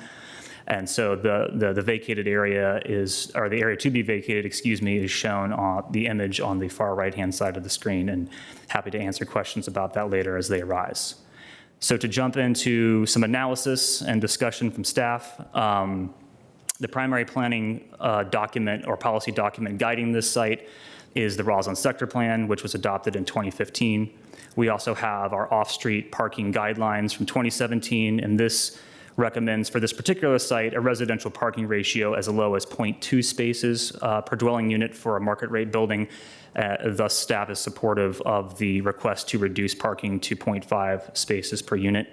We also have Core of Rosslyn Transportation Study and our Gateway Park Master Plan as well, using all of these documents, as well as the MTP and the GLUP and the zoning ordinance to guide our analysis of the proposal.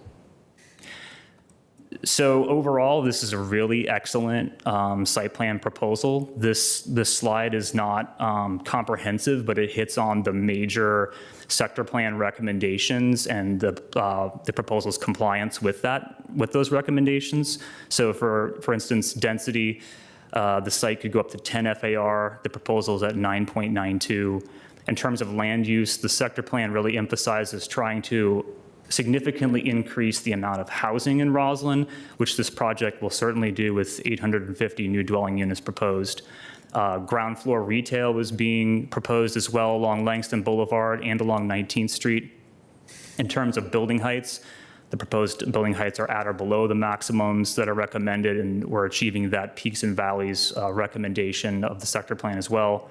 From a sustainability perspective, the sector plan recommends LEED Silver. And for projects not participating in the green building incentive policy, the recommendation is also LEED Silver. The applicant is exceeding that with LEED Gold proposed, as well as the additional commitments that I mentioned on the previous slide. There's a number of other dimensional requirements and separation requirements related to the towers, all of which I'm pleased to report the applicant is complying with. And then lastly, and importantly for our pedestrians and pedestrian safety, expanding our streetscapes, really taking an auto-oriented site and making it much more pedestrian friendly, where we have streetscapes that are meeting or exceeding, in the case of Langston Boulevard, the recommendations of the sector plan. So this is a chart that breaks down the density based on how we account for base density and additional density or community benefits today. And so the blue shows you that, that base level of density per the CO Rosslyn zoning district, which is 4.8 FAR for residential and 3.8 FAR for retail and commercial uses. And then in addition to that, the applicant is requesting to earn 5.12 FAR, and in order to earn that, they're doing a number of things, and I'm going to break this down further over a couple other slides, since there's a lot of information in these small boxes in a small font. So the site plan improvements, this is the blue bubble I was just speaking about. This is for the base level of density. These are things that the developer is doing just to earn up to the base level. And that includes things like the closure of these service and loop roads around the site and bringing the building frontage out in conformance with the sector plan.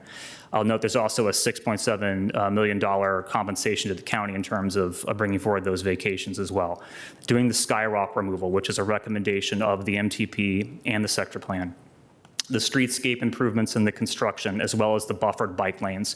So these items in blue are all really important pedestrian safety elements, and I'll illustrate that on the next slide.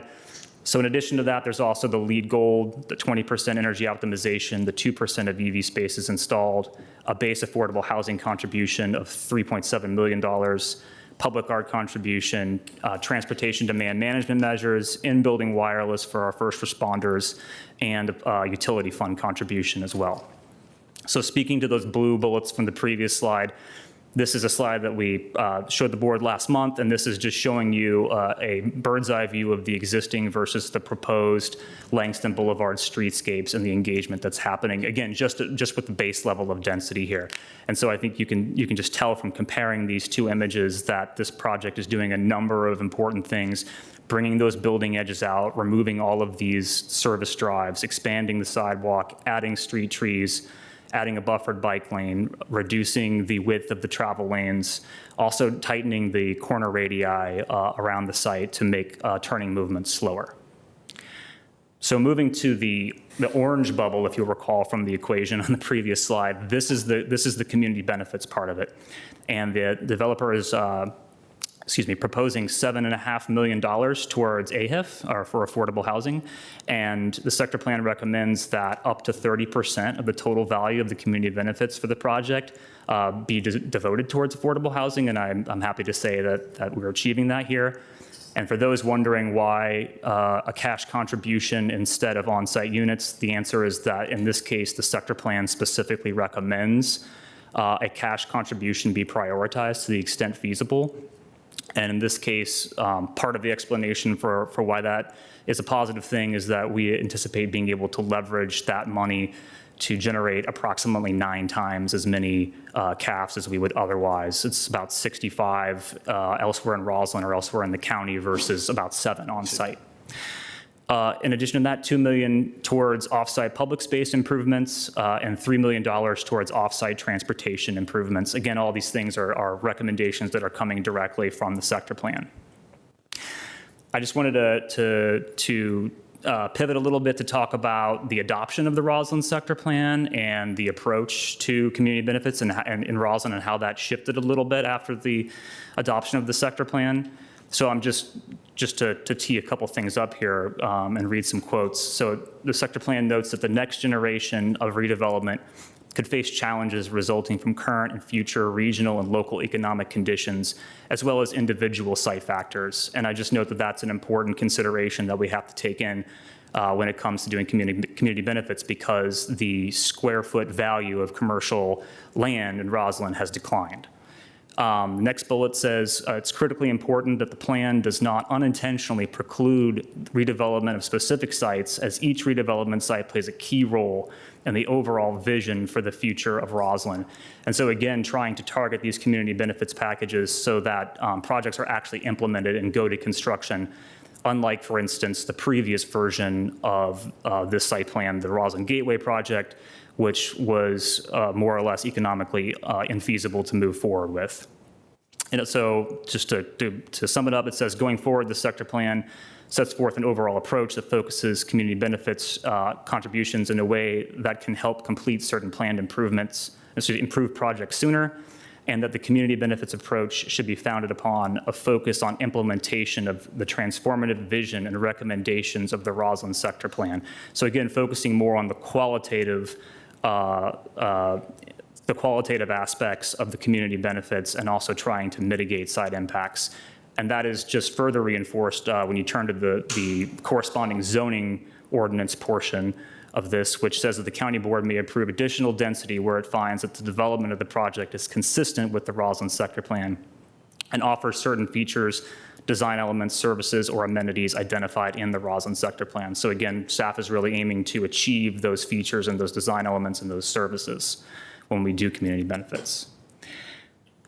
There's a lot of information on the slide, so just offering this up to note that it's here, and happy to come back and discuss it later. But back in 2012, we accounted for community benefits differently than how we do today. So this is obviously a very different method of tallying than the bubble equation that I showed you on a couple slides ago.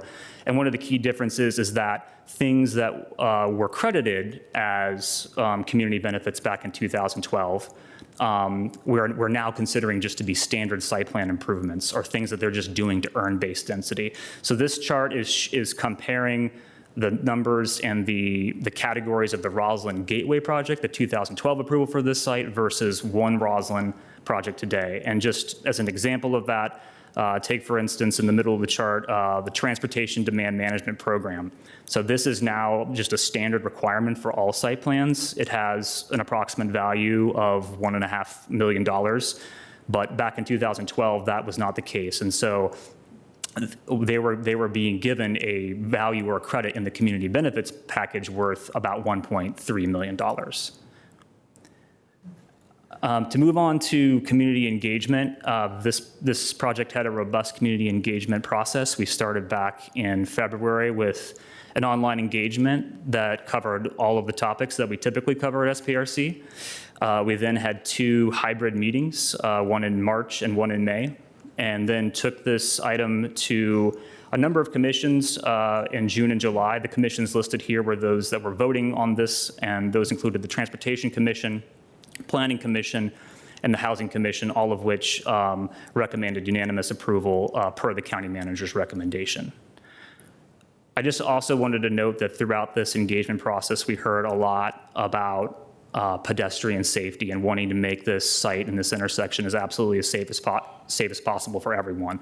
And so in addition to the things I mentioned previously that the project itself is doing and implementing, I just also wanted to note that the county and VDOT are working together on a number of initiatives to continue to improve safety at this intersection, things that we've already done and things that we will be doing. And so my colleagues from DES are also here this evening if there's questions, but just to walk you through a couple of those things. Arlington County installed a fully protected pedestrian walk phase for the east crosswalk on eastbound Langston Boulevard and Fort Myer Drive back in October of last year. We're working with VDOT through their STARS program. That's along Langston Boulevard from North Veach Street to North Lynn Street. That's an ongoing effort. There's operational and safety analysis reports for westbound Langston and North Lynn Street. Our capital projects at eastbound Langston and North Nash Street, as well as eastbound Langston and Fort Myer Drive, and then also ongoing signal and safety operation analyses here. So there's a lot of effort going into making sure this is as safe as possible. Again, overall, we find this is an excellent project. It complies with the site GLUP recommendations, the zoning ordinance requirements, and then advances a number of key county goals as well. So to just summarize that here, affordable housing, I'm combining the base and the bonus or the community benefits portion here. So overall affordable housing contribution of $11.2 million, 845 new dwelling units to transform this into a more residential neighborhood, approximately 14,000 square feet of new ground level retail to support life's everyday needs within a short walk. The pedestrian realm and streetscape improvements I mentioned previously, LEED Gold certification, 20% energy optimization, as well as those EV parking spaces. Urban design, world-class architecture and building design that supports the sector plan, as this is a real gateway site into Arlington. And then lastly, the monetary contributions towards nearby off-site public space and transportation improvements and infrastructure and improvements. And so with that, we are recommending approval of these items per the county manager's recommendation in the staff report. And this concludes staff's presentation. Thank you. Thank you. On to the applicant. Thank you, Mr. Chair. And given some of the lag issues that we have had with presentations, I wanted to see if Mr. Watson would be willing to share. Thank you. Appreciate that. To start our presentation, I am going to turn it over to John Kosturis with the applicant. Good evening, Mr. Chair, board members, county staff. Thank you for having us and taking our application under consideration. Our firm has a 30-year track record successfully working in Arlington County. I myself have worked in the county for 20 years. I knew some of these relationships are a little bit newer. Some of them, looking at staff members, are much older.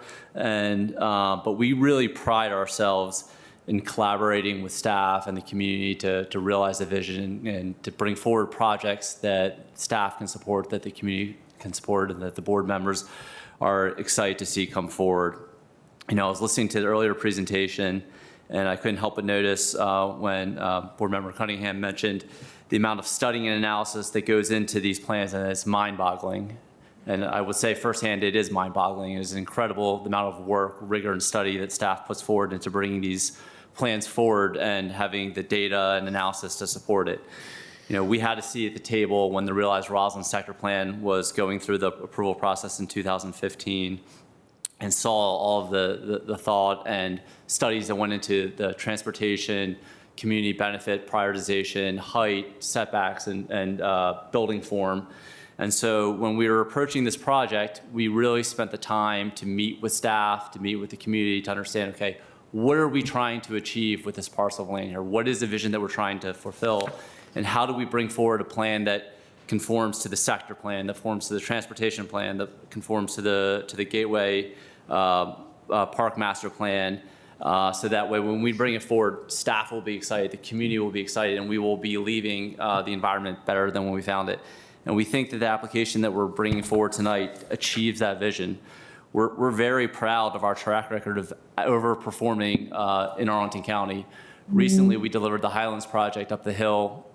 Can you go to the next slide, please? Where we delivered a new fire station number 10. As a part of that application, we committed to doing, one more slide, a LEED Silver project. Well, that wasn't good enough for Penzance, and so we made sure that we got to Elite Gold certification. We installed 6% EV charging in the garage, even though it wasn't a site condition to do so. And for the public art, we coordinated extensively with the county to have public art installed at this site and just absorb the premiums associated with putting the infrastructure in place in order to have that. During our time working in the county, we've owned, operated, and or developed 11 different properties throughout Arlington.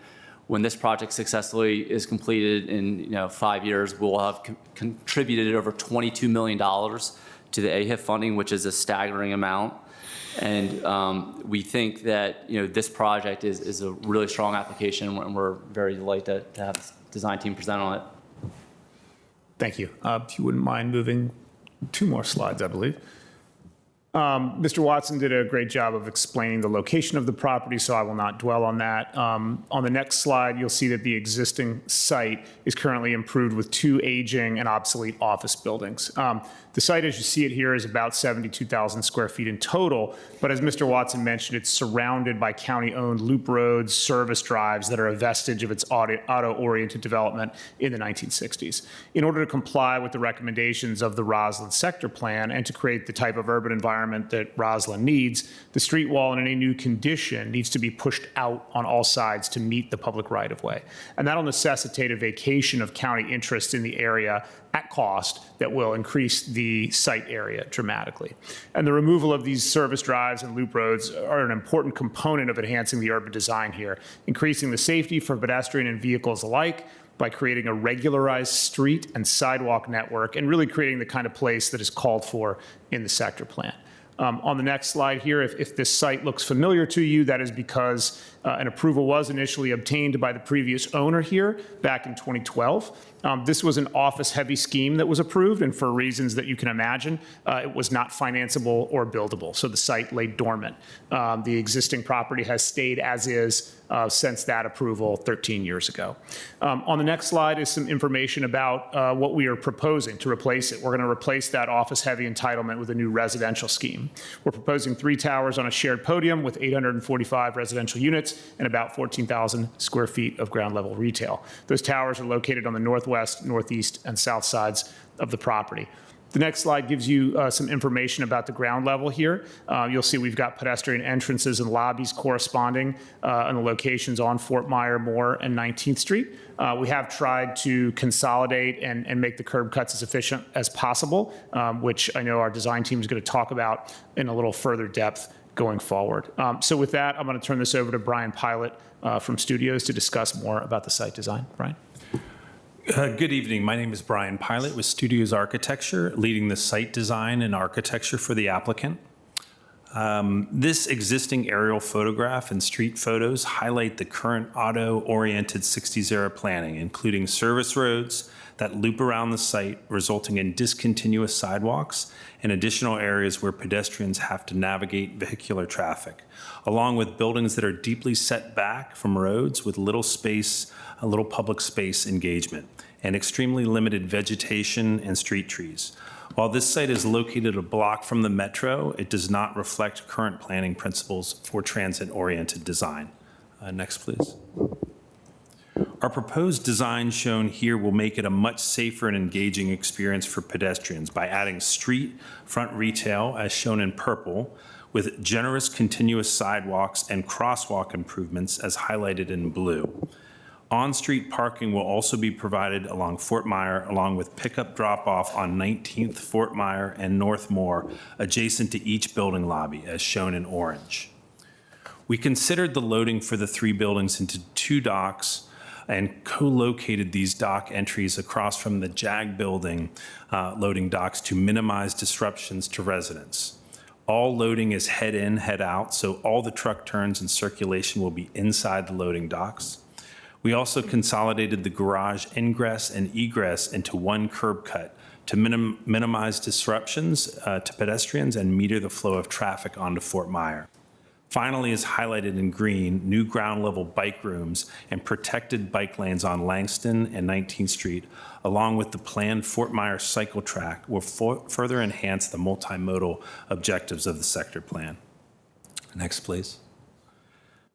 The next series of slides look at the existing conditions compared with the proposed. As shown by the top images, the current frontage along Langston is deeply set back from the main road and bisected by the service loop, resulting in a narrow pedestrian walkway removed from the natural path of travel. The new design introduces a generous and continuous walking path along Langston and will enhance the park experience across the street by introducing a continuous tree canopy, generous public space, and active retail frontage, contributing to a vibrant streetscape. Next, please. On Fort Myer Drive, the top images show the existing conditions with a service drive and 2 lanes of parking. The bottom image shows the proposed conditions with a much wider continuous sidewalk, street trees, and a landscape strip, while still providing opportunities for on-street parking and pickup drop-off. Next, please. On 19th Street, could you go? Oh, that's right. Finally, on North Moore Street, the existing images on the top show narrow sidewalks with no vegetation compared to the proposed on the bottom showing wider sidewalks and street trees. Next, please. One more, please. The architectural concept looks to nature for its inspiration, particularly the role hydrology plays in creating natural forms. Towers are carved and sculpted to create a variety of heights and expressions, consistent with sector plan goals. Studios and our partner architect, HCA, felt this biophilic approach was particularly important given the project's adjacency to Gateway Park. In addition to the overall context of Rosslyn, we also carefully considered the adjacent developments that are under construction, especially as it relates to our podium design. The design breaks down the current super block by carving away at key corners to allow each tower's architecture to come to the ground, highlighting arrival points and adding variety to the streetscape per the sector plan principles. Next, please. This view from Georgetown illustrates the prominence of the site as an iconic gateway arrival from the Key Bridge and how these towers will complete this edge of the Rosslyn skyline. Penzance very intentionally brought on a second architect for the Northwest Tower to ensure we have a variety in the design. It has been an excellent collaboration working with Hickok Cole Architects in developing a design where each tower has its own distinct geometry, but is also complementary to one another. Next, please.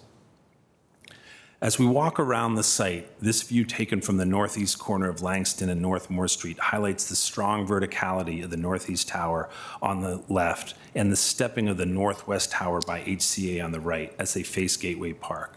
Retail and residential units front the park, creating a vibrant pedestrian scaled experience. Next, please.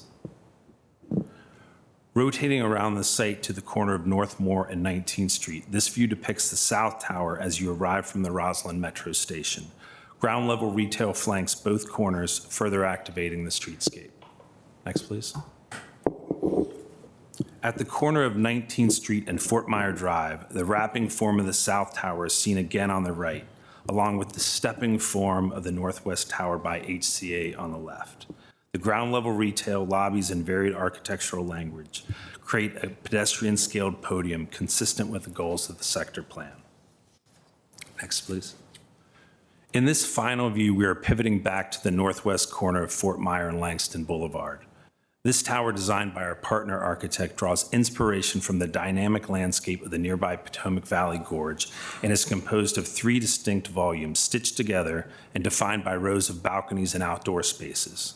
These elements create generous opportunities for residents to engage with the park and enjoy views across the river.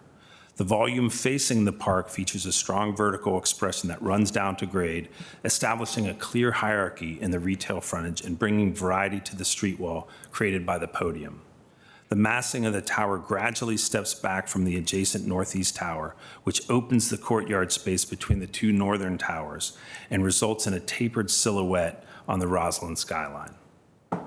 Active uses such as a generous residential lobby fronting Fort Myer Drive and retail along Langston Boulevard contribute to a lively and inviting public realm that engages Gateway Park. With that, I will turn it over to Mike Babcock with Sustainable Building Partners.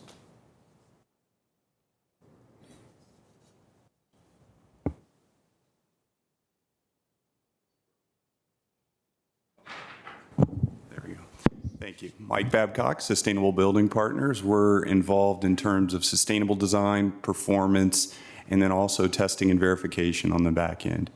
We're really excited about this project, and the authenticity of that's really important because we've been involved in working with the county for quite a while as well, from the early days of the green building policy to where it is today. We really applaud the community for pushing sustainability into the forefront.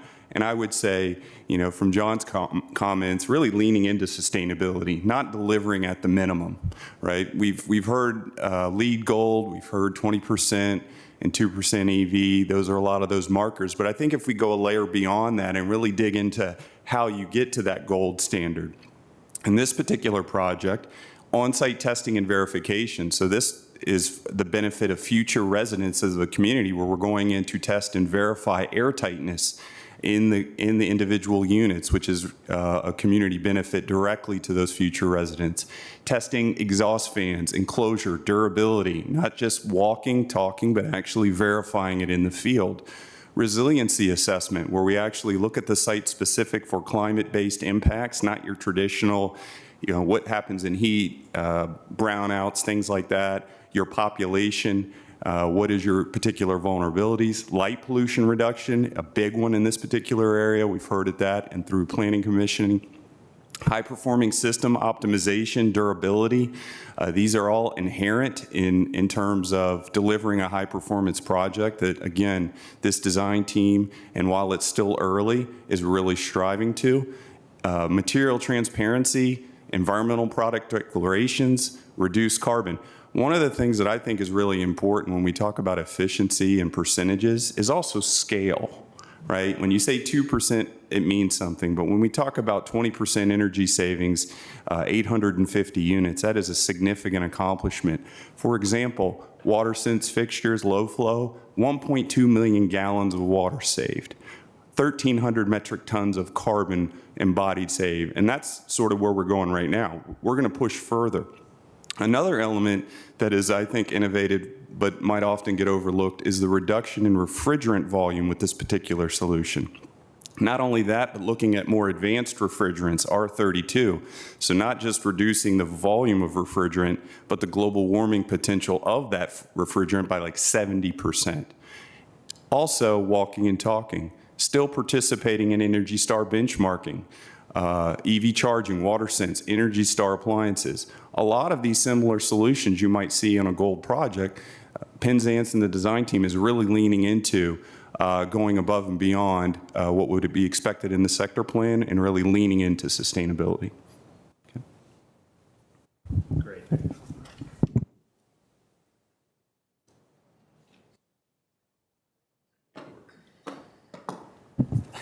Thank you. Thank you, Mike. And lastly, that was a discussion of our sustainability, but then the other community benefits associated with the site. I think Mr. Watson did a really thorough job explaining those, so I won't dwell on these. But I would just point out that we are making cash contributions toward offsite public space and transportation improvements in the neighborhood of $5 million.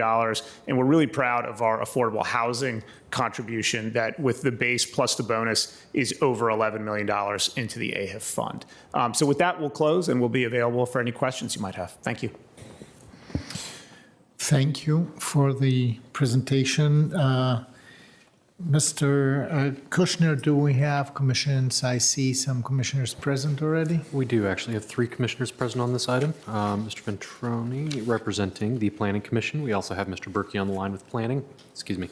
Yes, on the line with Planning, and Liliana Diaz with C2E2 joining us as well.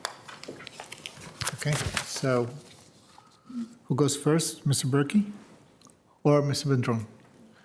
Good evening again. Thank you for staying with us until so late. Very excited about this project. I'm here on behalf of the Housing Commission, who on July 10th, we voted unanimously 7-0 to recommend approval of the project. We believe this is a high-quality development that will significantly enhance the site and benefit the surrounding community. It meets the requirements of the Affordable Housing Ordinance and will make a major contribution to the county housing goals. In total, One Rosslyn will provide 845 new market rate units, helping to expand our housing supply in a high-demand area. Just as importantly, it will deliver over $11.2 million to Affordable Housing Investment Fund, with $7.5 million of that amount to earn bonus density, which will result in around 65 affordable units. We're particularly pleased that the bonus density contribution could support the creation of 65 off-site affordable units and do so with longer affordability terms than the typical 30-year standard. The Commission also expressed strong interest in retail portion of the development and the importance of attracting grocery store to serve the Rosslyn community. Finally, one of our commissioners raised a thoughtful question about the condominium tower within the project, asking whether the portion of the bonus density contribution associated with the tower, which totals about $651,000, might be directed towards homeownership support programs. We encourage staff to explore that possibility. In summary, One Rosslyn offers a significant and balanced set of public benefits, advances our affordable housing goals, adds to our market rate housing supply, responds to longstanding community needs. We urge your support for the project. Thank you, Mr. Ventrone. Thank you. I believe Other we have advisory Mr. commissions? Berkey with us on the line. Mr. Berkey. Yes, good evening again. Eric Berkey representing the Planning Commission this evening. So the Planning Commission heard this item at our July 9th, 2025 public meeting. This item, the site plan, was received very well by the Planning Commission. So I'm just going to give a brief summary of some of the discussion. There was significant discussion of community benefits. Some folks would have liked this project to be fully electric. Some commissioners raised the desire for bird-friendly glass. Others had raised the desire that the applicant participate in the Green Building Incentive Program. But it's important to note that the conversation came back to the fact that this application is compliant with the Rosslyn Sector Plan. It's otherwise, we did make a finding that it's compliant and in accordance with our comprehensive plan. And so really where the Planning Commission landed is that while we may desire certain additional community benefits or enhancements, it certainly is compliant and fits well within our accepted framework for such a project, and otherwise will provide a tremendous value to Rosslyn, notwithstanding the $11 million that the county stands to receive for the Affordable Housing Investment Fund. So overall, this project was very well received.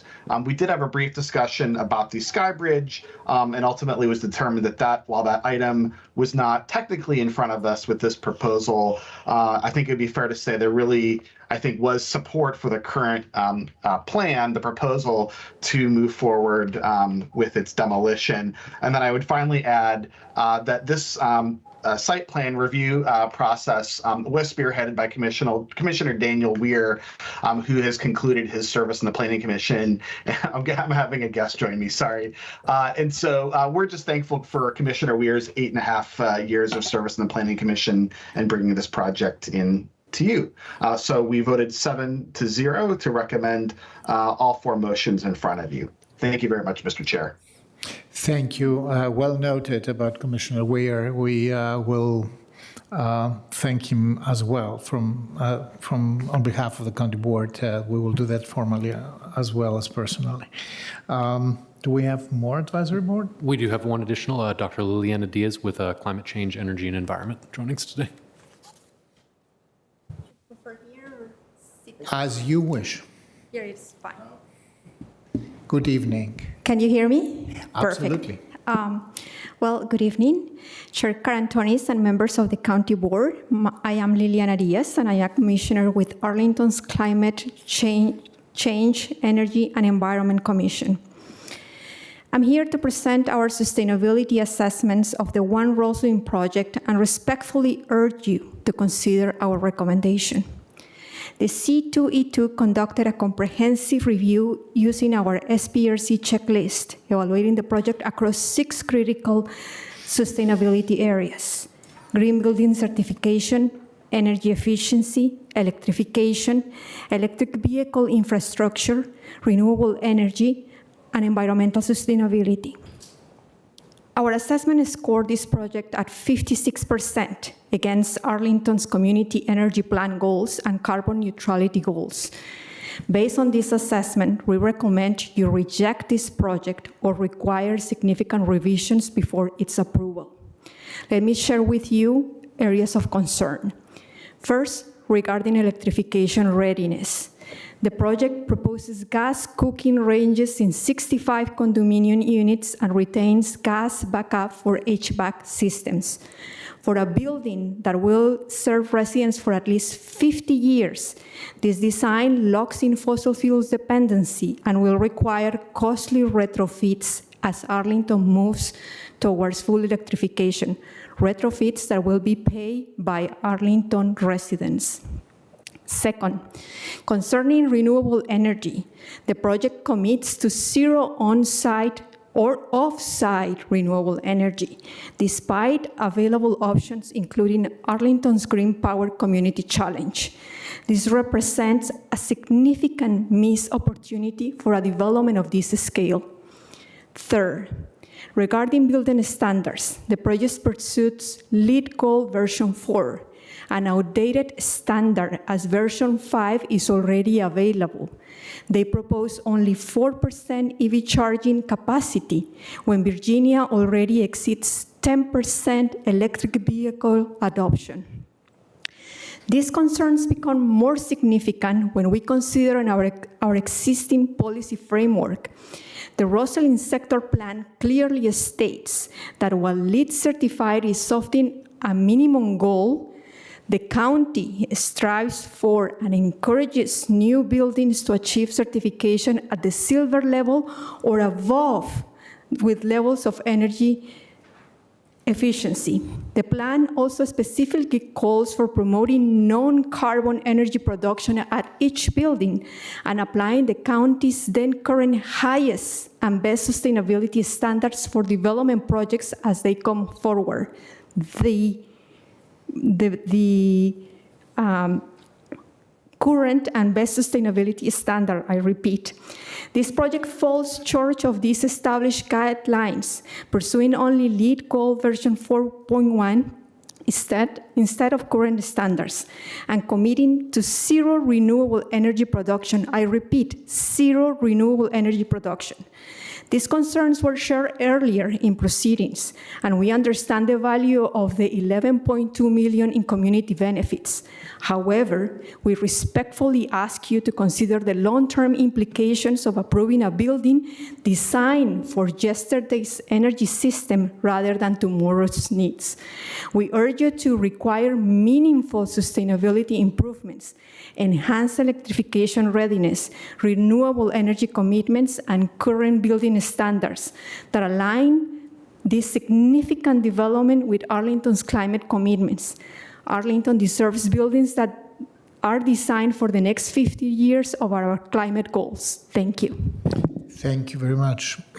And thank you for the commission and their extensive letter to us. Mr. Clerk, more advisory commissions? No, no more advisory groups. Okay, so then we have public speakers, I believe. We can start calling them. We do, if you give me just a moment.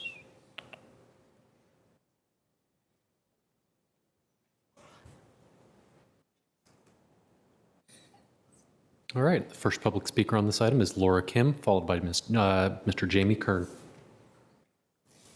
Ms. Kim.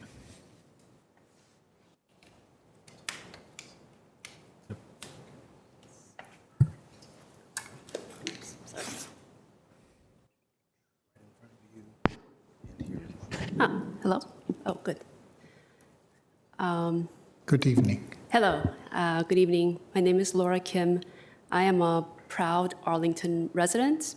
I am happy to live where I do and grateful that so many public transportation and other amenities that I need for daily life are accessible to me. Having said that, I am dismayed looking at your plan and your proposed plan to move forward with demolition of the pedestrian walk bridge on Langston Boulevard and Fort Myer Drive. I am a small part, and I'm not representative, but I have many friends in the blind community. I work at an organization that serves people with multiple disabilities. And we want to work. We want to contribute to society. And the basic foundation of that is being able to feel that we can access services, transportation, access to work and recreation safely. We do not want to feel threatened, and we don't want to have to guess when we step out into the streets whether we'll be in danger of our lives. So we are differently abled. That doesn't mean that we are less capable. It just means that we may need more support, and we may do things differently. But we don't want to second guess our safety, and I urge the board to please consider and do not forget about the disabled population in your county. Arlington is such a great place to live. It draws in so many talented people, educated people, people who contribute to our culture, our public service, many sectors. And I think it should be an example to other areas across the country and across the world. It should be better. It should be an example. And the ADA is just the floor. It lays out the basic minimum requirements, but that does not mean that that stops there. And I urge the board to aim for the sky when it comes to accessibility for everybody. Thank you. Thank you very much, Ms. Kim. The next. Thank you. Our next speaker is Mr. Jamie Kern, followed by John Kelly. Yes, good evening, Commissioner. Thank you. Thank you, Chair and Commissioners, for staying very late and being so diligent in everything that's important to us here. Quick introduction. I'm an energy engineer who moved to Rosslyn itself over 10.5 years ago to work on long-term clean energy policy. I've worked on energy policy and projects at all levels, from building HOA to city, county, state, national, and international levels.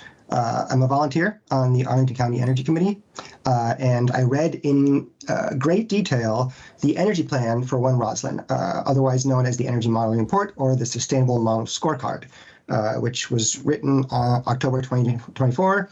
And my comments are going to be related to that. But I want to first say that I preface this saying I think the architecture of One Rosslyn is beautiful. I think it'll be an excellent functional addition to the city for 50 to 100 years to come if they build it strong, as well as bringing much needed benefits and funding for low-income housing, which I also appreciate being a Rosslyn resident who owns a condo in lower than average or lower than medium income neighborhood in Rosslyn.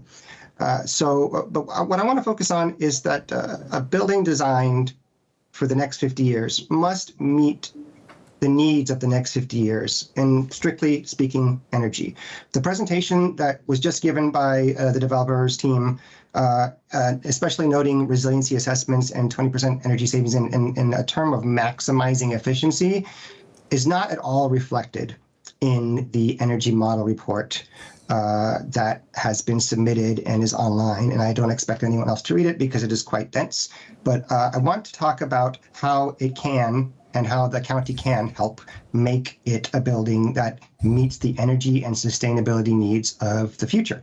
Sustainability, a population density requires increased energy and a greater mandate for energy efficiency.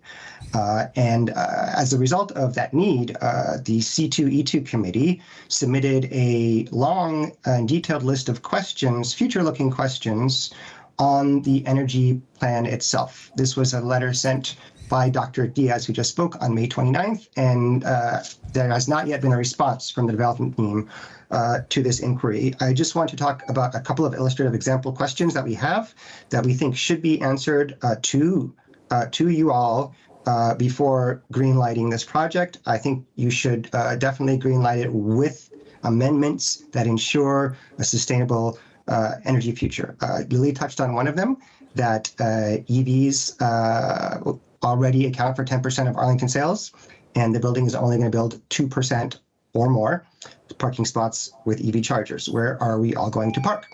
I want to put this in numerical terms. You have 845 units, 845 families or individuals. Mr. Kern, your time has elapsed. If you could conclude your remarks. 8 parking spots, and I'm going to submit a longer list of these for your consideration. I hope you'll be able to review them in the near future to find out ways in which the residents of the building can reduce their energy costs. Thank you, Mr. long term. Kern. Thank you. The next speaker, please. Our next speaker is John Kelly, followed by Joan McIntyre. Good evening, members of the board. We spoke on this a couple of times now. Shared comments written as well. Our family is joining you from our summer break trip here in an international location, but it really stresses the importance of the matter to our family and families of our neighbors today. I find it a bit ironic that we were talking about reducing speeds by 5 miles an hour around Arlington County today, but we're still planning on going ahead with tearing down this bridge where our neighbor was severely injured by a motor vehicle, and we're being left with no choice going forward but to roll the dice, play the game of Frogger, and cross a highway and an interstate without a bridge.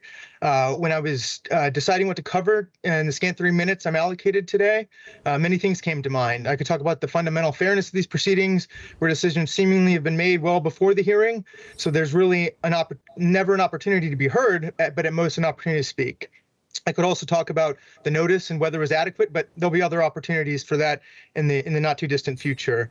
And on the proceedings themselves, and in particular those before the Site Plan Review Committee, we could talk about our civic association and how it was excluded from meaningful participation when it asked specifically, given its vested interest in this bridge and in this site plan. I also thought about discussing the Core of Rosslyn transportation study, which really was the driver for this misguided strategy of taking down the Sky Bridge for essentially aesthetic reasons, if you look at it. It was interesting when you look at that committee and those involved in the Rosslyn Core study, and you see a similar cast of characters. The developer, Penzance, was there, as were other neighboring developers, including Monday Properties, Ditmar, and Meridian Group. We also saw the Rosslyn Business Improvement District and North Rosslyn Civic Association. All those same folks were the ones who got meaningful participation here, yet North Highland Civic Association, which was not part. And even Chris Latt, who was on the the Transportation Commission at the time, participated in that study, and now was representing a private interest group, presumably in favor of tearing down the bridge here. And so what we were left with was try to uncover the shell game of community benefits moving from one site to the next, trying to understand who was really benefiting. And it's really, at the end of the day, the developers. When they give back easements, when they get back land through roadways that are no longer going to be available going forward, they get bonus density, they get more profits on the back end. And whose backs are those profits coming on? Arlington residents and families like mine who rely on this infrastructure that we're giving away for safe passage. Also thought about bringing up some of the other misguided aspects of the plan, including the elimination of on-street parking, lack of accommodations for pedestrians during that construction, which if other projects are a guide, that could result in sidewalks being unavailable for 4 or 5 years in some cases. I could also talk about the degradation of the bus routes, which rely on that slip lane on Moore Street to safely get to the Rosslyn Metro Station. No thought was given to that. In fact, we're looking to add a radius to those curves. Sure, yeah. But then in the day, there'll be other forum to adjudicate those issues that I alluded to. So if I don't meaningfully hear from me today, I at least ask you to hear from my children. Thank you. Next, we're good. Please don't turn the bridge we use to get to the Rosslyn Metro. Thank you. Thank you. Good evening. We couldn't see everything because it flickered for a moment. Ms. McIntyre, I guess you're the next speaker. Yeah. Good evening. I'm Joan McIntyre, and I'm speaking for Eco Action Arlington. I want to start by noting that Eco Action Arlington rarely weighs in on projects like these, and give our comments in the letter we sent is a reflection of the dismay in the lack of sustainability features proposed in One Rosslyn. As I've said to the board on many occasions, we are in a climate crisis. Today, as in the past, I can point to numerous recent extreme weather events, 100 and 1,000-year floods, extreme heat waves, and out-of-control fires. To put it bluntly, we were running out of time to prevent the worst consequences of the climate crisis. Decarbonizing buildings, which accounts for almost 60% of the county's greenhouse gas emissions, is critical to meeting the county's climate goals. New buildings in particular should be highly energy efficient and all electric, that is, no on-site use of fossil fuels. Seek to limit embodied carbon in building through the use of low-carbon cement, steel, and other materials, and otherwise support the county's climate and environmental goals such as EV charging and bird-friendly glass. This project fails to substantially achieve any of these essential features. Electrification is crucial and will allow the building to operate with zero greenhouse gas emissions once the electric grid shifts to renewable energy. Penzance appears to have not even considered an all-electric design, opting for supplementary gas for both ventilation and heating, as well as gas stove for the condos. All-electric buildings are feasible, even for high-rises much higher than this project.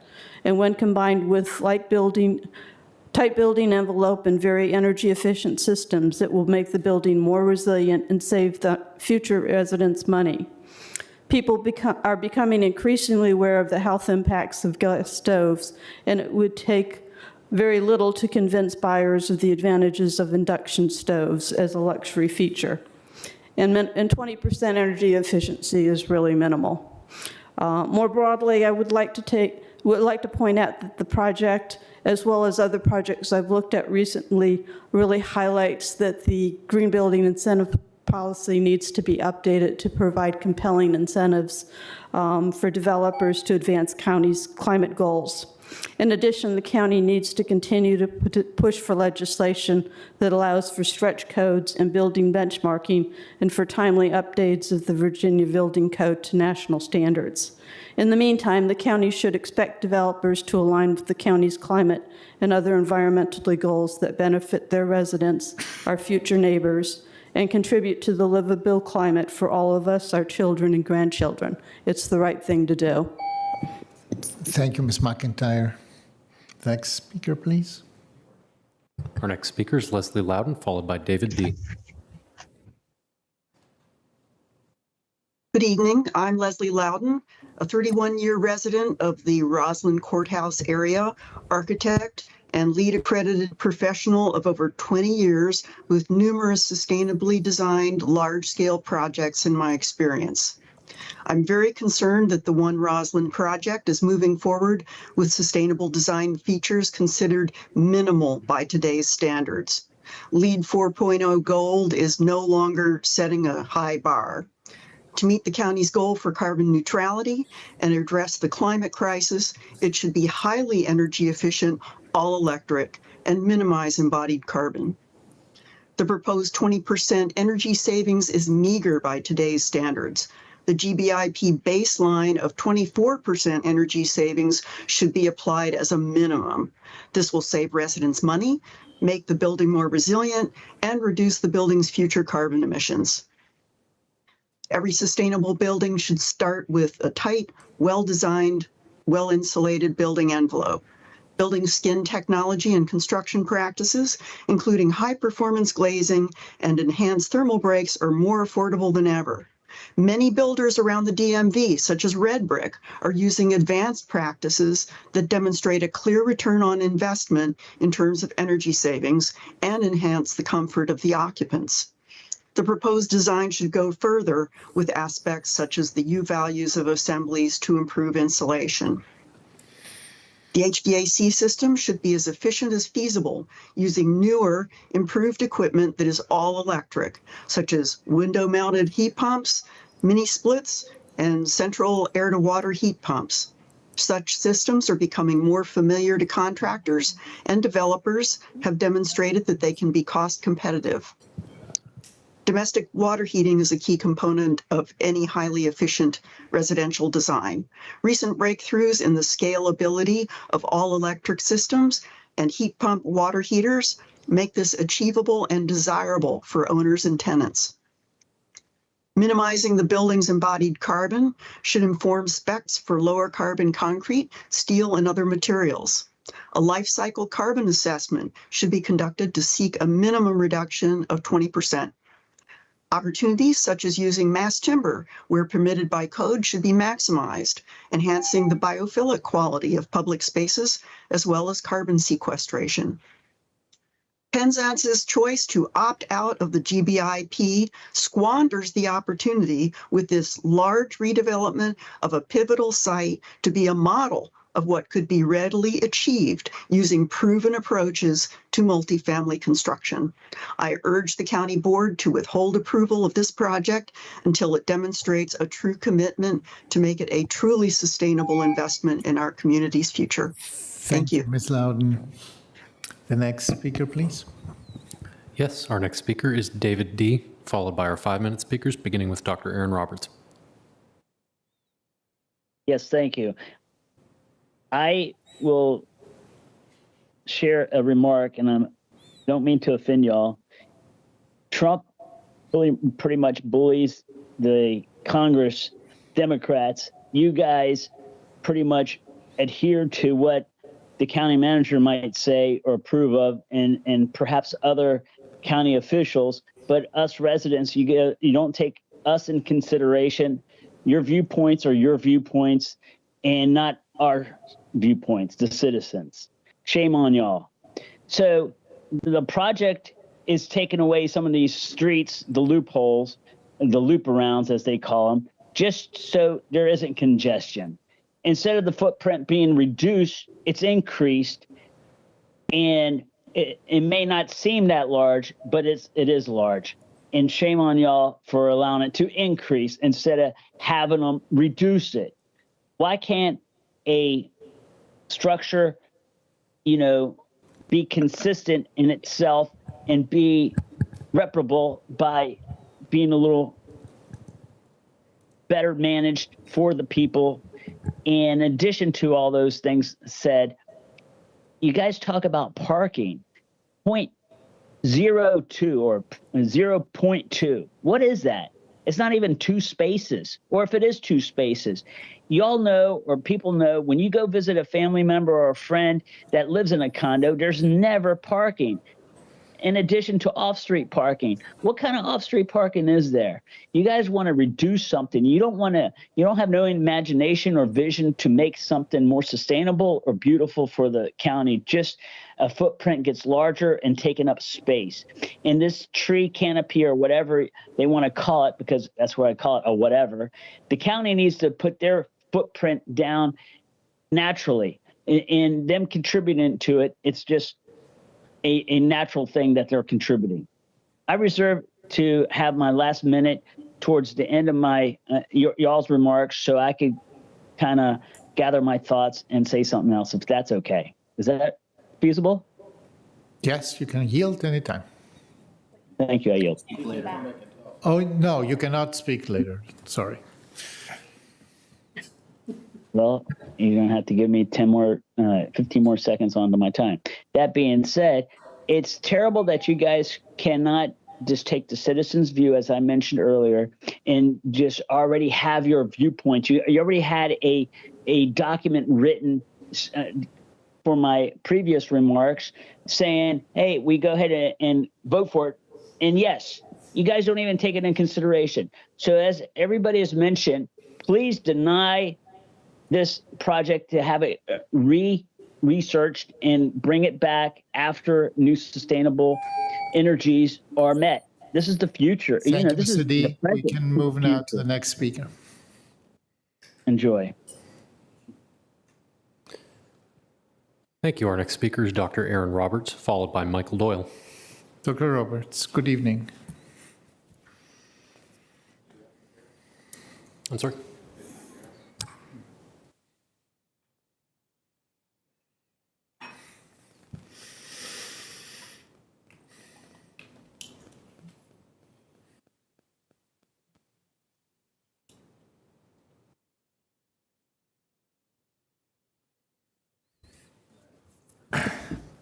Well, hi, I'm Aaron Roberts, and thank you for your time. I'm here representing North Highland Civic Association, and here to speak with you about protecting vulnerable road users near Gateway Park. Next slide, please. So, our community's requests are twofold. Please consider rebuilding the public infrastructure that our county or community has come to rely upon. And please also take seriously into consideration the Transportation Commission's recommendations and fold them into the site plan conditions. Next slide, please. So a little bit of context about why we're here today. North Highland's 3,000 residents have come to rely on this infrastructure for accessibility and for access to Metro Rail.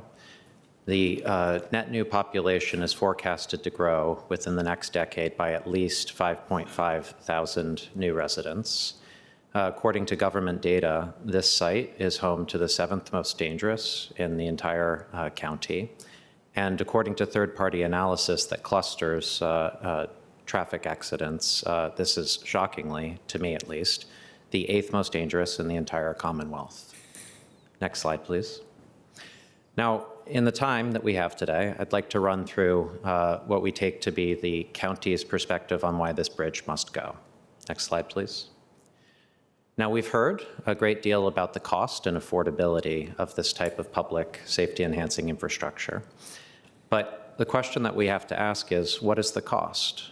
After 3 weeks of a public records request going unanswered, it stands that no cost estimate exists for this site. It's also noteworthy that the community benefits package on this began at $30 million in 2012 and has declined to roughly $14 million in 2025. We've heard public testimony that the market is down, but that's not the Federal Reserve's perspective on the commercial real estate index that they maintain. We've also seen earlier today on slide 17 of the staff presentation some curious accounting about public benefits. One I would call out is $7 million for the demolition of Penzance's own building. I'm not sure if that's a community benefit according to the Arlington County zoning ordinance, but it's definitely worth discussing. Next slide, please. We've also heard asserted that it is against county policy to preserve bridges in Rosslyn in particular. But if you look carefully at the very third page of the Rosslyn sector plan, it's very clear that it's not a regulatory document. Also, missing from this conversation is Vision Zero and the 2019 commitment to, I quote, eliminating all traffic fatalities and severe injuries. Next slide, please. Now, we've also heard that rebuilding the bridge will delay reconstruction of Gateway Park. I wonder if this is a good reason. I think this is worth discussing publicly, a good reason to not invest in public infrastructure. But also missing is the analysis to cost and schedule to support this contention. Next slide, please. We've also heard asserted that no one uses this bridge.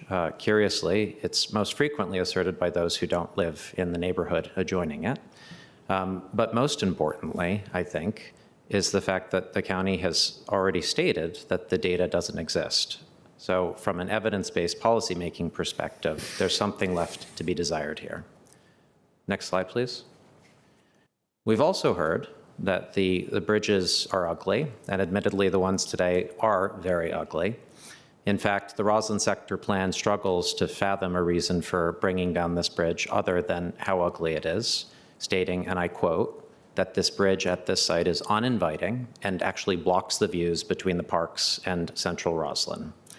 Now, I don't think the public's seen an attractive sketch from Penzance on an alternative bridge design.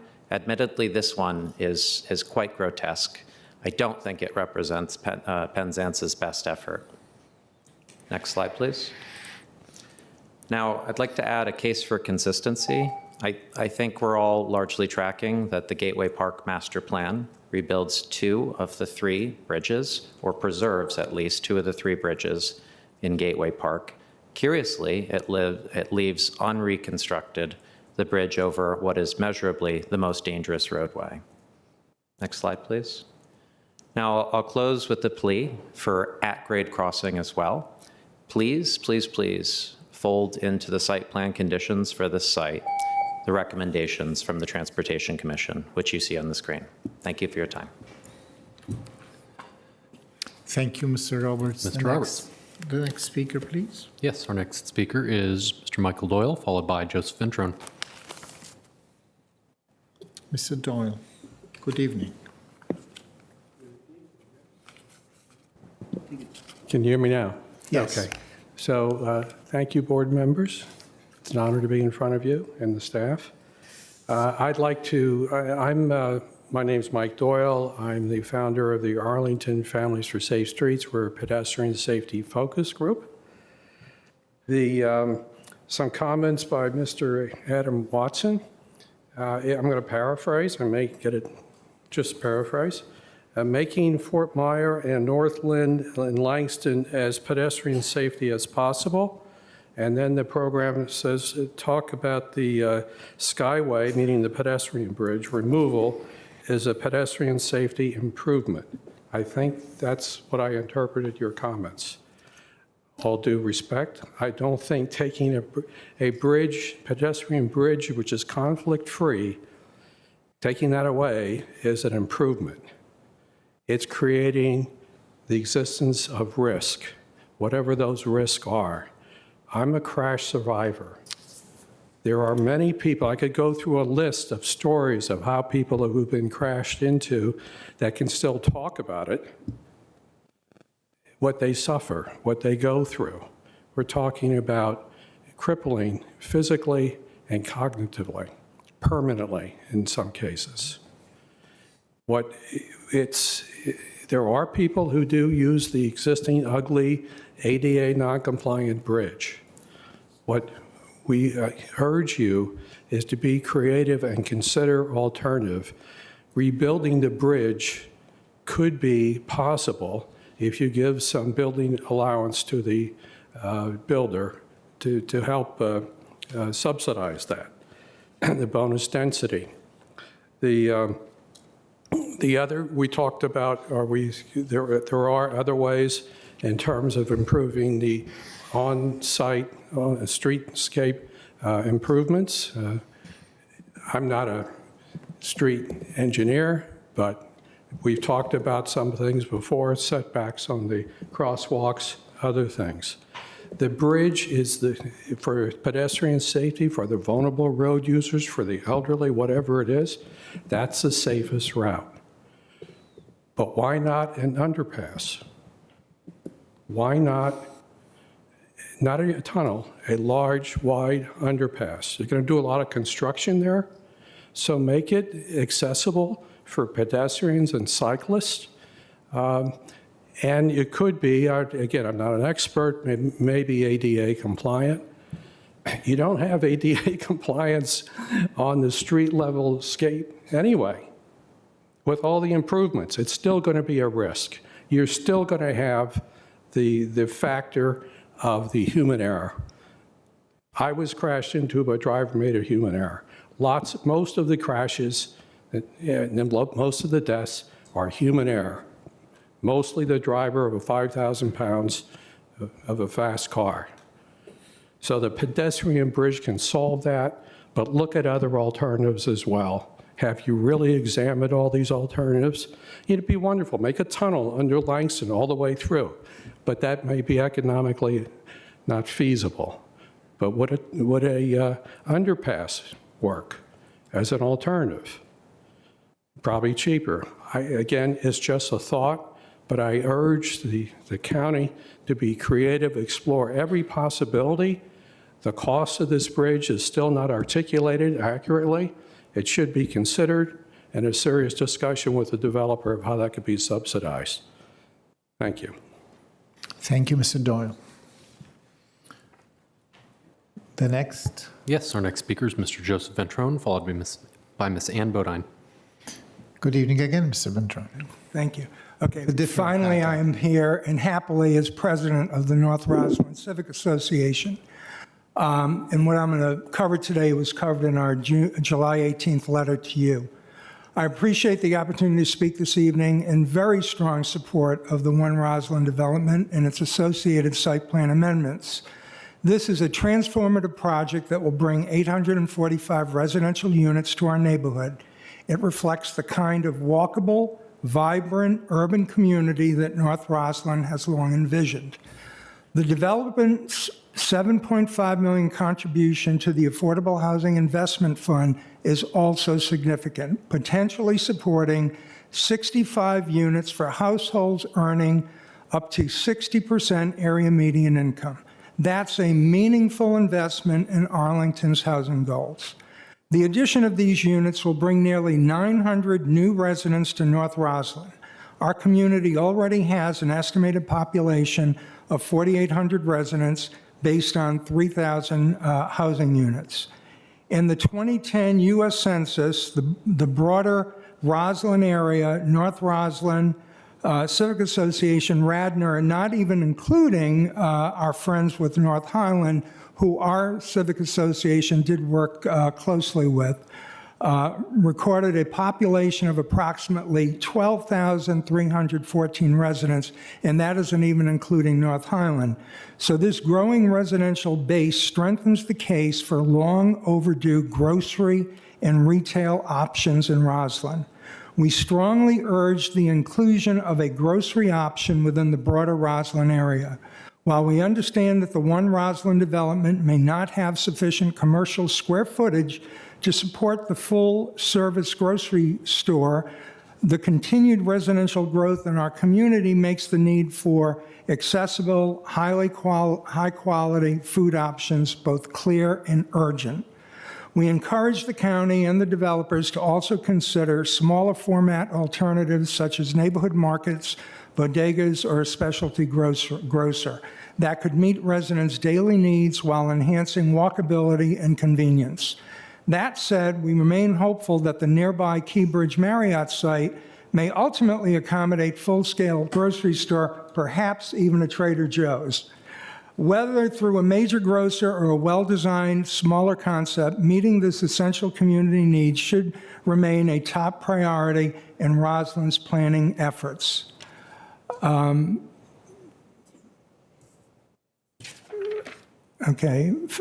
Transportation. First, We strongly oppose maintaining the pedestrian bridge and strongly believe that the associated community benefit would be better allocated to to affordable housing. And on that, the North Rosslyn Civic Association wrote to you all twice previously to my July 18th letter. We fully support the Transportation Commission's June 30th letter calling for safer crossings like pedestrian scramble, narrower lanes, and red light cameras. But there are some additional concerns we have. North Moore Street is a major bus route, but the current design doesn't safely support wide bus turns. There are multiple curb cuts, entry bays, and a loading dock with no turnaround, creating hazards for pedestrians and drivers alike.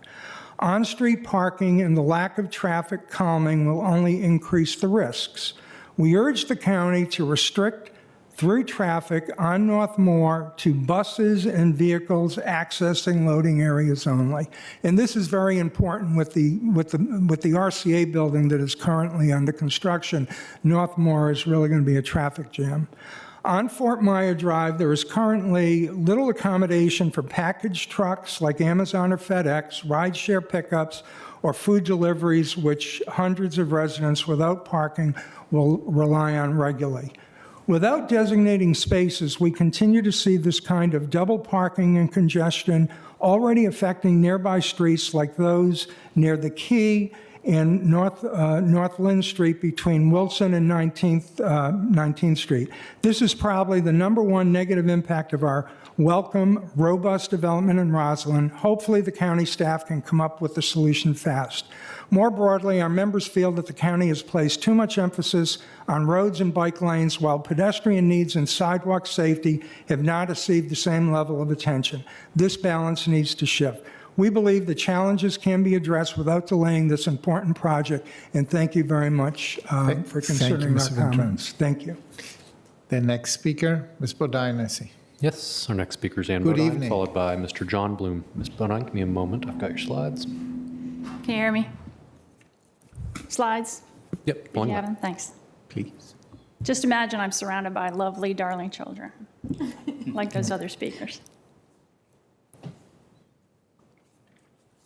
Okay, Mr. Chair, members of the board, good evening. I'm Ann Bodine. Ms. Bodine, I want to make sure that your microphone is on. You can't hear me? Yes, Should I now raise far it? better. Okay, sorry. Okay, You're before we good. start the clock Same. again. Okay, hi, I'm Ann Bodine with Arlingtonians for Our Sustainable Future, and I'm here to speak about the One Rosslyn site. Next slide. So with regard to the Sky Bridge at 1901 Fort Myer, in 2012, the plan to remove the bridges was based on an idea of connecting buildings, but you'll see from the picture there are no buildings to the north of the site, only a park and major roads. So keeping a sky bridge here is not going to threaten your street level vibrancy as it would in other areas. So we're recommending that you retain it. Next slide. Also in Plan Langston Boulevard that was approved several months ago, this county staff noted that Langston Boulevard itself was one of the most significant barriers separating neighborhoods. So we see a bridge here as a better connector to encouraging metro walkable communities. Next slide. In addition, it's key to improve safety for all users. According to your own data, this was the 8th most dangerous in the county, or as we heard earlier, possibly the 7th. But in any case, it needs to be addressed. Street level improvements, especially as you're adding so many new residents, are a non-starter. Next slide. Same relationship, disability improvements with the Sky Bridge. The current bridge is not ADA compliant, and this is a chance for Penzance or the county to offer ease of access by all to the park and surrounding areas. It is a choke point for cars connecting DC to Virginia. We've added thousands of residents. We're adding more. We need the Sky Bridge. Next slide. I'd like to address affordable housing.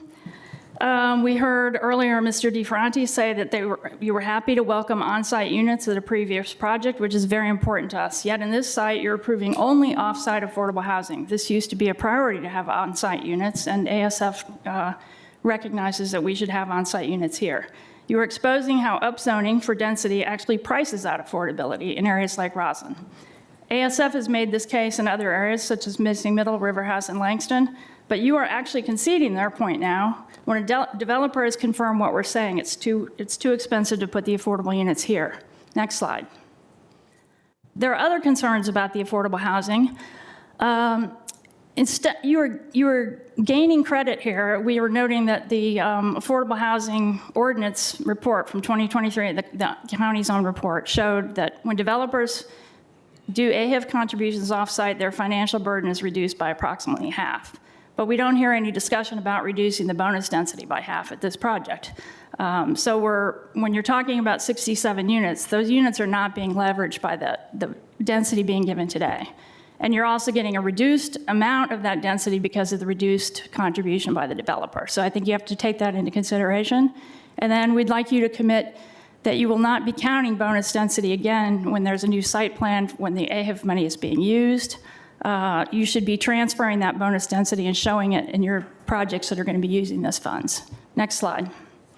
ASF is consistently noting the county is not planning for these additional people that you're adding with density. Larger Rosslyn and Falls Church each have about 14,000 residents. So the example we're using here is to show you Mary Riley Stiles Library, a very large library in Falls Church City. But the county has no plans to increase the size of the Bosman Library here. You're not building community centers, you're not building rec centers, you're not building any new park.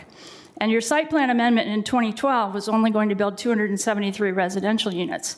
So we note that adding 845 or 860 proposed today, you're creating a lot of unmet demand for these infrastructure services, and you're not meeting it. The pedestrian bridge could add some green space, filling one key gap among many. Next slide. Of huge concern, and we've heard others talk about it, we're calling this the minus 15 million Rosslyn instead of One Rosslyn. The prior owner agreed in 2012 that he would provide $30 million in public benefits. The county manager is now recommending only $15 million in benefits, while still awarding bonus density and exclusions and reduced parking ratios. This 50% reduction discounts inflation and reduces the community benefit by half. It is not a fair deal. And if market dynamics have changed since 2012, then throw out the old site plan and start over. Next slide. So in sum, we're asking you to claw back the $15 million in original benefits.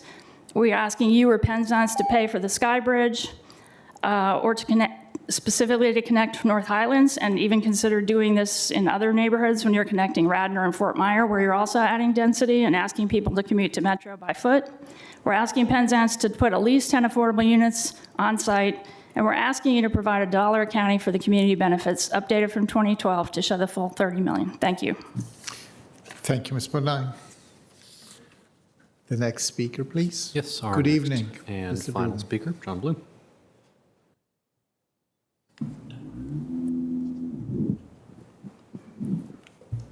Good evening, Chair Karantonis, board members and staff. I'm John Bloom, your final speaker, speaking on behalf of the Sierra Club's Potomac River Group. As you know by now, the environmental community has serious issues with One Rosslyn. The project is not anywhere close to meeting Arlington's climate needs. Our view is that we need to take the time to correct this. The project misses the mark across the board, but I'll start with EV parking and just touch on a few brief points in light of the other speakers. Arlington's climate goals depend in large measure on robust EV parking in multi-unit residential buildings. In particular, we need new buildings to have EV-ready parking, ready for the future in terms of conduit and capacity. We need at least 50% of new spaces to be EV-ready. In contrast, the Penzance commitment to EV parking is 2% installed chargers, and that's it. I don't see any commitment to EV-ready. That would be grossly inadequate on the day the project opens, never mind the future. They can commit to significant EV-ready parking.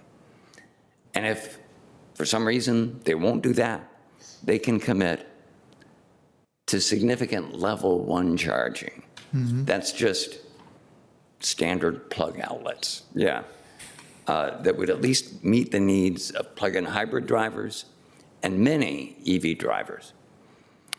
It's not ideal, but it's something. Energy efficiency is another key issue in any project. In Arlington, every form-based code building, every green building incentive policy building must be at least 24% above the very low 2010 baseline standard.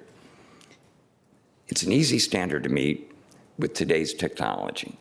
Penzance is proposing only 20% rather than 24%, and is targeting an embarrassing energy use intensity score of 42. They can do better. Then there's the use of gas, a fossil fuel, in the heating and ventilation systems and on cooktops in the condominium. Penzance says the gas cooktops are essential in our area, but really the popularity of burning fossil fuel indoors is going down, not up. And these units are going to be delivered years in the future. Induction and other sleek electric cooktops are very popular and growing. It's well known that the gas industry provides incentives for gas appliances in new buildings. It would be a shame if that's what's happening here. Looking across the range of other critical issues, reducing embodied carbon, demolition waste handling, bird-friendly glass, and so on, there is no commitment. Penzance could earn some lead points in some of those areas or not. We don't know, what they'll do. The county seems to place great weight on what color lead the developer is aiming for. But as we have said over and over again, that's not a good guide. It's all about how the points are earned. For whatever reason, the process has failed up until now to deliver a site plan that meets Arlington's needs in this area. When that happens, it's up to the county board to require a course correction. You are the fail-safe. Thank you. Thank you, Mr. Bloom. I believe this concludes. This concludes our public speakers. Yes, so the discussion is now with the board. Questions. I don't know, I was thinking how to structure them. I'm just proposing to start with density massing, housing, benefits in housing, architecture, then move on the issue of the environmental credentials of the building, and then on transportation, then maybe on others, including retail. Is that more or less acceptable?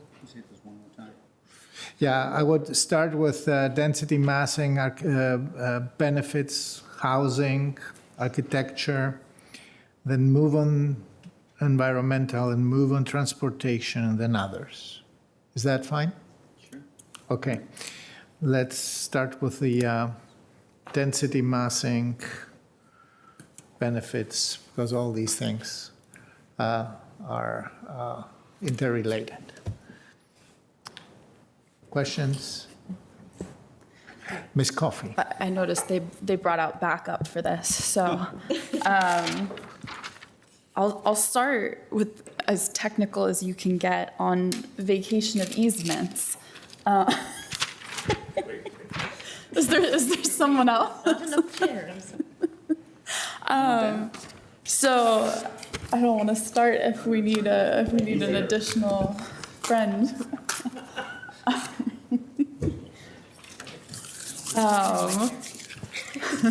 What happened? They're too far away. No. Can we first? No worries. I don't know that it's that complicated that we need like a specialist for this, but so currently with the property and the amount of access roads and circulation on the site and everything, the county holds easements from the property owner in order to create that right of way. And because we are basically, the property owner is buying that back from us for $6.7 million. Is that right? Is that the correct understanding of what is happening? Hi, thanks for the question. Yes, so there's a portion of the vacation that is easement, street and utilities easement that encumbers the private property, and there's also a portion that is fee-owned street that's dedicated to the county that would be vacated and become part of the private property.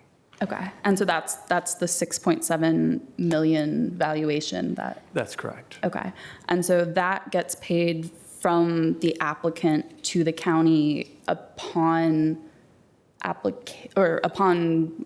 point, I guess, does that occur? That will be, in this case, it will be paid after the demo permit, but before they get their first building permit. Okay, great. And then, this may be a manager question, honestly. Where does that 6.7 million go? Is it part of the development fund, general fund? Is it restricted use? It goes into the general fund. General fund. Okay, great. That's all I have on vacation of easements. Thank you for your participation. I think, I think we'll get into some of the affordable housing questions. I want to start by making a note that our fiscal year 26 budget allocation from the board to AHIF was 12.3 million. So 11.2 million nearly doubles AHIF in this fiscal year. I think that is worth us being aware of. Obviously, normally we do greater one-time funds, but this year we put those one-time funds into a emergency rainy day fund, which was the right choice. But I think putting in context that large number really matters. And then I don't know, Mr. Watson, if you want to speak to why it is that the value of the cash contribution is, it seems disproportionate relative to what we could get for on-site units in this situation. Like, we have a preference for the cash contribution. Can you just explain why and how that works for us? Well, yeah, I mean, in this specific instance, it's because the sector plan recommends having cash instead of on-site. And part of that is what you just spoke about being able to leverage that to get about 9 times as many units off-site versus about 7 on-site. In addition to that, I think we noted in the staff report as well that CAF's leverage through a CAF contribution to AHAF can be will be affordable for 75 years or more, which is a lot longer term than the standard 30-year term that goes with the site plan, about 2.5 times longer. So that's part of the equation. I mean, we're looking at the sector plan for guidance on how that should go. And in this case, we had very explicit guidance to go with the cash contribution if possible. So great. Thank you. I'll pass along. Vice Chair DeFerranti. I'm trying to think through the categories, and I think this is related to density and massing. And I'll focus on, and I don't know that there's a clear answer to this. We also had pretty extended discussion on some of the issues last month. And so show your math is always what I think is important in the board. And when we've recently had a discussion, I sort of try to focus, mindful of the hour. So it's Mr. Watson or Mr. Schreiber. It's about, there was a statistic that Mr. Roberts mentioned about 65% increase in commercial real estate value. And I don't know whether that was Rosslyn or not. It was national. Okay. So that's part of the question, but just do we have valuation that's Rosslyn specific? Can you speak just briefly to what we touched on last month so that we at least do a little bit on the shift that Mr. Watson, you had in your presentation on how we're dealing with Rosslyn? The first time I learned about Rosslyn economic development it was always potential, and I want to realize that potential. And so I don't know whether that's Mr. Watson or Mr. Schreiber, but it's a little bit of, we redid the sector plan, and we have this shift away from office. how's that impacted commercial real estate values? And how do we think about that 65% and where Rosslyn is? So I don't know who's first, but. I can start with that. So thank you for the question. I'm Aaron Schreiber with the Planning Division. And so Rosslyn does have, and I think that Mr. Koustaras can also speak to opportunities here from a market valuation perspective, but there is great potential with the Rosslyn sector plan in terms of increasing value with the change or with the proposed change in the use mix, really trying to increase the amount of residential offerings. And if you look at some of the new products that have come online, those rents are very high. So there is a great opportunity for those building owners. However, what we've seen over the last few years is a significant decrease in the value of the market value of land in Rosslyn. It is a significant drop. And what we're seeing right now is somewhere in the realm of $50 per square foot from a market value perspective. Something that we would have looked at 5-6 years ago would have been pushing $90 a square foot. And so that's a market valuation perspective for those developers or folks looking to purchase properties such as, Penzance when they agreed to purchase this property. So we're seeing a decrease in the value. And I think what is happening is also significant increases in cost of construction, labor, changes in interest rates, which has had a pretty significant impact on the way in which developers underwrite these projects and how they're going out to the market to find that financing. So there's a lot of different factors at play. So you may see an overall increase in value in certain areas of the country, but the value of the land is what is dropping precipitously, partly due to the fact that you have aged or near vacant office buildings, such as the case here, not really providing a great contribution either to the property owner or to the county's tax base. And so really, what are those opportunity costs? But those are not simple. Labor, materials, interest rates are a significant challenge to allow a project like this to get online. And but it has been a significant change in values. And like I said, going from $90 a square foot down to about $50. And it doesn't really look like they're ending at 50. I don't know where we're going to be next year. Got it. Those numbers seem like the highlight to me, and some could listen, or the low light.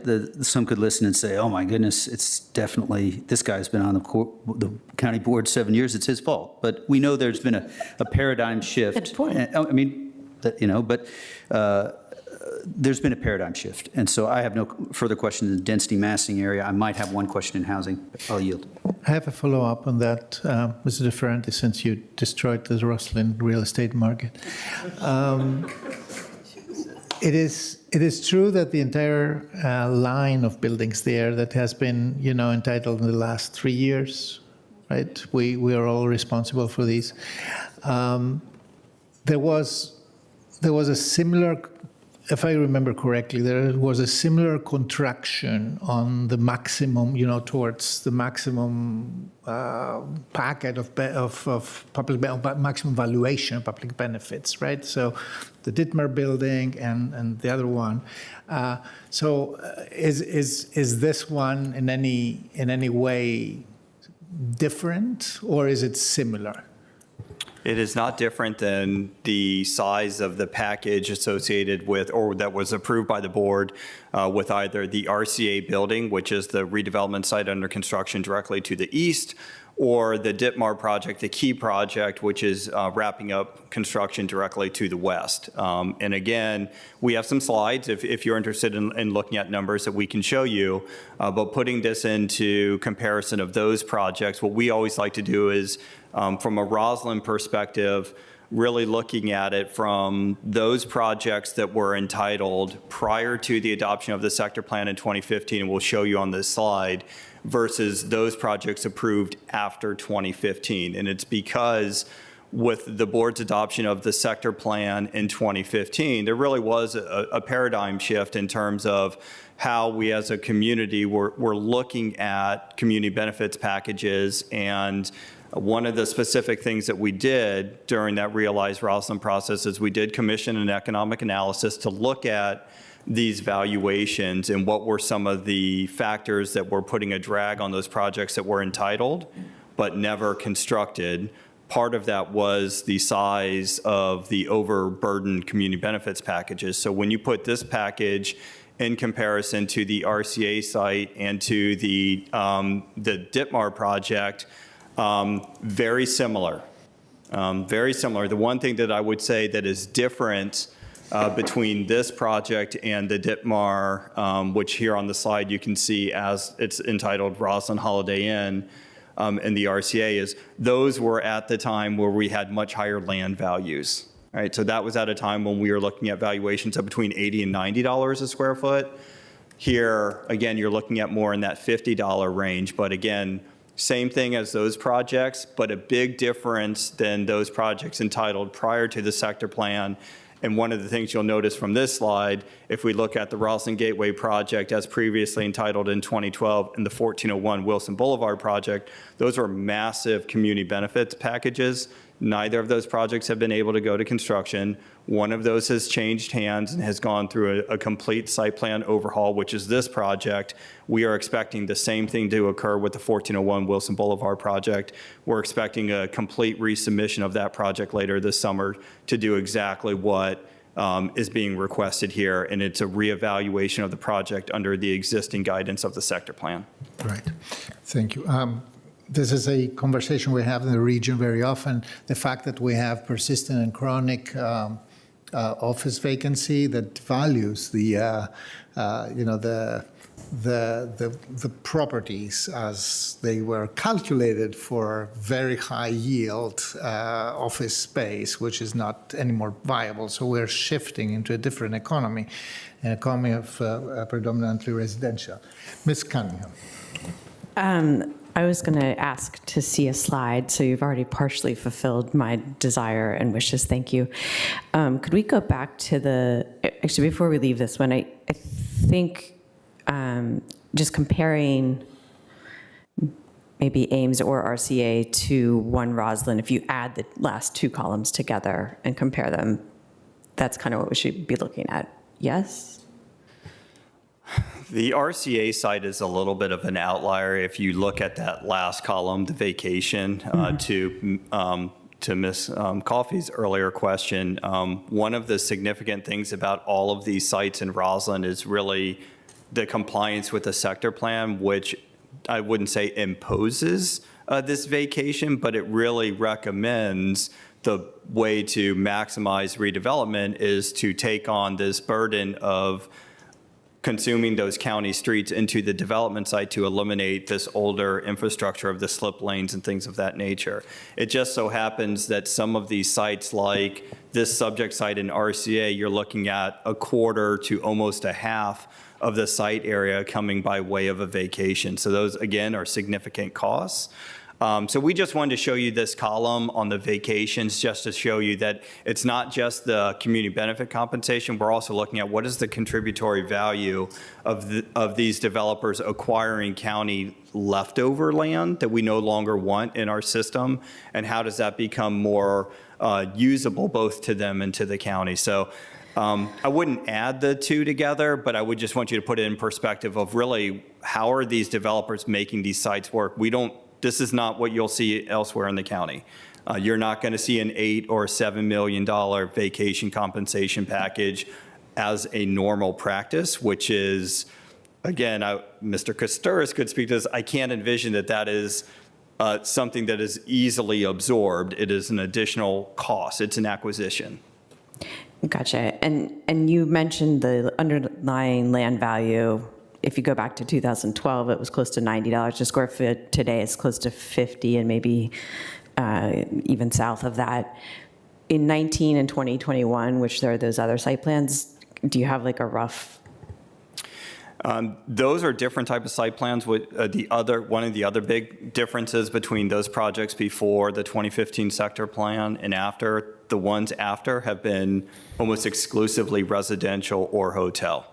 There's no office. The previous projects, half of those projects were also office.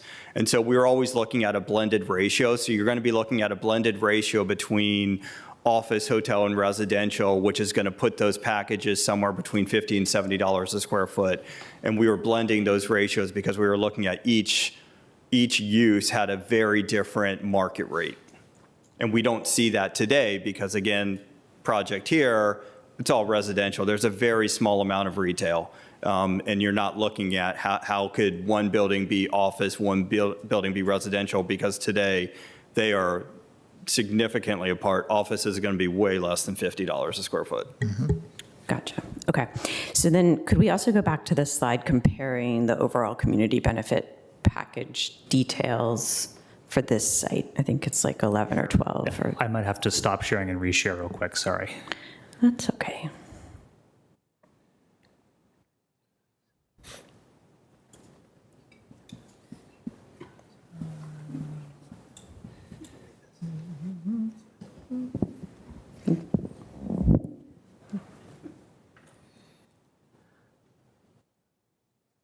Okay, sorry for the delay.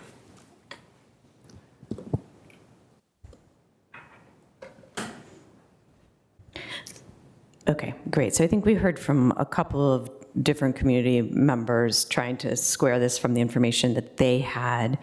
And I appreciate you going through the detail here. Can you tell us, I think one of the things we heard was we're getting credit for tearing down your own building. Is that, can you talk us through that? So with the previous Rosslyn Gateway project, which was a fairly typical practice for CO Rosslyn projects before the adoption of the sector plan, there was a tear down credit, which was part of the community benefits package, where developers were given a credit towards the size of the community benefits package for bringing down those existing assets.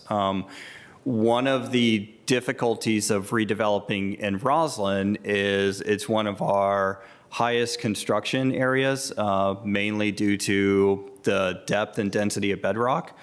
So it's not only a factor of bringing down that existing asset, but then it's about what are your site costs. And so that's why you see in a lot of those Rosslyn projects above grade parking, which we're always trying to mask with other active uses or building liners, because there's a significant cost of going below grade due to, again, the bedrock. You've also got the metro tunnel, and you've got a lot of other cost factors there. So that was a fairly typical practice of providing a tear down credit.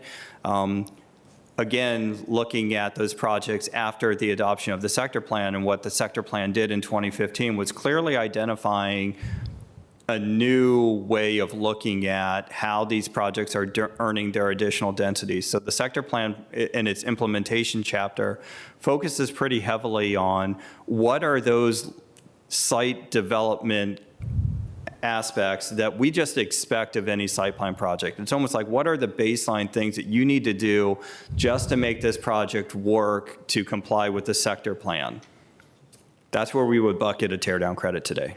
Right? We would say, you know, maybe in 2012 we gave a credit, we wouldn't do that today. But we wanted to show you what is the actual cost of taking down those buildings. So if you wanted to do an apples to apples comparison, in 2012, the county board was willing to provide this credit, whereas today, if we said, you know, Penzance, you know, we did ask them this to work with their general contractor to estimate those costs to deconstruct the buildings, that's what it is. But again, we would consider that, you know, things that they're doing that aren't being valued as that community benefits package of how are they earning density above the baseline. Those are things that they're doing, just like all the site development costs, all the utility relocations, all of that stuff that's really making this site work, the peaks and valleys approach, the excellence in architecture, all those things that we would have valued before, we're not valuing today. We're valuing them qualitatively, just not quantitatively. But we wanted to at least try and get to how would this stack up if we were looking at the same, you know, categories. Great. And then the last point here, and then I'll hand it to my colleagues. On the affordable housing, I think we talked about offsite versus onsite, and I assume that's actually slightly related to the bedrock issue, and it's freaking expensive to build on these sites, so you get more if you're a block or two away. Can you break out, I think Ms. Bodine or some others mentioned, like, it felt like we were double dipping on affordable housing. Can you talk through those calculations? You may need your other slide up as well to do that. But I know we're all trying to communicate this a little bit more effectively. Some piece of it we can negotiate and some pieces in code.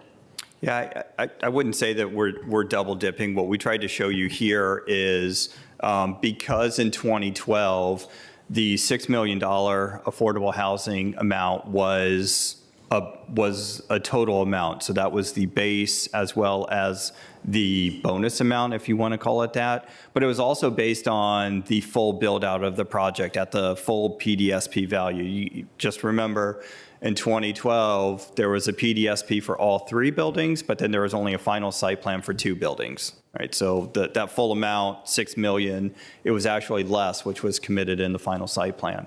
But that is the all-in cost there. What we showed you here in the second column is with the One Rosslyn, that $11.2 million number. That is both, again, trying to show the apples to apples comparison, that is both the base amount plus the $7.2 million, which is what we negotiated as part of the community benefits package. No double dipping there. Again, we did have very detailed analysis and negotiations internally with our housing staff as well as with Penzance, and they were willing to provide units. But again, as was explained by Mr. Watson earlier, from our perspective, it's a value judgment, and that's one of the things that the sector plan speaks to is because of those significant development costs, can you do more with a cash contribution rather than units? And I think our conclusion on this project was unequivocally yes. You know, how we could leverage $11.2 million versus getting a handful of units was much greater because not only, again, the construction costs, but with the rents, and we've seen this obviously on other Rosslyn projects as well, the value or the cost per CAF unit here, it outweighs anything else anywhere in the county. And it just becomes a really significant challenge when we put those together and say, how could you leverage that money to get that number of units, which is, you know, a 5x multiplier of what we could have done on site here. Great, that's really helpful. And I think the last piece of Ms. Bodine's comment was, do you get to double the density later? I mean, it's really just AHIF is dollars. Those dollars will be used on future projects, which may earn density in a variety of ways, right? They'll never be able to come back. I mean, they're a little bit under the maximum density that they could earn on this site. They're just a hair under a 10.0 FAR. They cannot generate any more density on this site. What we do with that $11 million to create affordable housing elsewhere, that's a separate project discussion. Great. But it's not increasing density elsewhere. That's obviously how we use it in the AHIF portfolio to fund other housing developments, programs elsewhere, whether that's new construction, renovation, rehabilitation, all of those options are available. Great, thank you. Mrs. Spain. Yes, Mr. Chair, I don't know whether now is the appropriate time to be somewhat sarcastic, because we've been here since 1 p.m. You gave us a list about density massing, but it seems as though the conversations have been all over the place, benefits, housing. I'll ask my question. Yeah, so to keep it with massing, you know, Rosslyn is I call it a high-end area that's very desirable, and you're building a very large project. How does, have you did any, this is for the applicant, from, it's on a hill, have you did any level of analysis about how this new site is positioned, how it's going to affect your neighbors as far as views? A lot of folks come to Rosslyn moving to Rosslyn because proximity, but also views. Just curious, have you heard anything? Is it, and also while we're getting ready to talk about this, I'm going to go ahead and use this time wisely. I want to hear a little bit more about bird-friendly glass and why we haven't pushed on that a little bit in this project.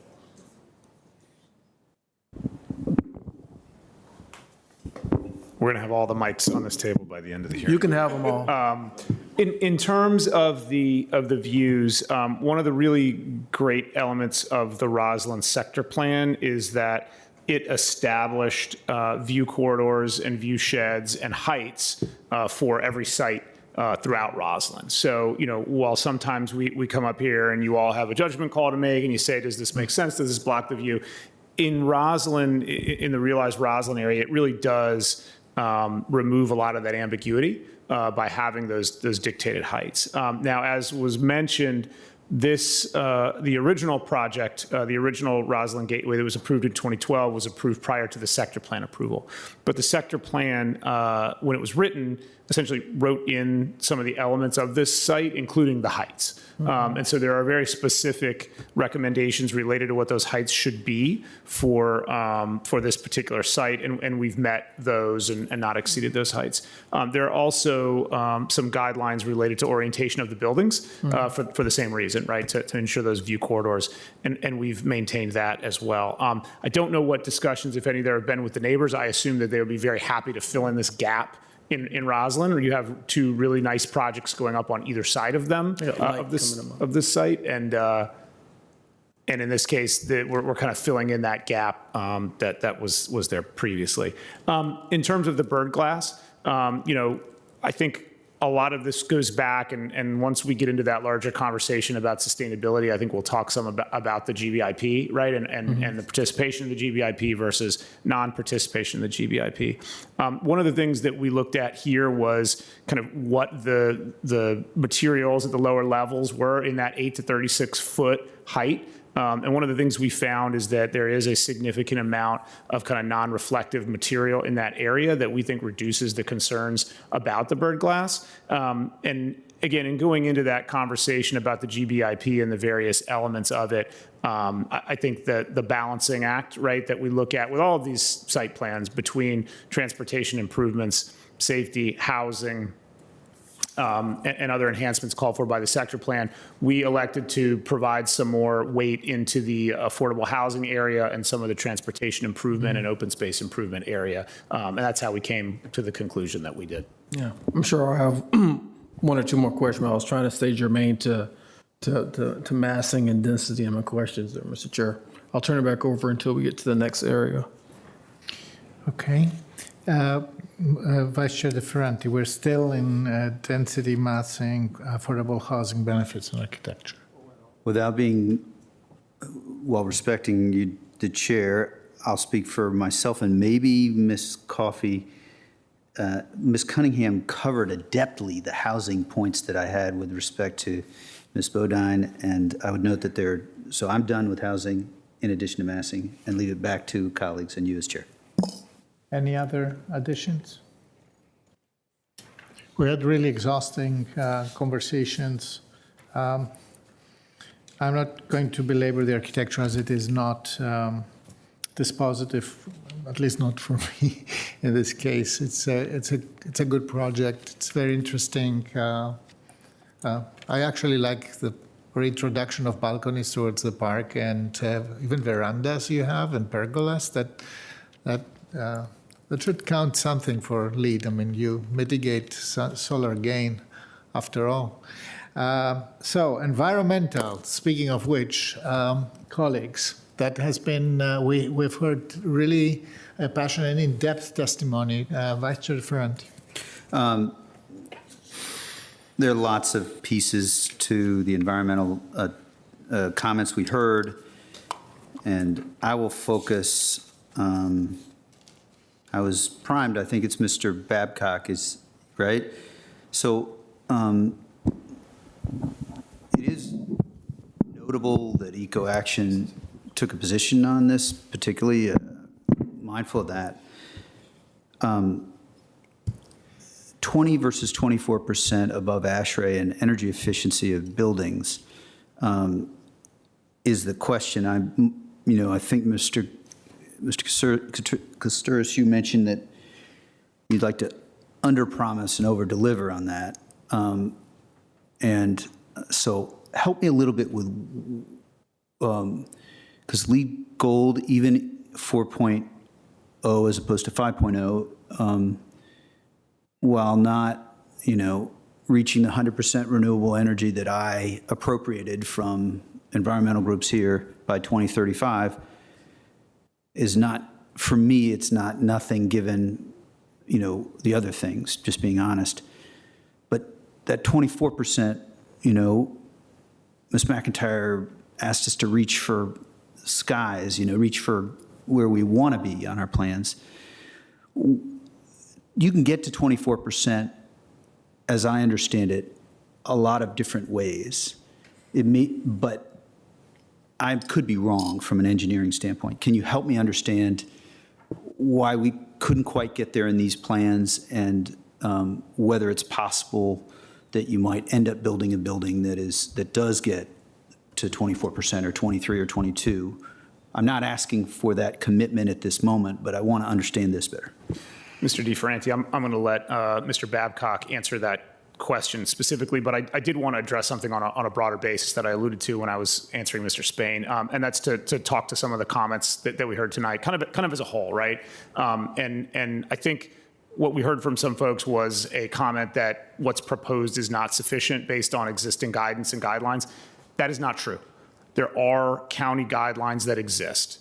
Those were not referenced in the testimony. Those guidelines are in the county standard site plan conditions. Those site plan conditions are updated every year. There are standard site plan conditions that address the necessary standards in two circumstances: when there is participation in GBIP and when there is not participation in GBIP. We have met and exceeded all of those existing established standards for the buildings that do not participate in GBIP. That's an important point, and I want to make sure that's not lost. I think this technical discussion is still important, but I do want to make sure that's clear.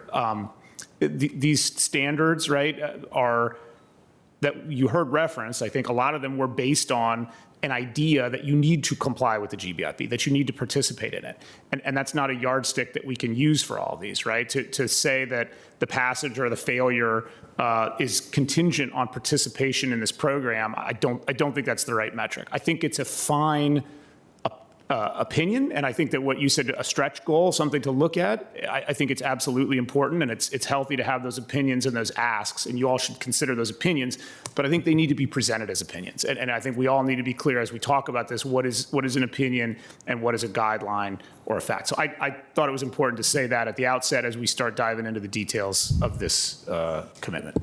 Yeah, I'm glad you named that, because there's a fundamental distance between the end of Mr. Bloom's testimony on require and GBIP as an incentive. And we're in a moment, right? This governor, doesn't support science, and so I think that has an impact on whether we could require the standards that we may wish we could require. I also think that the economy is relevant, but I'm glad you named that, and now maybe to the 24%. I'm not done with the green building, but that's one component of it. Yes. The way I would characterize it is a lot of times when you're in site plan, early design, right? It's a fluid situation. When you're talking about pretty advanced systems and commitments and what you're doing, it's just like any other development schedule where you build upon those ideas, right? There's what you're committing to and what you're striving to. Even the codification, stretch codes, right? Like that term gets used. It's either code or it isn't, but we're stretching and we're reaching and we're going for it. I also think it's important to understand scale. The bigger the building is, the harder it is. So when you get to those thresholds of say 20%, then 21%, then 22%, once you start to optimize the building, every little percent is another level of reach. So when you look at return on investment, getting it to a point of say 20% as a, we'll call it a floor, but I wouldn't, because that's 20% above standard practice. To get to that next 24, 25, this project's going to continue exploring. It's just what is being committed to versus striving. And I'll be honest, I think it speaks in the history of the developer is really pushing for that performance. There's a vested interest. One, utility expenses are going up. there's significant house costs, and I don't mean like house, I mean like common area costs that the owner is going to be incurring. So they have a vested interest in pursuing it, and 20% is not a small accomplishment. So that additional 4% on the surface might be like, why not 24? Why not 25? Why not 26? Because the codes are also elevating as well. Sure, so that's helpful. Let me just... And it all contributes to the LEED Gold or... Yeah, I don't want to belabor too much. What's on the top of the 3 buildings? Is it solar or is it pools? I mean, that's okay. I used to live in a building with a pool on the top. People think that's cool. I never actually went in the pool because I was too nerdy to go in the pool. But like, just out of curiosity, and it's not dispositive, I'm just asking because, you know, it's annoying to me that everyone wants to be cool and have a pool on the top of their building. But it is, I'm not speaking for the market. So just curious if one of you could share with me. And you don't have to. We'll find a mic that works. Yeah, so there's a lot of competing uses for the rooftop space. You have mechanical equipment. I like the suggestion earlier by one of the speakers about having window units hanging out off the facade, which I know wouldn't comply with the sector plan guidance. So all of our mechanical equipment is on the rooftop. Yep. The elevator overruns are on the rooftop. You're talking about buildings that are nearly 10 FAR, so the footprints are minimalized, so the rooftop is also minimized. We're also going to have green roofs on the roof to reduce stormwater runoff. And we are going to have outdoor amenity space for the residents that benefit from the views, are photophilic, that want to go out there and enjoy the sunsets. And so we are providing those view sheds to our residents in a staggered format. Great, that's fine, and I don't need this now. But there's a scientific answer to whether a green roof is as good for energy efficiency as solar, and I would like to know that answer in the next 6 months, because we had a great colleague who I don't care about pretty. I want affordable housing, and I want energy efficiency, because I think that's going to be a deal. But and I'm not actually asking. I mean, if you know off the top, Mr. Babcock, I suppose it depends. But yeah, it is competing priorities, and I also think it's important to understand density and footprint. Right, when you have a building that has a small rooftop relative to the size and mass, you start to see diminishing returns for major moves that on the surface, I'll use your terminology, it looks nice or noble. But how much is it really materially affecting versus more efficient system versus something that, given the density and the small roof area, coupled with needing the ventilation to ventilate the building, it gets really tight up there for the taller buildings. I mean, if it's small and you got mechanical, I understand. And I've taken plenty of time on this topic. I'll let others follow up on EV and other items. I just want to note for the record so I don't have to cover it in closing. I did 18, page 75 includes condition 18, which is a check every year for 10 years on LEED. And there's a couple of provisions that I saw in the site plan conditions that were at least heartening to me, that we're going to be measuring this, because the history of Arlington's community energy plan is when we started to measure, we did better than everybody else. And we're in danger of still being best, but Fairfax is trying to catch us, and that doesn't make me very happy. So thanks. Thank you, Vice Chair Ferranti. I was under the impression that part of the green roof expectation is fulfilled by the podium vegetation, the vegetative elements on the podium that you have between the buildings. They are not on the roof of the buildings. But I don't know if this counts in any way. Now, anyway, that's not, my point is, what's wrong with full electrification of the building? Why are we still, I mean, we've seen buildings here of significant size, and allow me to tell you, or to ask you, I understand that scale makes progress, like marginal progress, more difficult but at the same time, it makes it also more possible because of scale, right? Benefits of scale. So why do we need to, why is it impossible to electrify the buildings? Or why is it impossible to add a modest amount of, let's say, trickle charging for EVs, which I believe your customers and buyers will really appreciate? I'll take the electrification part, and then go with the EV. The way I would look at it too, when we talk about electrification, I've been here since, the time when we were just trying to get people away from incandescent lighting, right? Now LEDs are standard practice. I would say if it was easy, everybody'd be doing it all day, every day. It is a bigger challenge, depending on the project, certainly, but also limits in technology. So for example, in our climate, high heat, low temperature, high humidity, high variability, right? It's not an ideal situation for low ambient heat pumps. So when we talk about air source heat pumps for ventilation, the gas system that's used on that is an emergency backup. So when it gets really cold and that heat pump cannot function at a low temperature, you have that auxiliary heat. Should you not have that, you would have an electric resistance backup, which is an extremely inefficient use of energy. You basically are heating the outside air with a toaster oven. That requires higher levels of capacity, volt, electric vehicle charging, all these things that are competing for more electricity.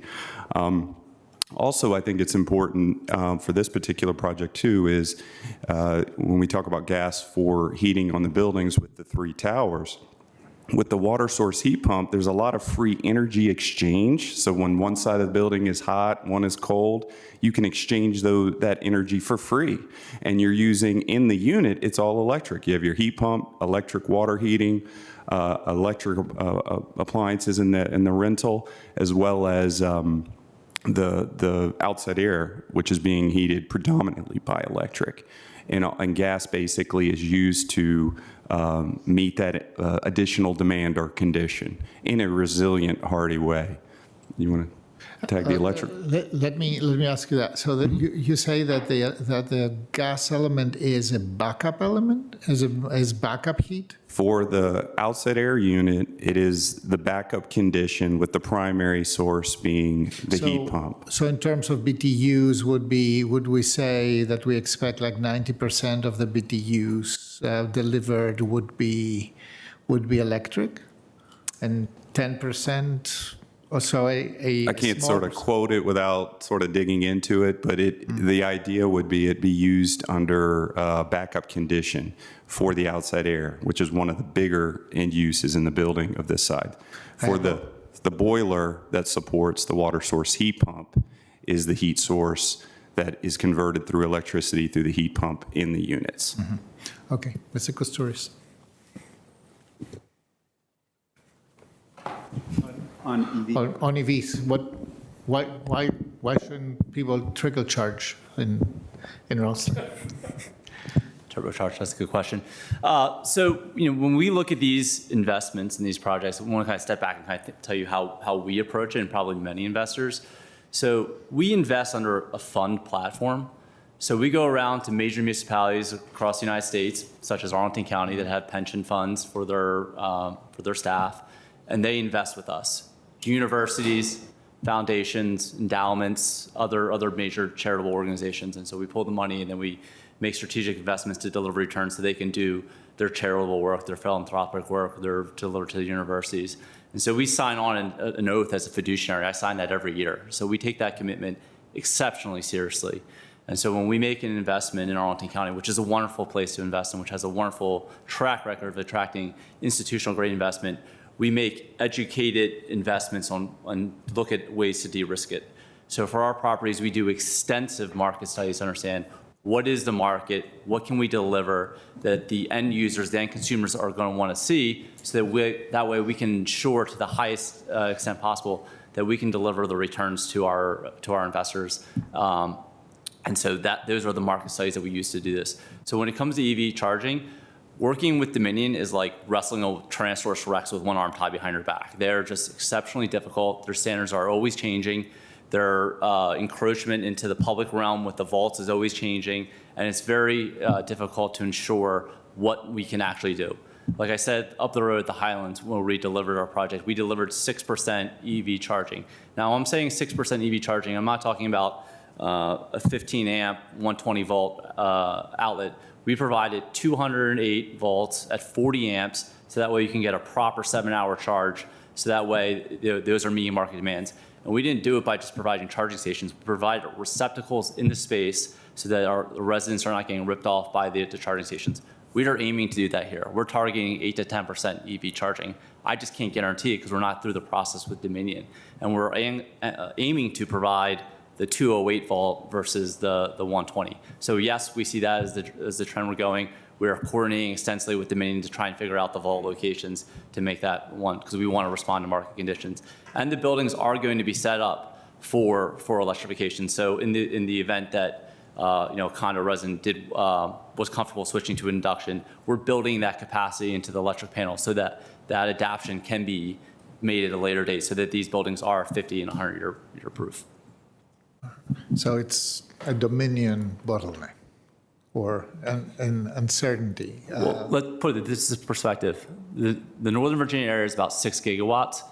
Dominion is wrestling with 60 gigawatts of load letter requests right now. Yeah, I know there is almost a black market for load letters. So, other questions? Ms. Coffey? Yeah, I think most points that I had have been stated, so this will hopefully be brief. I do just, I think, want to encourage I think thinking about EV charging in the context of like what is good for residents and the future longevity of the building is an easy one. I rent in a condo building that was built in 2006, and EV charging is in our Facebook group, in our email list. Like, it is one of the most difficult challenges to manage because retrofitting it is just impossible. It's a cement slab, and so they can't really just put it in there. So want to encourage that. But I think also thinking about, the experience of future residents, I want to encourage us to think about the bird glass in that category as well, because the result of potentially not having that is dead birds. And especially given the platform situation that has all of those communal amenities and everything, that is likely where the impact of not having bird glass will collect. And so just something to consider is how that plays out in the long term. I know we obviously can't ask any more from the environmental perspective at this point, so I understand that, but just a plea, I guess, as a resident of a high rise, no one wants to see that outside their window or on their balcony. My environmental questions, I think, actually fall more to staff as on the GBIP update. This is 2 site plans in the July meeting where we are really feeling that we have reached the limits of what we can ask for, and that the GBIP is no longer bringing people along with incentivizing them to do it optionally. And there has been long talk of an update to the incentive program. I think I would seek a status update for the record. I know I asked this on Saturday, I think, too, but I think it is really important for us because we are going to continue to get stuck in this situation, I think, particularly given the economic factors that are a reality today. Yeah, I'll take a shot at that. We did talk a little bit about this on Saturday, and I said there's going to be another facilitated conversation taking place next month among all the stakeholders. But we're going to get to the point where even with the best of intentions on the part of all the parties who are participating in that conversation, we're just going to have to stop the conversation and come forward with a new recommendation for you all, because the standards that we have, I think, are from 2020, if I'm not mistaken. So, time is passing us by. Yeah. So I'm going to commit to coming back to you in the fall with a report on that and a new set of recommendations. Now, notice how I said fall, so that goes all the way up to December 20th. So. All right, we'll think about before the end of the year then. And then I don't know if DES staff would be appropriate to answer this, or potentially someone from the applicant staff. We heard from a number of speakers about the obsolescence of LEED 4.0 versus what has been released today. Are there important differences that, this is more of an educational question, I think that we as the board should be aware of between what has previously been under LEED 4.0 and what we, ought to be looking for under the newer version of the standards? Thanks. So I'll start by trying to answer that question, then I'll probably call on our Penzance friends to answer maybe more fulsomely. But like when a site plan comes in, they are asked to do the LEED version that is part of our standard conditions at the time of the site plan acceptance. So they could do 4 or they could do 4.1. Those are in the conditions. There's different energy performance metrics to meet depending on which one of those things you're doing. I don't think that the conditions don't preclude you doing 5 either. In terms of what those, in terms of what you have to achieve on your scorecard with each increment, that's something that I think these folks may be able to answer in a much more eloquent and an educated way than I could. But hopefully that just starts off by answering part of the question. Yeah, I think it does. And I don't know if the applicant is able to answer that. I understand that that may not be something that, since it's not part of your application, you're prepared to speak to. I mean, I'm going to phone a friend in a minute to Mr. Babcock, but I do think it's just important to highlight when we began this investment process back in 2023, when we began our due diligence and began the first step of this journey, which is going to be a $600 million project when it's fully built out. It's going to go from delivering $740,000 of tax basis a year to over $9.5 million when it's fully built out. So some real impacts. The design standards that we began designing to in 2023 were the LEED 4. And so we finished the design, which is, the entitlement application process, is basically a $7 million investment. That was the design criteria which we were designing to, because that was the standard of the day, just like you work with the certain building code. And so that was kind of the guiding principle. And I'll hand it over to Mike to talk about LEED. Yeah, I think that question could be a whole conference on understanding the dynamic shift in the theory. Sometimes sustainability is sustainability, right? It's just sort of packaged in different ways, right? More energy efficient, less carbon, emphasize this, emphasize that, right?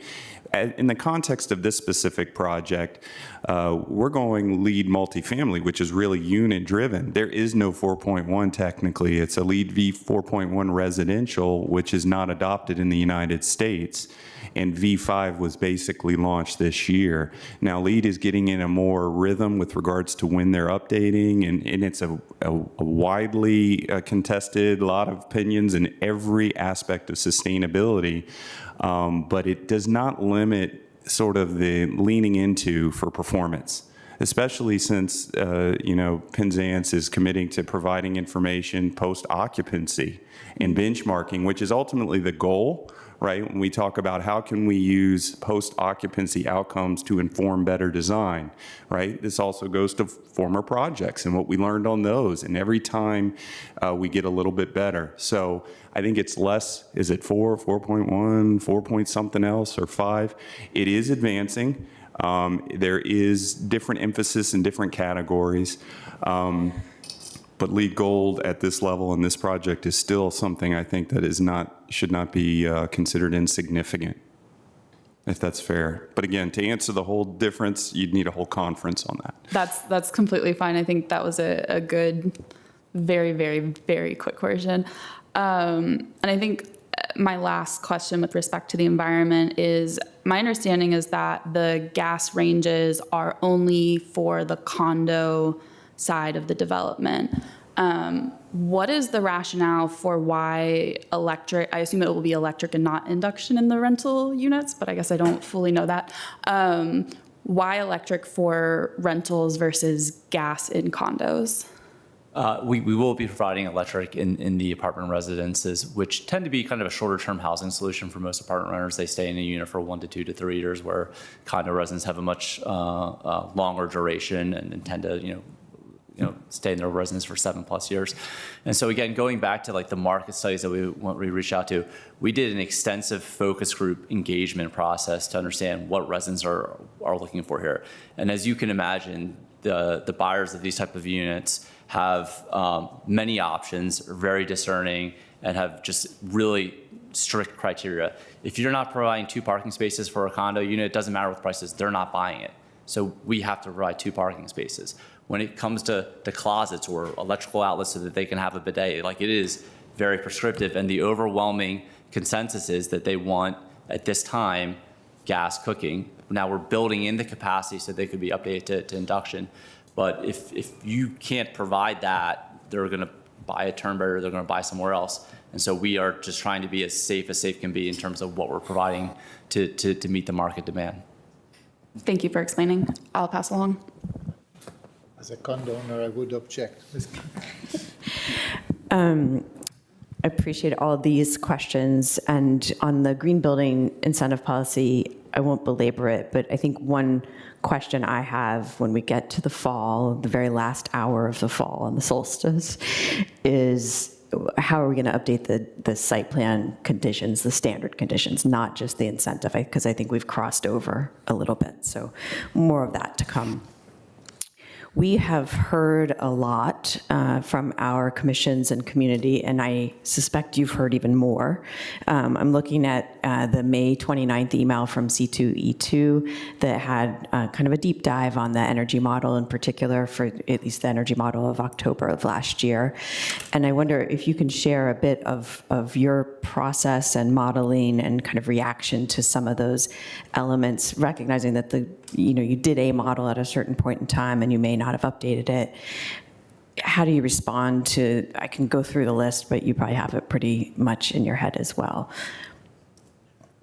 Yeah, so energy modeling or building performance assessment, whether you're doing it from a napkin sketch or post-permit or post-occupancy to validate, right? It takes different shapes and forms. Typically early on, you're using it as a tool to inform major moves, right? What kind of glass? Does it pencil out? Return on investment, that sort of thing, to hit a target or to push further, right? And that's why, to the question regarding 20 versus 24%, the closer you get in terms of trying to really dial that in too soon with a lot of unknowns in terms of system solution, technology by the time this gets built, things like that, is we work from a basis of a framework of design and optimize from there. So we, when we see blanket statements regarding renewable energy or not, the things you see, right? The sustainability features, green roof, non-green roof. How does the energy model play into that? Looking into things like carbon reduction, EUI. We use that model to help predict how this building will perform from an Energy Star benchmarking perspective. All still early.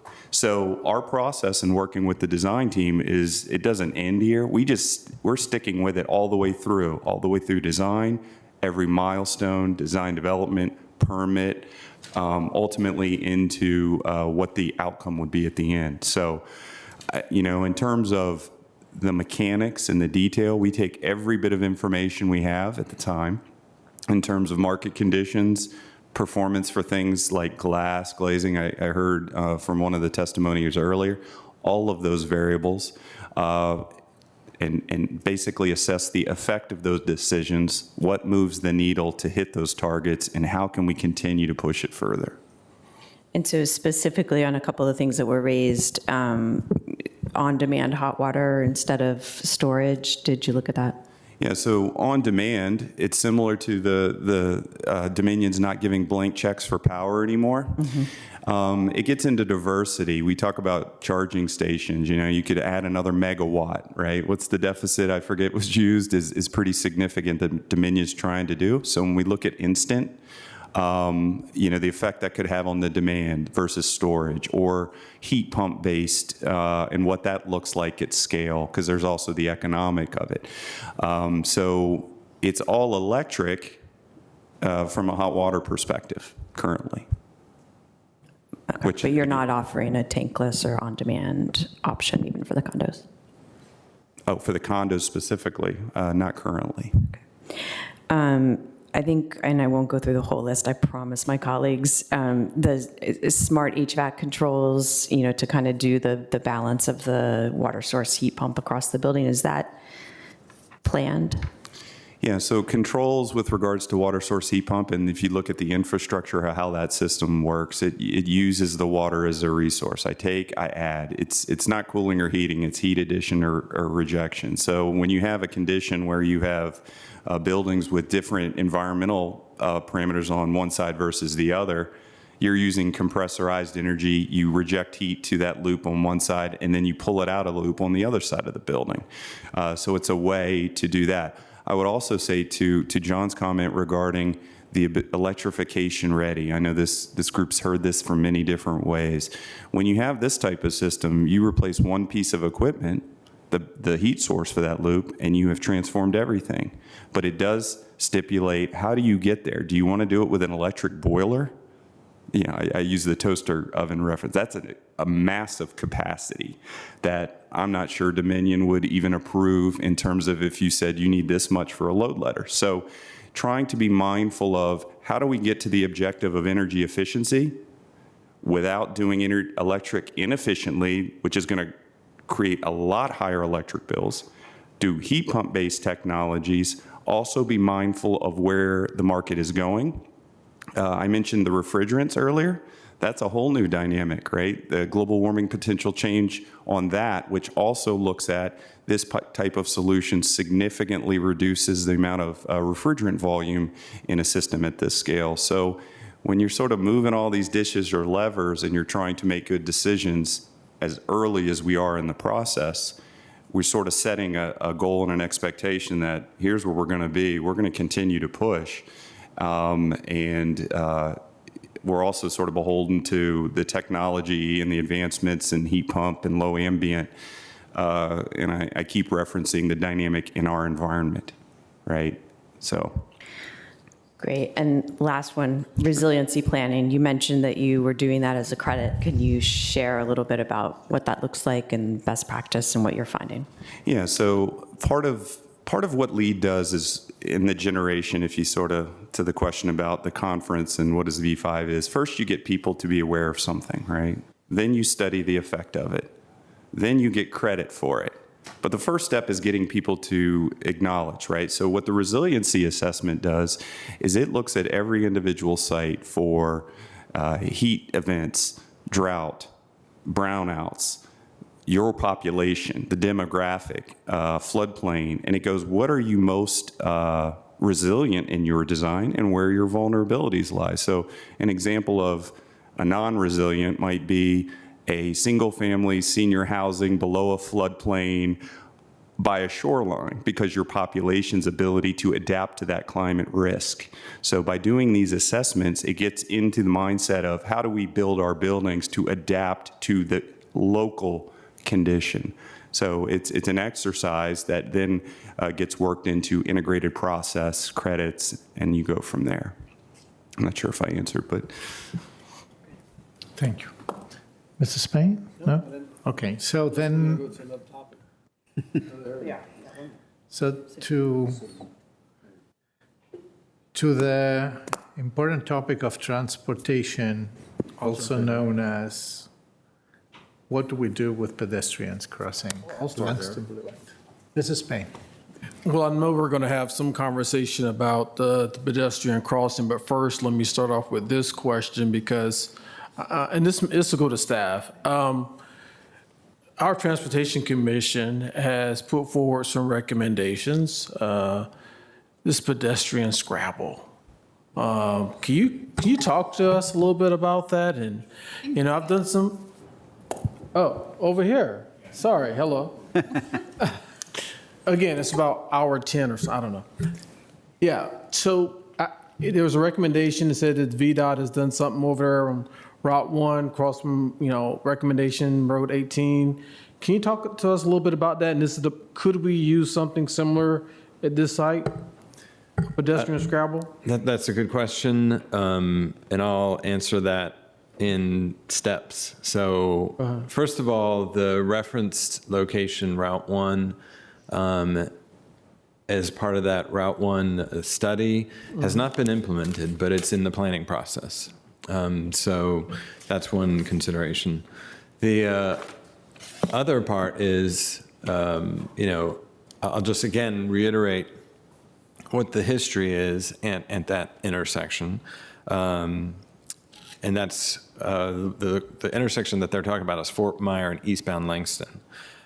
So we started the pilot in 2021 of August, and it was, seemingly working. There was no pedestrian crashes for a while. Of course, that was during the period of COVID.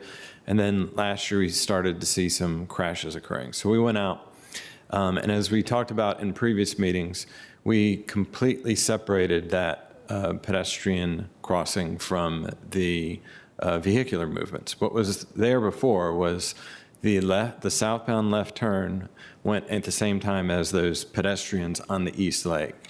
So all the crashes that have occurred there since we started the pilot are on that east leg. By separating that out, when I say separating it out, what that means is vehicles are stopped. They cannot go when the pedestrians have a walk. So they go separately from that. So that was a conflicting movement before, which happens at other intersections. That's completely separated out. So, we think that's the best thing right now. Now, I'm going to hit your question. So can we do it? It is something that we would have to work with VDOT on to figure out how it could be done. So as part of our Vision Zero program, we're serious about reaching our goals of zero critical crashes by 2030. We will work with VDOT to put the best thing that is in place.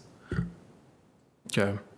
So to be pointed and answer my question, you're saying, yes, we can do it. We could do that at the intersection in question per the Transportation Committee and their recommendation. It's something we would have to analyze and work with VDOT on that analysis. So it's something that we could definitely look at in conjunction with VDOT. Okay. I think Ms. Wong wants to add something, but she's in search of a microphone. Well, you come up here. The applicant took them all.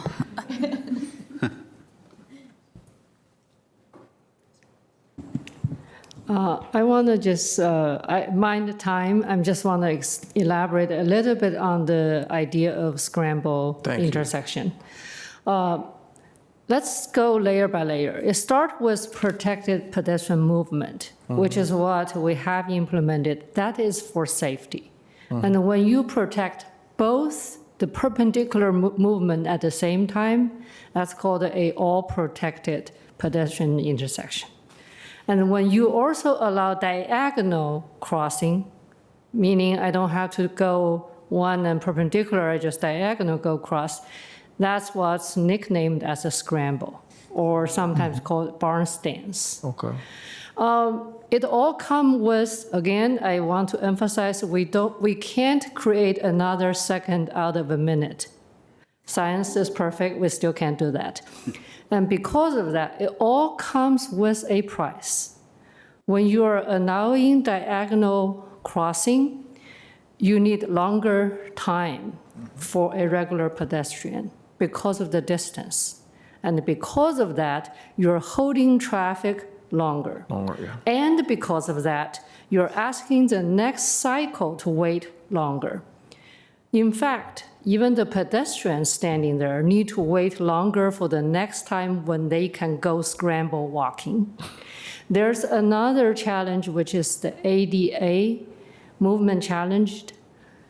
If we direct them into the diagonal crossing, which is the best type of design, we need even longer time. And we need to find a good way to indicate to them that they can actually go diagonal. And at that time, how do you aim for the destination?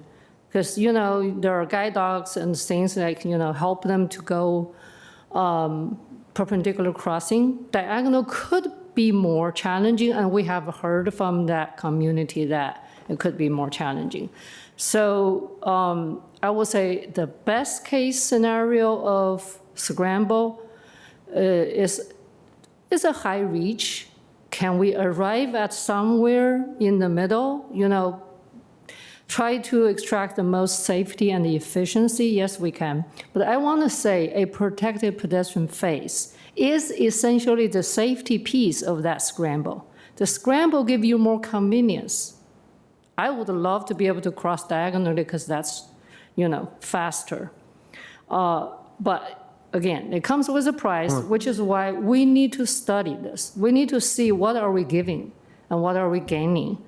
And is that just for safety or is there other things? And along with, this is also a coordination conversation with VDOT. Thank you. That was clearly articulated to us. Thank you. Can I add one point to Who's that? Oh. Is, as we had discussed, the current condition of that intersection, 3 of those 4 crossings are protected. So it's like 3/4 of a ped scramble. Yeah. Great. I walked it last week. Yeah. Thank you. Vice Chair DeFront. Mr. Roberts and may have done some organizing. We got a lot of letters that had 3 or 4 different ideas that were the same. And so you mentioned the scramble, red light cameras. I was trying to read through to understand this request that's in the letters through 3 red light though 3 red light cameras are already deployed, there is no such camera at Fort Myer and Langston intersection. And the request is that that get put in the site plan conditions. I think there's reference to this on page 83 of the staff report, but I could use a little context and understanding as to whether this is something that we still would have to study or where we are on this. And I'm mindful that the tag team of the two of you might have to, but Mr. Neighbors. Sure, Mr. DeFerrante. This is an ACPD managed program. The photo red and photo speed are managed by them. So that would have to ultimately be something that they would have to respond to. Our role in that is to help identify locations where we think they would be beneficial in reaching our Vision Zero goals. Additionally, to protect the movement that we currently have seen the conflict of cars and vehicles, that red light running would be located off-site along Fort Myer Drive, north of the site. So it would not be impacted by this project whatsoever, delivery of that. So I guess I'm understanding that requiring this at this stage without, I'm not about to offer an amendment, but I want to understand requiring this in a site plan condition would be premature because you want to have conversations. You would want to have conversations with ACPD. And to your point, requiring it as a site plan condition would run into concerns perhaps from our attorneys as to the nexus between the site and the condition. Is that? Principally, the developer couldn't deliver it. It's a thing that Arlington County and Arlington County Police would be responsible for delivering, not the developer. Great, so we you guys- wouldn't condition the project upon that. Great. You guys were both very kind as you tried to slow me and get me to actually think through what I was saying. And I'd just like to keep our attorneys awake at 10:40. So thanks very much. I mean, there's one other condition that's there, and it's on the 10 feet versus 11 feet. And I hope that's a reasonable question for colleagues. I'm not trying to dominate. I'm just trying to understand if that's an okay question that others might have. That's a request for a site plan condition. Is there anything you can speak to that, Mr. Neighbors? Sure, I'll try to answer that as well. So, our standards are for all lanes to be 10 feet except for transit lanes 11. That's not VDOT standard. So this is something that, we work with VDOT on trying to get to what our standard is. It sounds like you would like to not commit VDOT to something that legally you don't have the ability to commit VDOT to. Well, that's yes. Okay. Yep. Thank you. Ms. Coffey. Thank you. I certainly was interested in Planning Commission's 3 specific recommendations. I think we've covered that they are not site plan conditionable recommendations. And so I guess, and I do think we've covered elements of this, so I apologize for asking what might be a somewhat redundant question, but if the sense of the board is that these three things are worth pursuing, what is the process from here to actually go forward and do that? Well, I would say, that would be something that, again, similar to the previous question, that is really in VDOT's control, that we would work to see what the best scenario is. And in the case of, again, I think we covered the red light running camera is more of an ACPD function with, their efforts. I will say that, the other thing to consider is what we have right now is 100% approved plan with VDOT for that intersection. That includes building out the 3 remaining corners that have not been touched. The southwest corner was touched by the site plan, which removed that slip lane, which is great. We think that's a much better condition. The recently approved plan will build out those other corners, reducing crossing distances. It's also extending that cycle track on the west side of Fort Myer, north of eastbound Langston, so it can connect with the trail.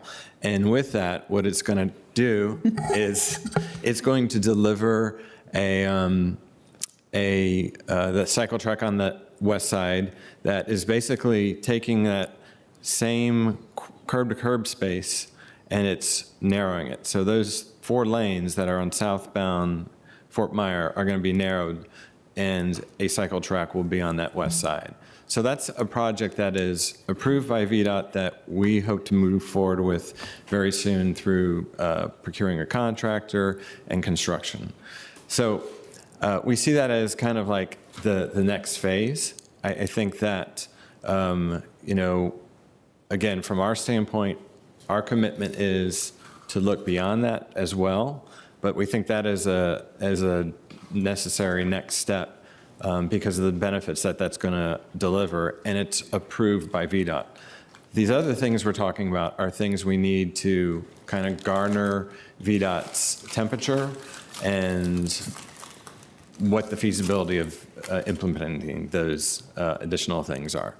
And just to add, I think we cannot forget that we continue to evaluate the pilot project. Mm-hmm. And if conditions were to change, we would go back into, look at those accidents in detail and look for mitigations appropriately. Some of the things that have been talked about today may rise to the top in that process.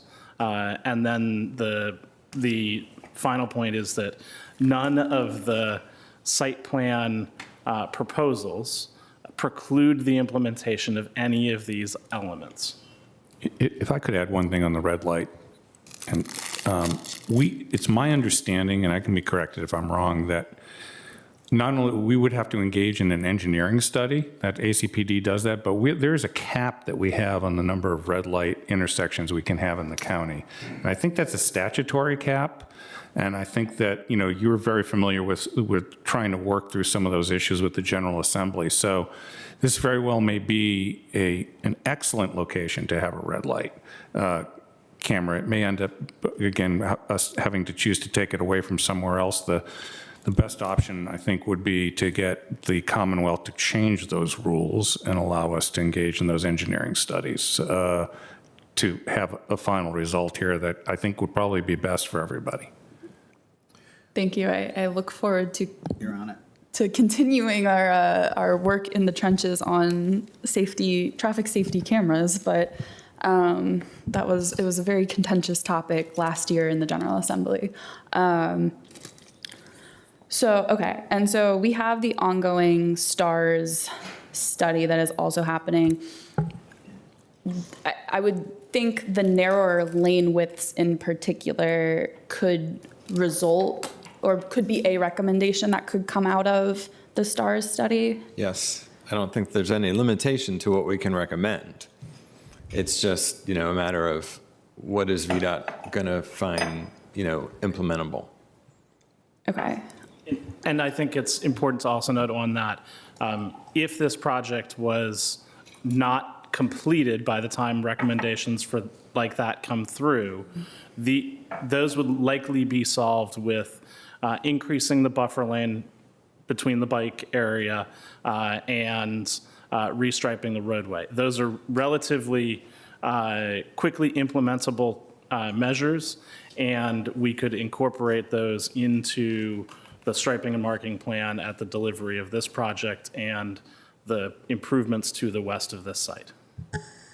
Got it. Yeah, I think, I don't know where other colleagues stand, but I think if the STARS program is a way that we can substantiate some of these greater investments in traffic safety, they seem like three reasonable recommendations, each with their own specific circumstances and difficulties in getting to them. And I think my real primary feeling, and this is not to say that staff don't also feel that, is that we don't pass a site plan and then never come back and look at it. And I know that we are, and I know that that is the plan. But I think it's very easy to feel like, because this is a very substantial public marker conversation with a vote and an approval, that, what comes after that is harder to track and harder to know. And so some of those tangible milestones of like the completion of the STAR study might be a good way to codify that we continue to look at this and we continue to do it. Final question, because I think the point about the protected pedestrian phase is really important. And I know it was only somewhat recently implemented. How many months ago? It was implemented on October 4th, 2024. Okay, so not quite a year's worth of data, but do we know if there have been any accidents, near misses, anything that has occurred in the pedestrian phase since then? So we know that there's no reported crashes on that leg since August of 2024. Okay. Since before we implemented Right. the protected phase. Protected phase. Okay. Okay. And then a non-safety but still traffic-related question on parking.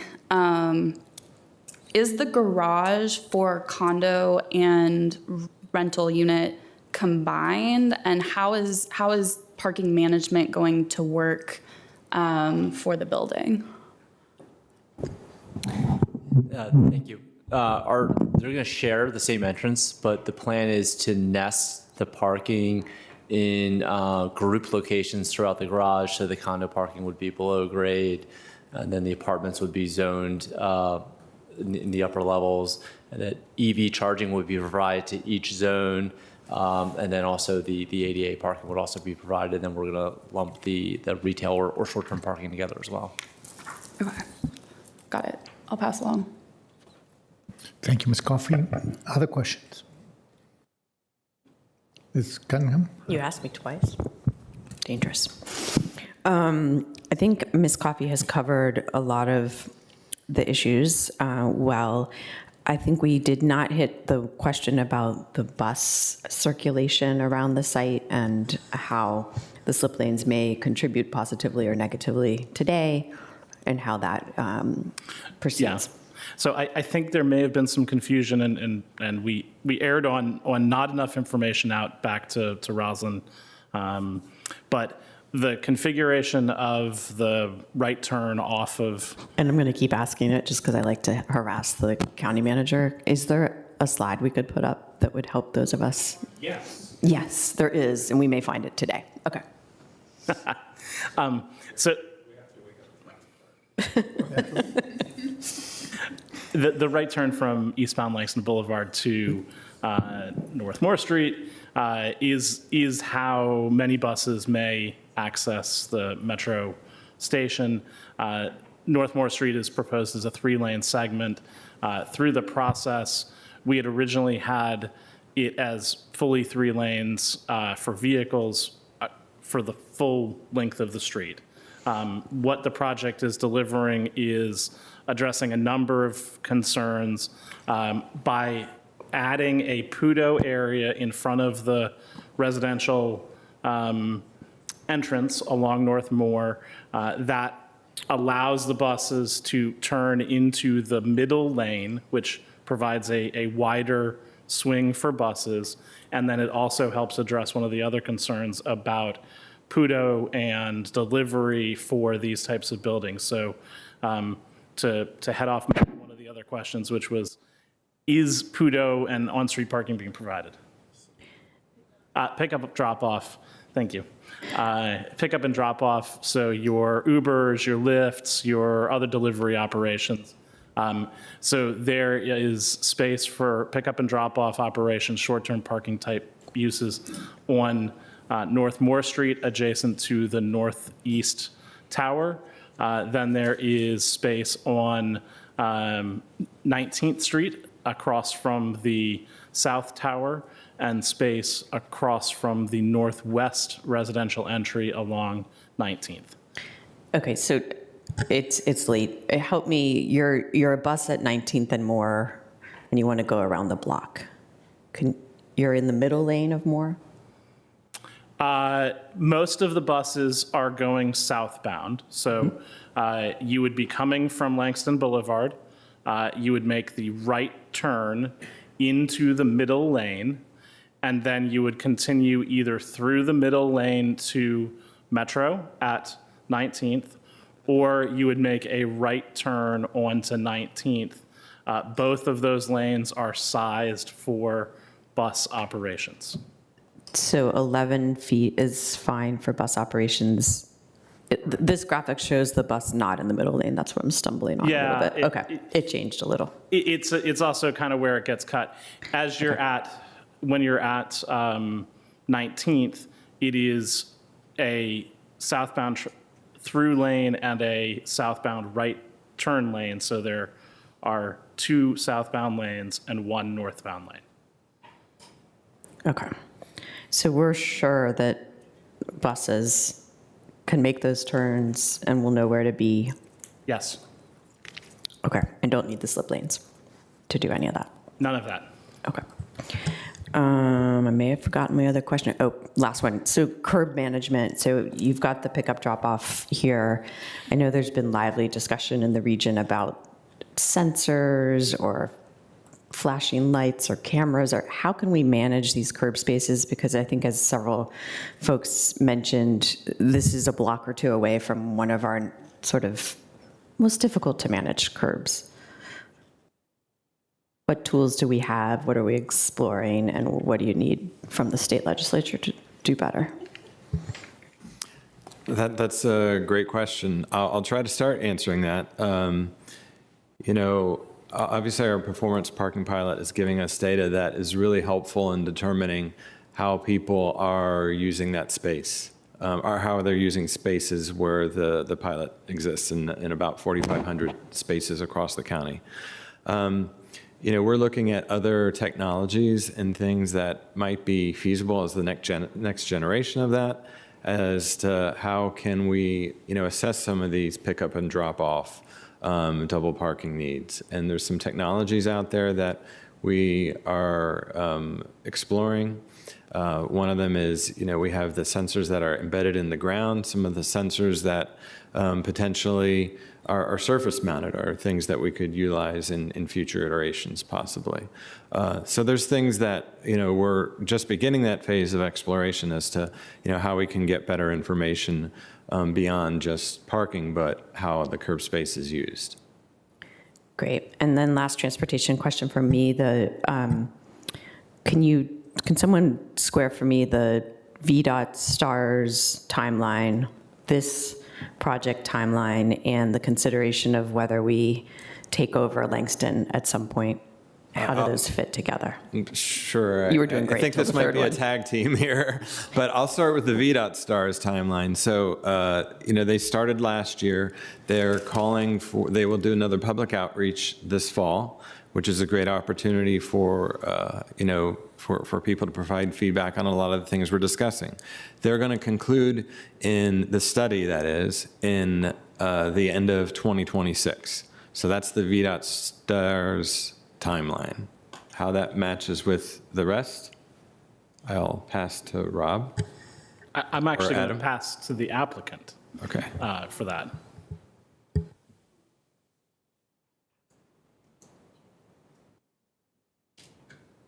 And the question that we're asking them is, what is the delivery timeline of their project? We're targeting to begin construction in Q4 of next year, and it's going to be roughly a 40 to 42 month build out. So Q4 of next year would be December 26. Which is about when the STARS is slated to be finished analysis, so we might be able to then do some improvements. We together, certainly VDOT. would be able to work with the applicant if their plans were approved to see if changes could be simply implemented. We also would be doing work in the area to implement work just west of there, so both the applicant and the county could coordinate. Great. And I think I'm hearing during construction as well, we may need to put our thinking caps on with ACPD and with others to really overinvest or invest more in some red light cameras or other things temporarily, because that construction may be also disruptive until we get the lanes down. And like the West Rosslyn project that the applicant worked on, when APS was building their facility and we had a lot of construction activity in a very confined space, DES would expect to be working with their project team and potentially other project teams to ensure that pedestrian safety and vehicle safety is at the forefront of thought. Thank you. Okay, moving on. So we are looking forward to about 3 years or so of continuous construction. It's this project that starts in Q24, this Gateway Park and the other projects that are finishing, right? Nobody has asked about the bridge. I may ask about the bridge. So at grade separation, can you, that's for you, Mr. Gibson and Mr. Neighbors. So we heard here that this is the seventh most crash-prone intersection, or it's, makes the top 10, even in the Commonwealth, et cetera. What's the profile of the crash there? What is, can we say that something that typically happens is speeding, people coming from Langston and just, all of a sudden coming out of a quasi-highway or freeway situation into a, regulated urban space, and then they cannot manage reducing their speed, or what's the reason? That's a good question. So to just start on the first point you're making in terms of, where is it rank? So it is this Langston Boulevard between Veatch and Lynn is on our high injury network.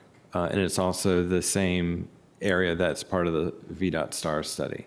The intersection of eastbound Langston and Fort Myer is one of our hotspot locations. That said, I think I've referenced earlier in terms of where we are with crashes. We saw a little uptick last year, which is why we went full protected. That's where that stands. Why do we think it's happening is because, again, at that specific location, those crashes, all the crashes with pedestrians were on that east leg, that conflicting movement.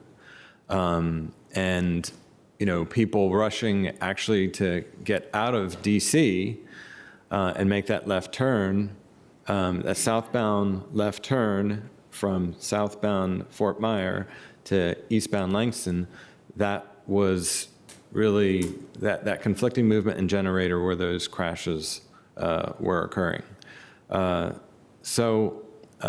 In general, the intersection is wide, which is why the capital project is going to be doing, significant narrowing. If you're approaching the area from the west, going eastbound on Langston, there is an intersection prior to that, Nash. There's also a capital project there that's going to be looking at doing improvements. And then finally, we note that there is speeding issues. So working on speed limit and things that really change, physically, people's perception as they enter the area is really important.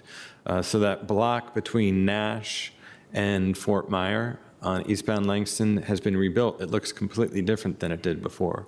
And having that consistent kind of cross-section where, you have it more pedestrian bicyclist scale. A lot of the measures that Adam talked about too, Mr. Watson talked about were, having the protected bicycle lane along there. So really kind of changing that whole perception as you're coming from the more highway-oriented eastbound Langston, as you come into the section, making it clearly more pedestrian bicycle scale is really what we think the long-term plans are.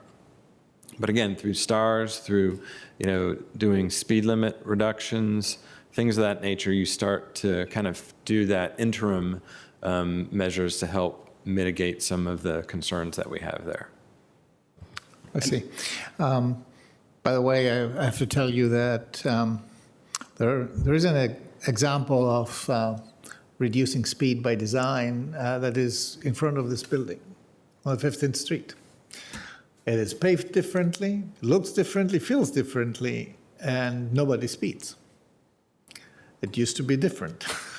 Yep. So, and I think it's not theoretical that we can do that, especially because I believe that the thinking here is that this is we care a lot about the Gateway Park, making the Gateway Park really accessible for pedestrians. We want this to be a normal park, not just an insular park surrounded by unmitigated traffic.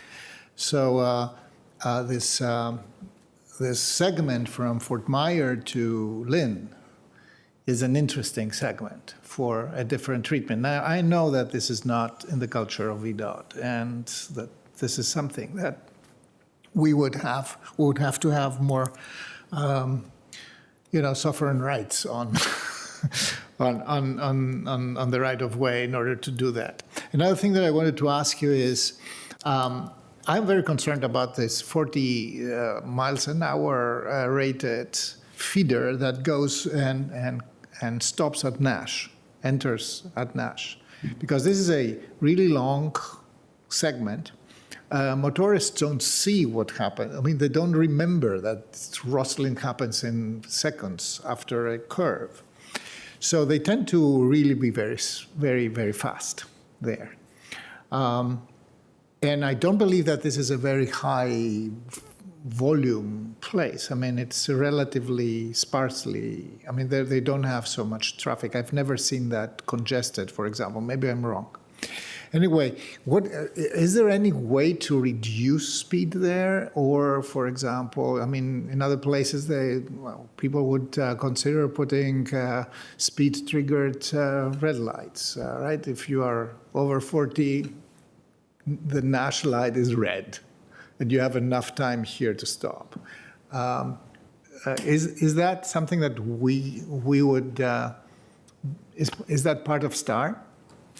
Well, again, this is something that we would have to work with VDOT on and, determine what kind of requirements they would have in terms of analysis. I will say, what we've kind of done with some of the other speed treatments is, we've used kind of low-hanging fruit. We've, put speed limit markings on the street and our slow school zones to really emphasize that, this is a reduced speed area. So there's things like that we've done. We're also starting some speed management pilots on some of our corridors, our county-owned roads, where we see higher speeds, where we're testing new treatments, to see if they could be, added to our toolbox of speed management measures that are essentially effective in reducing speed. So that's an opportunity we hope to see in the near future. It's a difficult problem, though, and admittedly, because there's not been anything nationally where somebody said like, oh, this is the thing that's going to solve it. So again, it's a lot of exploration. I think there's some opportunities working with VDOT through STARS. And it's something that, we know is going to require a lot of time and commitment for us to analyze and see if these things are working or not. Yeah, another thing that we did here is also an elevated crosswalk, so that motorists understand that there is a difference in not only in texture and color, but also it's a little bit higher, so they have to reduce their speed in order to be comfortable. Okay, colleagues, any other questions? Got closing comments? Closing comments, but we need to have a motion first.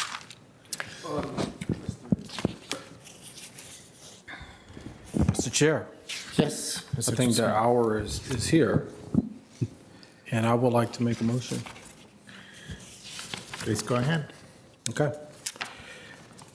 I move that the county board adopts the manager recommendation as stated in the board report dated July 11th, 2025, namely to adopt the ordinances attached to the board report to rezone from S3A Special District to C-TAC-O Rosslyn Mixed Use Rosslyn District, to discontinue the existing Rosslyn Gateway Phase Development Site Plan, SB 419, to adopt the site plan amendment ordinance for SB 419, to vacate easements for public streets and utilities purposes on portions of property at 1901 and 1911 North Fort Myer Drive, to vacate portions of 20th Street North right-of-way, to vacate a portion of North Moore Street right-of-way, and to vacate a portion of the 19th Street North right-of-way. And I further move that the county board authorize the real estate bureau chief to execute on behalf of the county board the deed of vacation and any other documents necessary to effectuate the ordinances of vacation, subject to approval of all documents as to form by the county attorney. And I will second that. So I can speak. You want me to speak to my motion a little bit? You can speak to your motion. So I know, again, the hour is late and we've been talking, and I see my good friend, Mr. Bloom here, and folks, and I just want to say, Mr. Bloom, I heard you, right? You said, we are the fail-safe. And, when I think about the environmental and the pedestrian concerns that I've heard, not only here tonight, I'll be honest, I've been hearing about this for several months. Those concerns, quite honestly, are very important to me. But here in Arlington and what I'm seeing happening here, we must also continue to strive to find ways to build in ways that meet the needs of our community. Many of you know, and I'll keep ringing the bell on this, I am a big-time pro-housing person. And when I look at, all the issues that have been brought up, what we're trying to do today is continue to lay a strong foundation for the future. As we've heard, the project in and of itself has met established guidelines that are set here in Arlington. And it represents, I believe, after hearing all of this conversation, a very meaningful step forward here in Arlington. We're going to have 845 new homes, over 14,000 square feet of street level retail. We're going to endeavor to improve our safe streets. We're going to enhance our public safety measures, sustainable design, even though that may be, conversation to be had. I think we're moving in a good direction. Is it perfect? No, but it's high quality architecture, and we've all looked at the designs.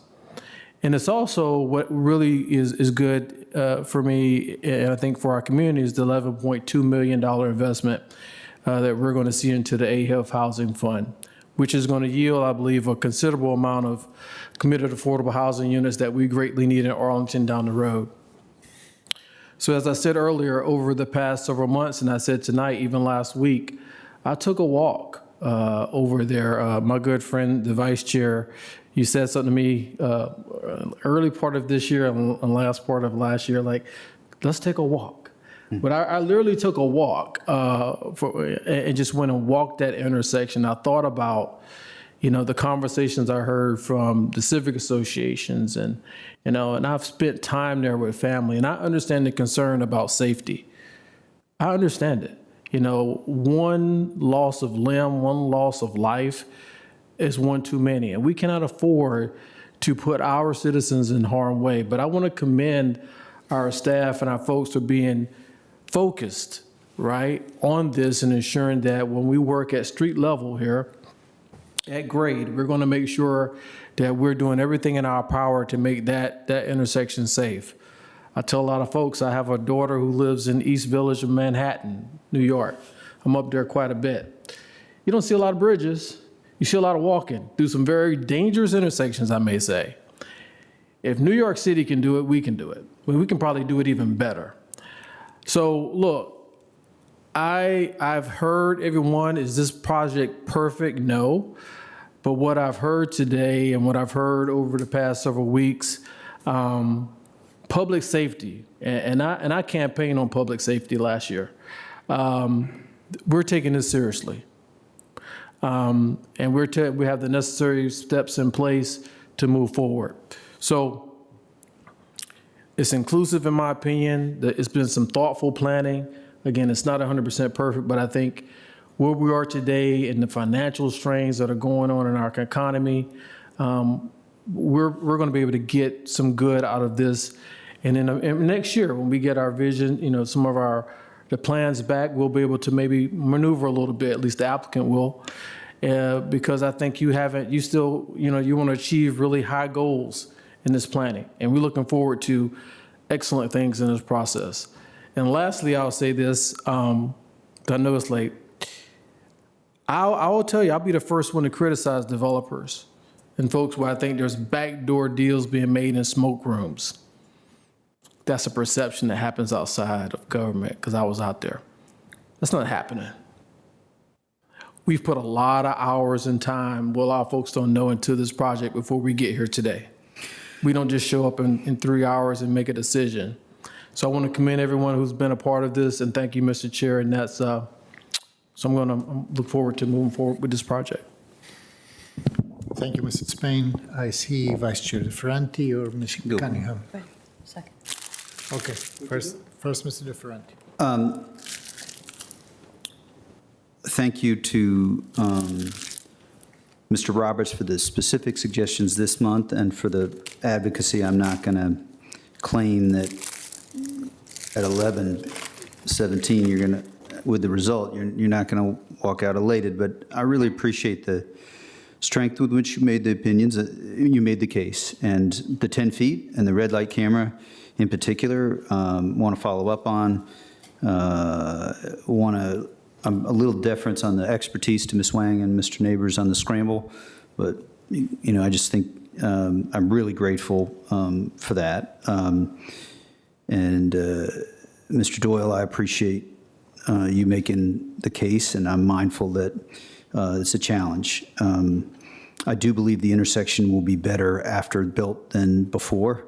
And last month we covered that we would have to rebuild the entire bridge. It's not ADA compliant. I'm confident, without being certain unless corrected by Mr. Neighbors or Ms. Wang, that the intersection will be ADA compliant, but I'm also respectful. Ms. Kim, you've been here a long time today, and I'm mindful of what you said about the safety of crossing, and I do hear you on us being an example, and that's a challenge.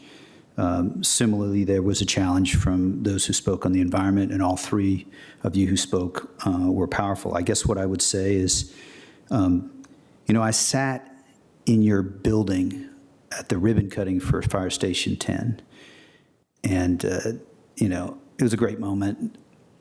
a son and a 98-year-old or 90-plus-year-old guy said, I was one of the first firefighters in Fire Station 10. There was a commitment in that project to reach. And so I'm hoping that the math will work out and we can get to 22 or 24%. That's my hope. And I don't think that that's neither like oppressive hope nor is it like you guys won't listen and consider our interest. So, it's worth reiterating, Mr. Neighbors, that your public service is relentless and nobody notices when you do good and everybody notices when there is so I'm particularly grateful there. And lastly, it's not just our affordable housing, it's our schools. If the economy does not grow, then we cannot invest in the things that we want in Arlington. And I would submit that in order to reach our climate goals, we have to make blindingly clear that the purported environmental economic trade-off is not so much a trade-off, but it is a choice to reach both goals. And so, I'm enthusiastic in support of this. 845 people, maybe there won't be another 6 Ashburns, with due respect to Ashburn. But this is a critical project for us to move forward with, and so I'm happy to support it. Thank you, Mr. DeFerranti, Ms. Cunningham, and then Ms. Coffey. Just echo what Mr. Spain said about the hours that have gone in before today, and you all know it because you were there for many of them, but especially to our community members who have been relentlessly analyzing, thinking, pushing us, bringing ideas, and will continue to do so as we move into the construction of this project. I think Mr. Doyle and I intersected almost a decade ago, I think now, just when you were founding Northern Virginia for Safe Streets, and I was advocating for streets around some of our schools and in this room, and that's where it all began. But it's an ongoing process. The near-miss data is so helpful, and we have a team in our community, in our development community, in our staff, and up here on this board that is truly wants to make the best decisions that we can going forward and help us get through the transition from completely car-oriented, which Gateway Park was the car gateway. It was literally designed to be the car celebration, to a mixed mode environment where everyone can make safe choices, whichever mode they prefer. So it's a journey. I hope you will be with us throughout all of it. I'm excited to see the VDOT work, the Langston Boulevard plan work, the developers' work, and our staff's work kind of come together and amplify each other. And I've told several of you, and I've taken staff through the paces, like, I'm willing to consider major changes. And I pushed hard about thinking, could we do a bridge at a 3rd level that just would fly over the park? Doesn't work right now. And the trade-offs right now really are that the at-grade crossing is likely to improve safety for everyone over time. But if we're seeing that that's not working, I will be with you to pursue, do we close eastbound Langston part of the time during events, during weekends, forever? So we can continue to push on that, to push on banning left turns if we had to. And I know our staff have been thinking hard about that and still gracefully answer the phone every time I make them explain it to me again, because it's really that important. And we're going to be working up and down Langston for the next decade, frankly, to get safety in that road in a way that it's just not been there. And so it's very exciting, and I appreciate your partnership and look forward to this terrific project. I hope that we really do get started in 2026. If we shave a couple months off the project delivery scale, we're all in for it. So thank you very much. Thank you, Ms. Cunningham. Ms. Coffey. Thank you. We have said a lot already, and so I don't want to necessarily belabor anything that my colleagues have shared, but I also think that there's a lot of work that happens outside of these meetings and this time up here, both beforehand, but often also after. And so I'm thinking about Mr. DeFerranti and I have been in recurring community meetings on South Carlin Springs, for example, where the community has brought us a real transportation problem, a real safety problem, and the board is working in an ongoing and continuous fashion. And I wonder if this may be another place where board members, it could be me, could be others. I don't have any pride of ownership there, but let's not let this conversation stop here, and particularly not let your engagement, Mr. Roberts and others, stop here, because managing construction is going to be an ongoing pressure that we have to realize. When sidewalks close, when things shift around, it does impact pedestrian safety pretty significantly. And this is a place where the margins are going to be pretty thin. And having that community liaisonship and having that kind of active collaboration, I think that that could be one of the most important things for success here as we facilitate these changes that I really do believe are going to create a safer and better intersection.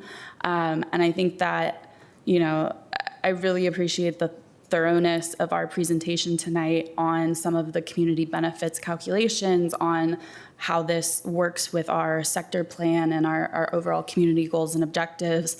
I think that we should not lose focus on the fact that these are also commercial buildings that are almost half vacant at this point. And so there is a CMRI benefit, not as much as Saturday, but I think the manager shared with me it's about 0.2% off of our percentage points off of our commercial office vacancy rate. And so we continue chipping away at that with projects like this, which is really a net positive. And with adding the new buildings, we're getting a lot from the form and shape by bringing it closer to that street line, where it creates a narrower visual effect for drivers who will not feel like they have the wide open road of the car celebration to speed through, but really feel like they are in an urban environment where the buildings have been brought to them, the street trees have been brought to them, where we're starting to make them feel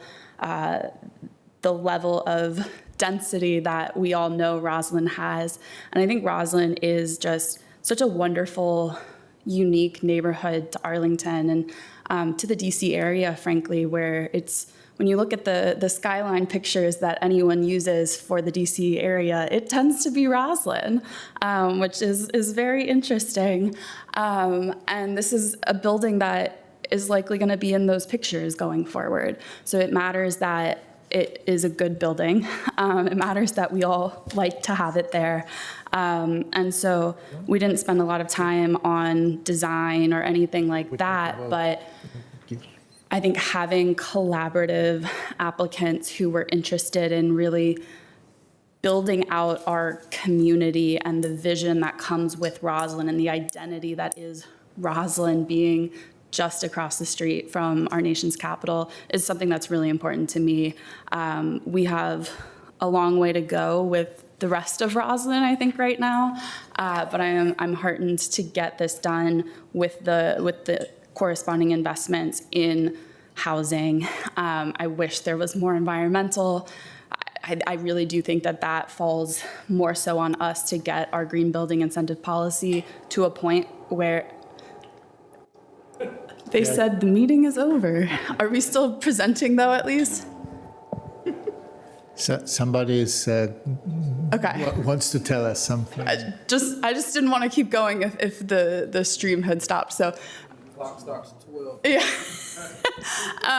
And so that's my cue. I think that there are a lot of important investments here, and so being able to get this done, it's overall good for our community environment. That's where I was when that all happened. I do think it's incumbent on us to get our incentive program to a point where it's actually an incentive and it gets people, we should engage in our legislative process and encourage state level upgrades to our building code and requirements. But barring that, we don't have the authority to force people to do some of the things that we know would be the right things to do for the next 100 years of our environment. And so if we can't make them do it, we need to give them a really darn good reason to do it for their own benefit. And so I think I really take that on us as something that we need to get done. I'm happy to hear perhaps by the end of the fall or the end of the year, we'll have an update. But otherwise, I appreciate everyone's deep work on this. This has been a long time and a lot of hours that have gone into this, so thank you. Thank you, Ms. Coffey. A few words from me. You can, yes. I forgot just one thing. Okay. And I do want to take a second because it would have been almost uncivilized to leave for tonight and not after we did something today during our recess meeting. This is Disability Pride Month, and I just want to thank you to Laura Kim for coming earlier and giving your testimony and let you know that we hear you. I hear you, and that it is, we did not have our Disabilities Commission, I think, weigh in heavily on this project, but we do understand that those voices, your voice needs to be heard in all of these processes. So I just want to thank you. And then lastly, to Penzance, and I know my colleague, Ms. Coffey, just talked about it. I think you've heard from, Eco Action, you've heard from C2E2, you've heard from Sierra Club, all of whom, everyone on this board is really hard line, environmentalists, and climate change is real, right? So I think, as we move forward, think about, setting a standard for others to emulate. I understand we have baseline policies and all that, and there's some things we need to do at the state level, but I just encourage you to really set that really high bar and with the environment, because we're going to need your support. We're going to need you to be leaders here in Arlington as we build out in the future. Thank you, Mr. Chair, for the additional 60 seconds. Thank you, Mrs. Payne. So everybody has said everything? No, I haven't yet. So I will try to be brief, and I know that we will have many conversations that will follow this meeting. To begin with, thank you so much for your endurance, for staff, etc. This is almost midnight, and also for the people who work for the applicant themselves, and our residents and our commissioners. We really appreciate the passion. We know that you care a lot about what you testified today. And Ms. Kim, I made a note here in front of me to thank you for coming and testifying specifically on the facilities that on our sensitivity and sensibility as a community when it comes to deal with people with special challenges. And I have to tell you, one of the things that when I came to Arlington 22 years ago, one of the things that was stunning to me, it was how little actually Arlington and the United States in general cares about people with visual disabilities. In every other place in the world, you will find groove sidewalks. You will find all the tactile elements, right? In every other places with orders of magnitude less money that we have here, and yet we don't even discuss that. So I take your testimony as a starter, because I think that what you and Dr. Roberts and Mr. Doyle were talking about was not so much about the building Penzance's project.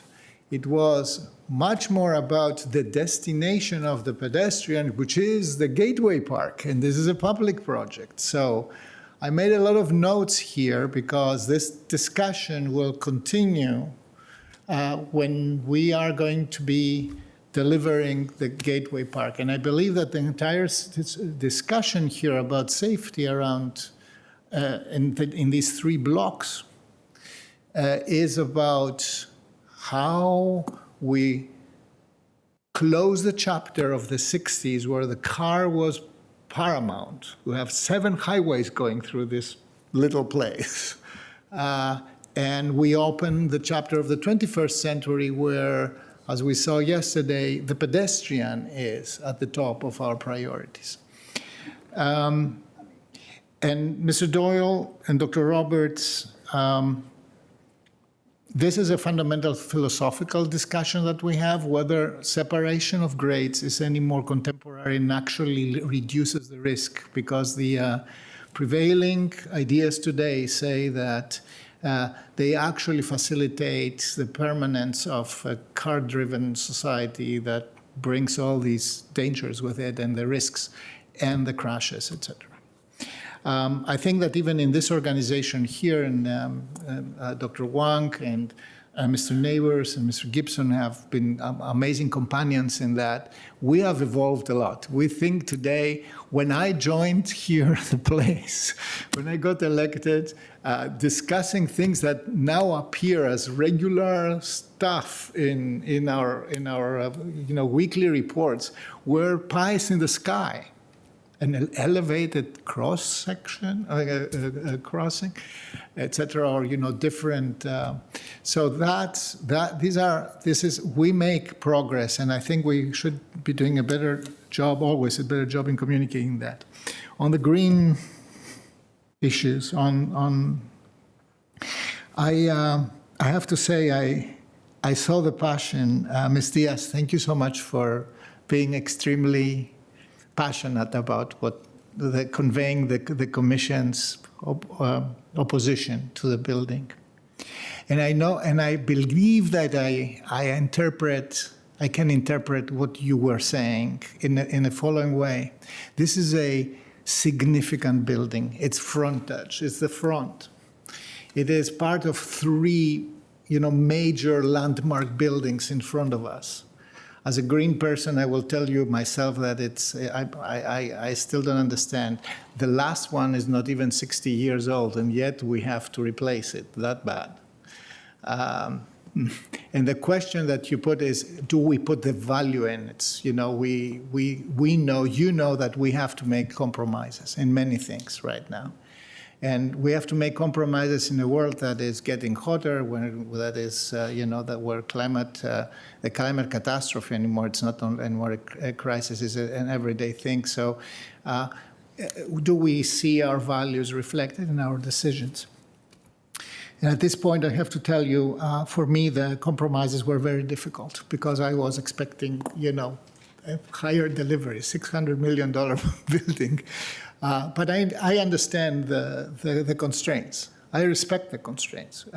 But I hope that we have a mutual understanding that you respect also the desire of this community to really break through that. We want to see more buildings like, for example, the Amazon buildings. I understand that this is a luxury delivery, but Fusion is not a luxury delivery. So we are beginning to have, or our own buildings like Lebanon, for example, we are beginning to see that what just a couple of years before was completely thought to be absolutely impossible in pie in the sky, that yes, there are ways, if you try hard enough, you get at least to a certain degree there. I enjoyed the testimony of Ms. Loudon. She literally listed everything in the wish list, including massive timber. Thank you for that. It's a good sign that we are alive and we are still striving for the best. We are not done. We have more. And for everybody who is questioning the economics of that, in very difficult times for Arlington, it's a $600 million investment, right? More or less, right? And you said that the tax return on that, the tax base enhancement of that will be somewhere close to 9.9 million, so around about every year.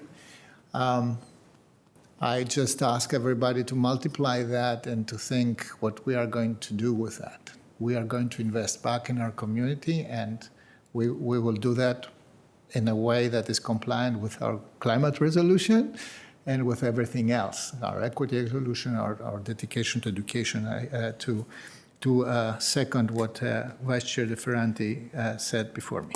So, and with that, I conclude. And I will call for a vote. All in favor of the motion of Mr. Spain, seconded by me, please say aye. Aye. Against?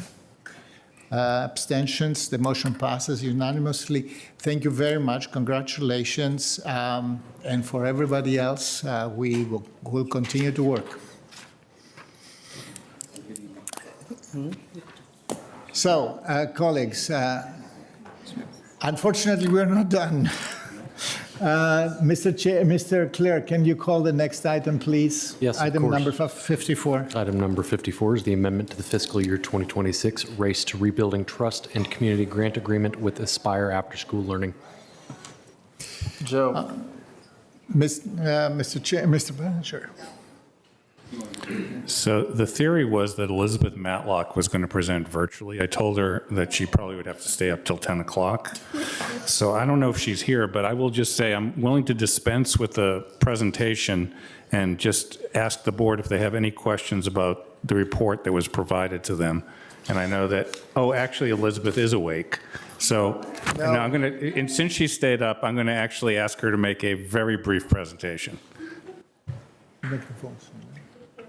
Elizabeth Matlock with the County Manager's Office. I'm here tonight to present the grant agreement amendment, which adds $16,600 to the Race to Rebuilding Trust and Community Grant Award for Aspire After School Learning. As a part of the FY26 grant process, Aspire was awarded close to $150,000 to support their free after-school programming for roughly 150 third to eighth graders during the school year and 120 youth during the summer. Part of their success has relied on the support of 15 to 20 AmeriCorps members each year, serving as tutors, mentors, and facilitators in their program. But earlier this year, Aspire received notification that their AmeriCorps funding was ending because of federal spending cuts, creating a significant gap in funding and capacity.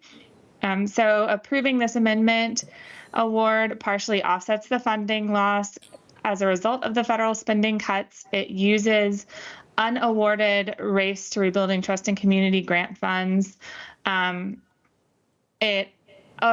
the agreement at this time enables Aspire staff to hire in time for the upcoming school year, which maintains their program quality and allows them to continue serving youth without interrupting their programming. It also empowers Aspire to continue to fulfill the goals that they agreed to in their grant agreement for the RACE grant, which was approved earlier this year. And it helps to continue to reduce inequities faced by Arlington County youth. Therefore, we recommend the approval of this grant agreement amendment. Thank you, Ms. Matlock. You are the absolute best. We don't have applicants and we don't have advisory groups and we don't have, Mr. Clerk. We do not have any speakers. There are no speakers. The discussion is at the board and I invite a motion. Vice Chair Ferranti. Thank you, Mr. Chair. I move that the county board award an additional $16,600 to Aspire After School Learning. Aspire in funding from the remaining unawarded fiscal year 2026 Race to Rebuilding Trust and Community Grant Award Funds, which is 101.9011004. I guess that's an account number. In addition, authorize the county manager or designee to sign on behalf of the county board an amendment to the grant agreement between the board and Aspire to reflect this additional funding in a form approved by the county attorney. Is there a second? Second. It's seconded by Mr. Spain. Do you want to speak to your motion, Mr. Just very briefly, thank you so much, Ms. Matlock. I think that the rationale that you articulated, which was also in the short staff report of effectuating the grant, is one valid reason. I also believe that a valid reason for doing this is that essentially this is an unceremonious breaking of a contract, I believe, for 17 AmeriCorps members. And I personally believe that this is a unique circumstance that merits this action at this time. And due to a cutting off of significant federal resources, which I believe in July of this month is a way that we can reflect serving those most in need and doing so in a fiscally responsible manner. Thank you, Mr. Ferranti. Any other comments? Seeing none, I will call the vote. All in favor of the motion of Mr. Ferranti and seconded by Mr. Spain, say aye. Aye. Aye. Objections? Abstentions? None. It passes 5-0. Ms. Matlock, thank you very much, and apologies for keeping you up for so late. The next one, Mr. Clerk. This is our final regular hearing item of the evening. We do have a This is couple of the, additional items. We have an additional item. We have a settlement. We do have a settlement agreement. Should have a motion prepared in front of you. Yes, I will move that the county board authorizes the county's participation in the proposed settlements of opioid-related claims against Henry Schein, General Injectables and Vaccines, Insource, Alvogen, Amneal, Apotex, Hyca, and Indivior, Mylan, Sun, and Zydus, and their related corporate entities, and direct the county attorney and/or the county's outside counsel to execute the documents necessary to effectuate the county's participation in the settlements, including any required release of claims against these entities. Is there a second? Second. It's seconded by Ms. Cunningham. Is there any discussion? I'm not going to speak on my motion. All in favor, please say aye. Aye. Aye. Anybody against? Abstentions? None. It carries 5-0. On to the last act, hopefully, of this night. It's still today.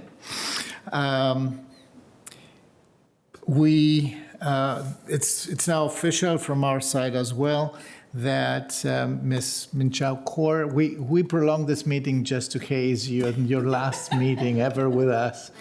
We made it happen. We did it on purpose. Ms. Kaur, you're leaving us on effective September 8th. I believe that's your last day. You gave us notice and you will be assuming a new role, a new position as the counsel of the Virginia Railway Express, which keeps you in the region. So that is the moment, and this is tonight your last board meeting, a regular board meeting with us, which we, yeah. So you never know, still until September.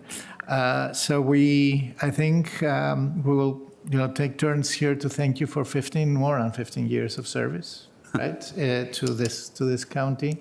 You have been an amazing partner and companion here of this board. We always appreciated your advice.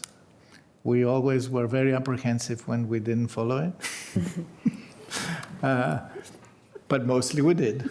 I think that these are the rules of mutual respect and appreciation of work well done and done with the interest of Arlington's residents in our mind. So thank you indeed for your service.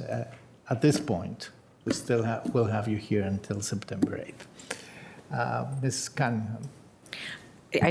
It's a vestigial light, but I do want to say thank you. And you've been a terrific onboarding resource for a very new board. So I know that it's been a heavy lift and may still be for a few more weeks here, but deeply appreciate your counsel and patience with all the questions and all the onboarding. And we wish you all the best. I feel like going to work on the Railroad Express, are your kids there? Are they too old to truly appreciate how cool that is and how Thomas the Tank Engine may show up at any time? And it's pretty, you're never too old to find trains really cool. Well, we'll see you on the rails. Thank you, Ms. Cunningham, Mr. Ferranti, and Ms. Coffey. Thank you, Ms. Kaur. You have worked extraordinarily hard and well for 3.5 years as county attorney and then the time before that. I've said it before in other settings, I was a local government attorney before this. I could not have done the job that you have done. And you have worked so hard. I don't know that I ever envied the job that you have, but I also just want to provide that measure of respect, and I appreciate your continued commitment to public service and the history and leadership you have brought to the position. So just big thank you. Ms. Coffey. Yeah, I think the best way we can thank Ms. Kaur is to get her out of here before midnight. Yep. So I'll keep this extraordinarily brief. Your years of experience have been so critical as we've onboarded quite a new board here. And I just have really appreciated even the short time we've had to work together. I think it shows how much you care about this community and this organization as a whole. And you've got some big shoes to fill, but we are certainly going to miss you. And congratulations on the new role. As we have representation to VRE, you'll still get to hang out with us, though ideally not at 11:50 p.m. So thank you, and we look forward to working with you over the next couple of months to make this the most successful transition that we can. Thank you, Ms. Coffey. Mr. Spain. I'm going to keep, Board Member Maureen Coffey has said we have to get you out of here by midnight.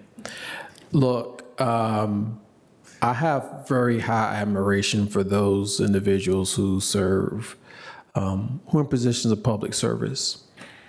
And in the short period of time that I've been here, I can say that your professional acumen, your knowledge, your legal advisement to me, both as a county board member, even while I was onboarding, has always been above par and something that I really admire. You may come across as soft-spoken to some, but you know how to get your word across. And look, it registered. So one, as we would say in the military back in the day, farewell and following seas. But you're going to be in the DMV, and I hope we can all make your Christmas card list. With that being said, it's been a pleasure, and we wish you and your family all the best. Thanks. Okay. Can I say something? Can I say something? Yes, sir. I promise I'll be brief. I'm only going to spend 10 minutes on each of the 3.5 years Min-Chao was here. But first of all, I wanted to thank Min-Chao for representing me and the other 3,900 people in the county. Believe me, we needed your help. And thank you for your common sense, which is an amazing attribute for an excellent lawyer, your good humor, and also for being part of a very select support group of 4 people that meet regularly. So thank you. Thank you, Mr. Swartz. So, Mr. Clerk? You have another action. No, it's part of our team that. Nope, absolutely. I will echo everything everyone else has said here. I appreciate you very much and wish you all the best. Okay. So, we do have an action item that's related to the departure in September of our county attorney. I move that the county board appoint Ryan Samuel, who's present here, as acting county attorney effective September 8th, 2025, at the close of business, and to adjust his compensation in accordance with the provisions of Administrative Regulation 13.4. Is there a second? Second. It is seconded by Ms. Cunningham. Is there any discussion? I don't see any. I take the vote. All in favor of the motion, please say aye. Aye. Anybody opposed? Abstentions? None. It passes 5-0. Mr. Clerk, is there anything that will come before us before we turn into pumpkins? No further business. No? Then we are adjourned. It is still July 22nd. Who could say that this would be possible?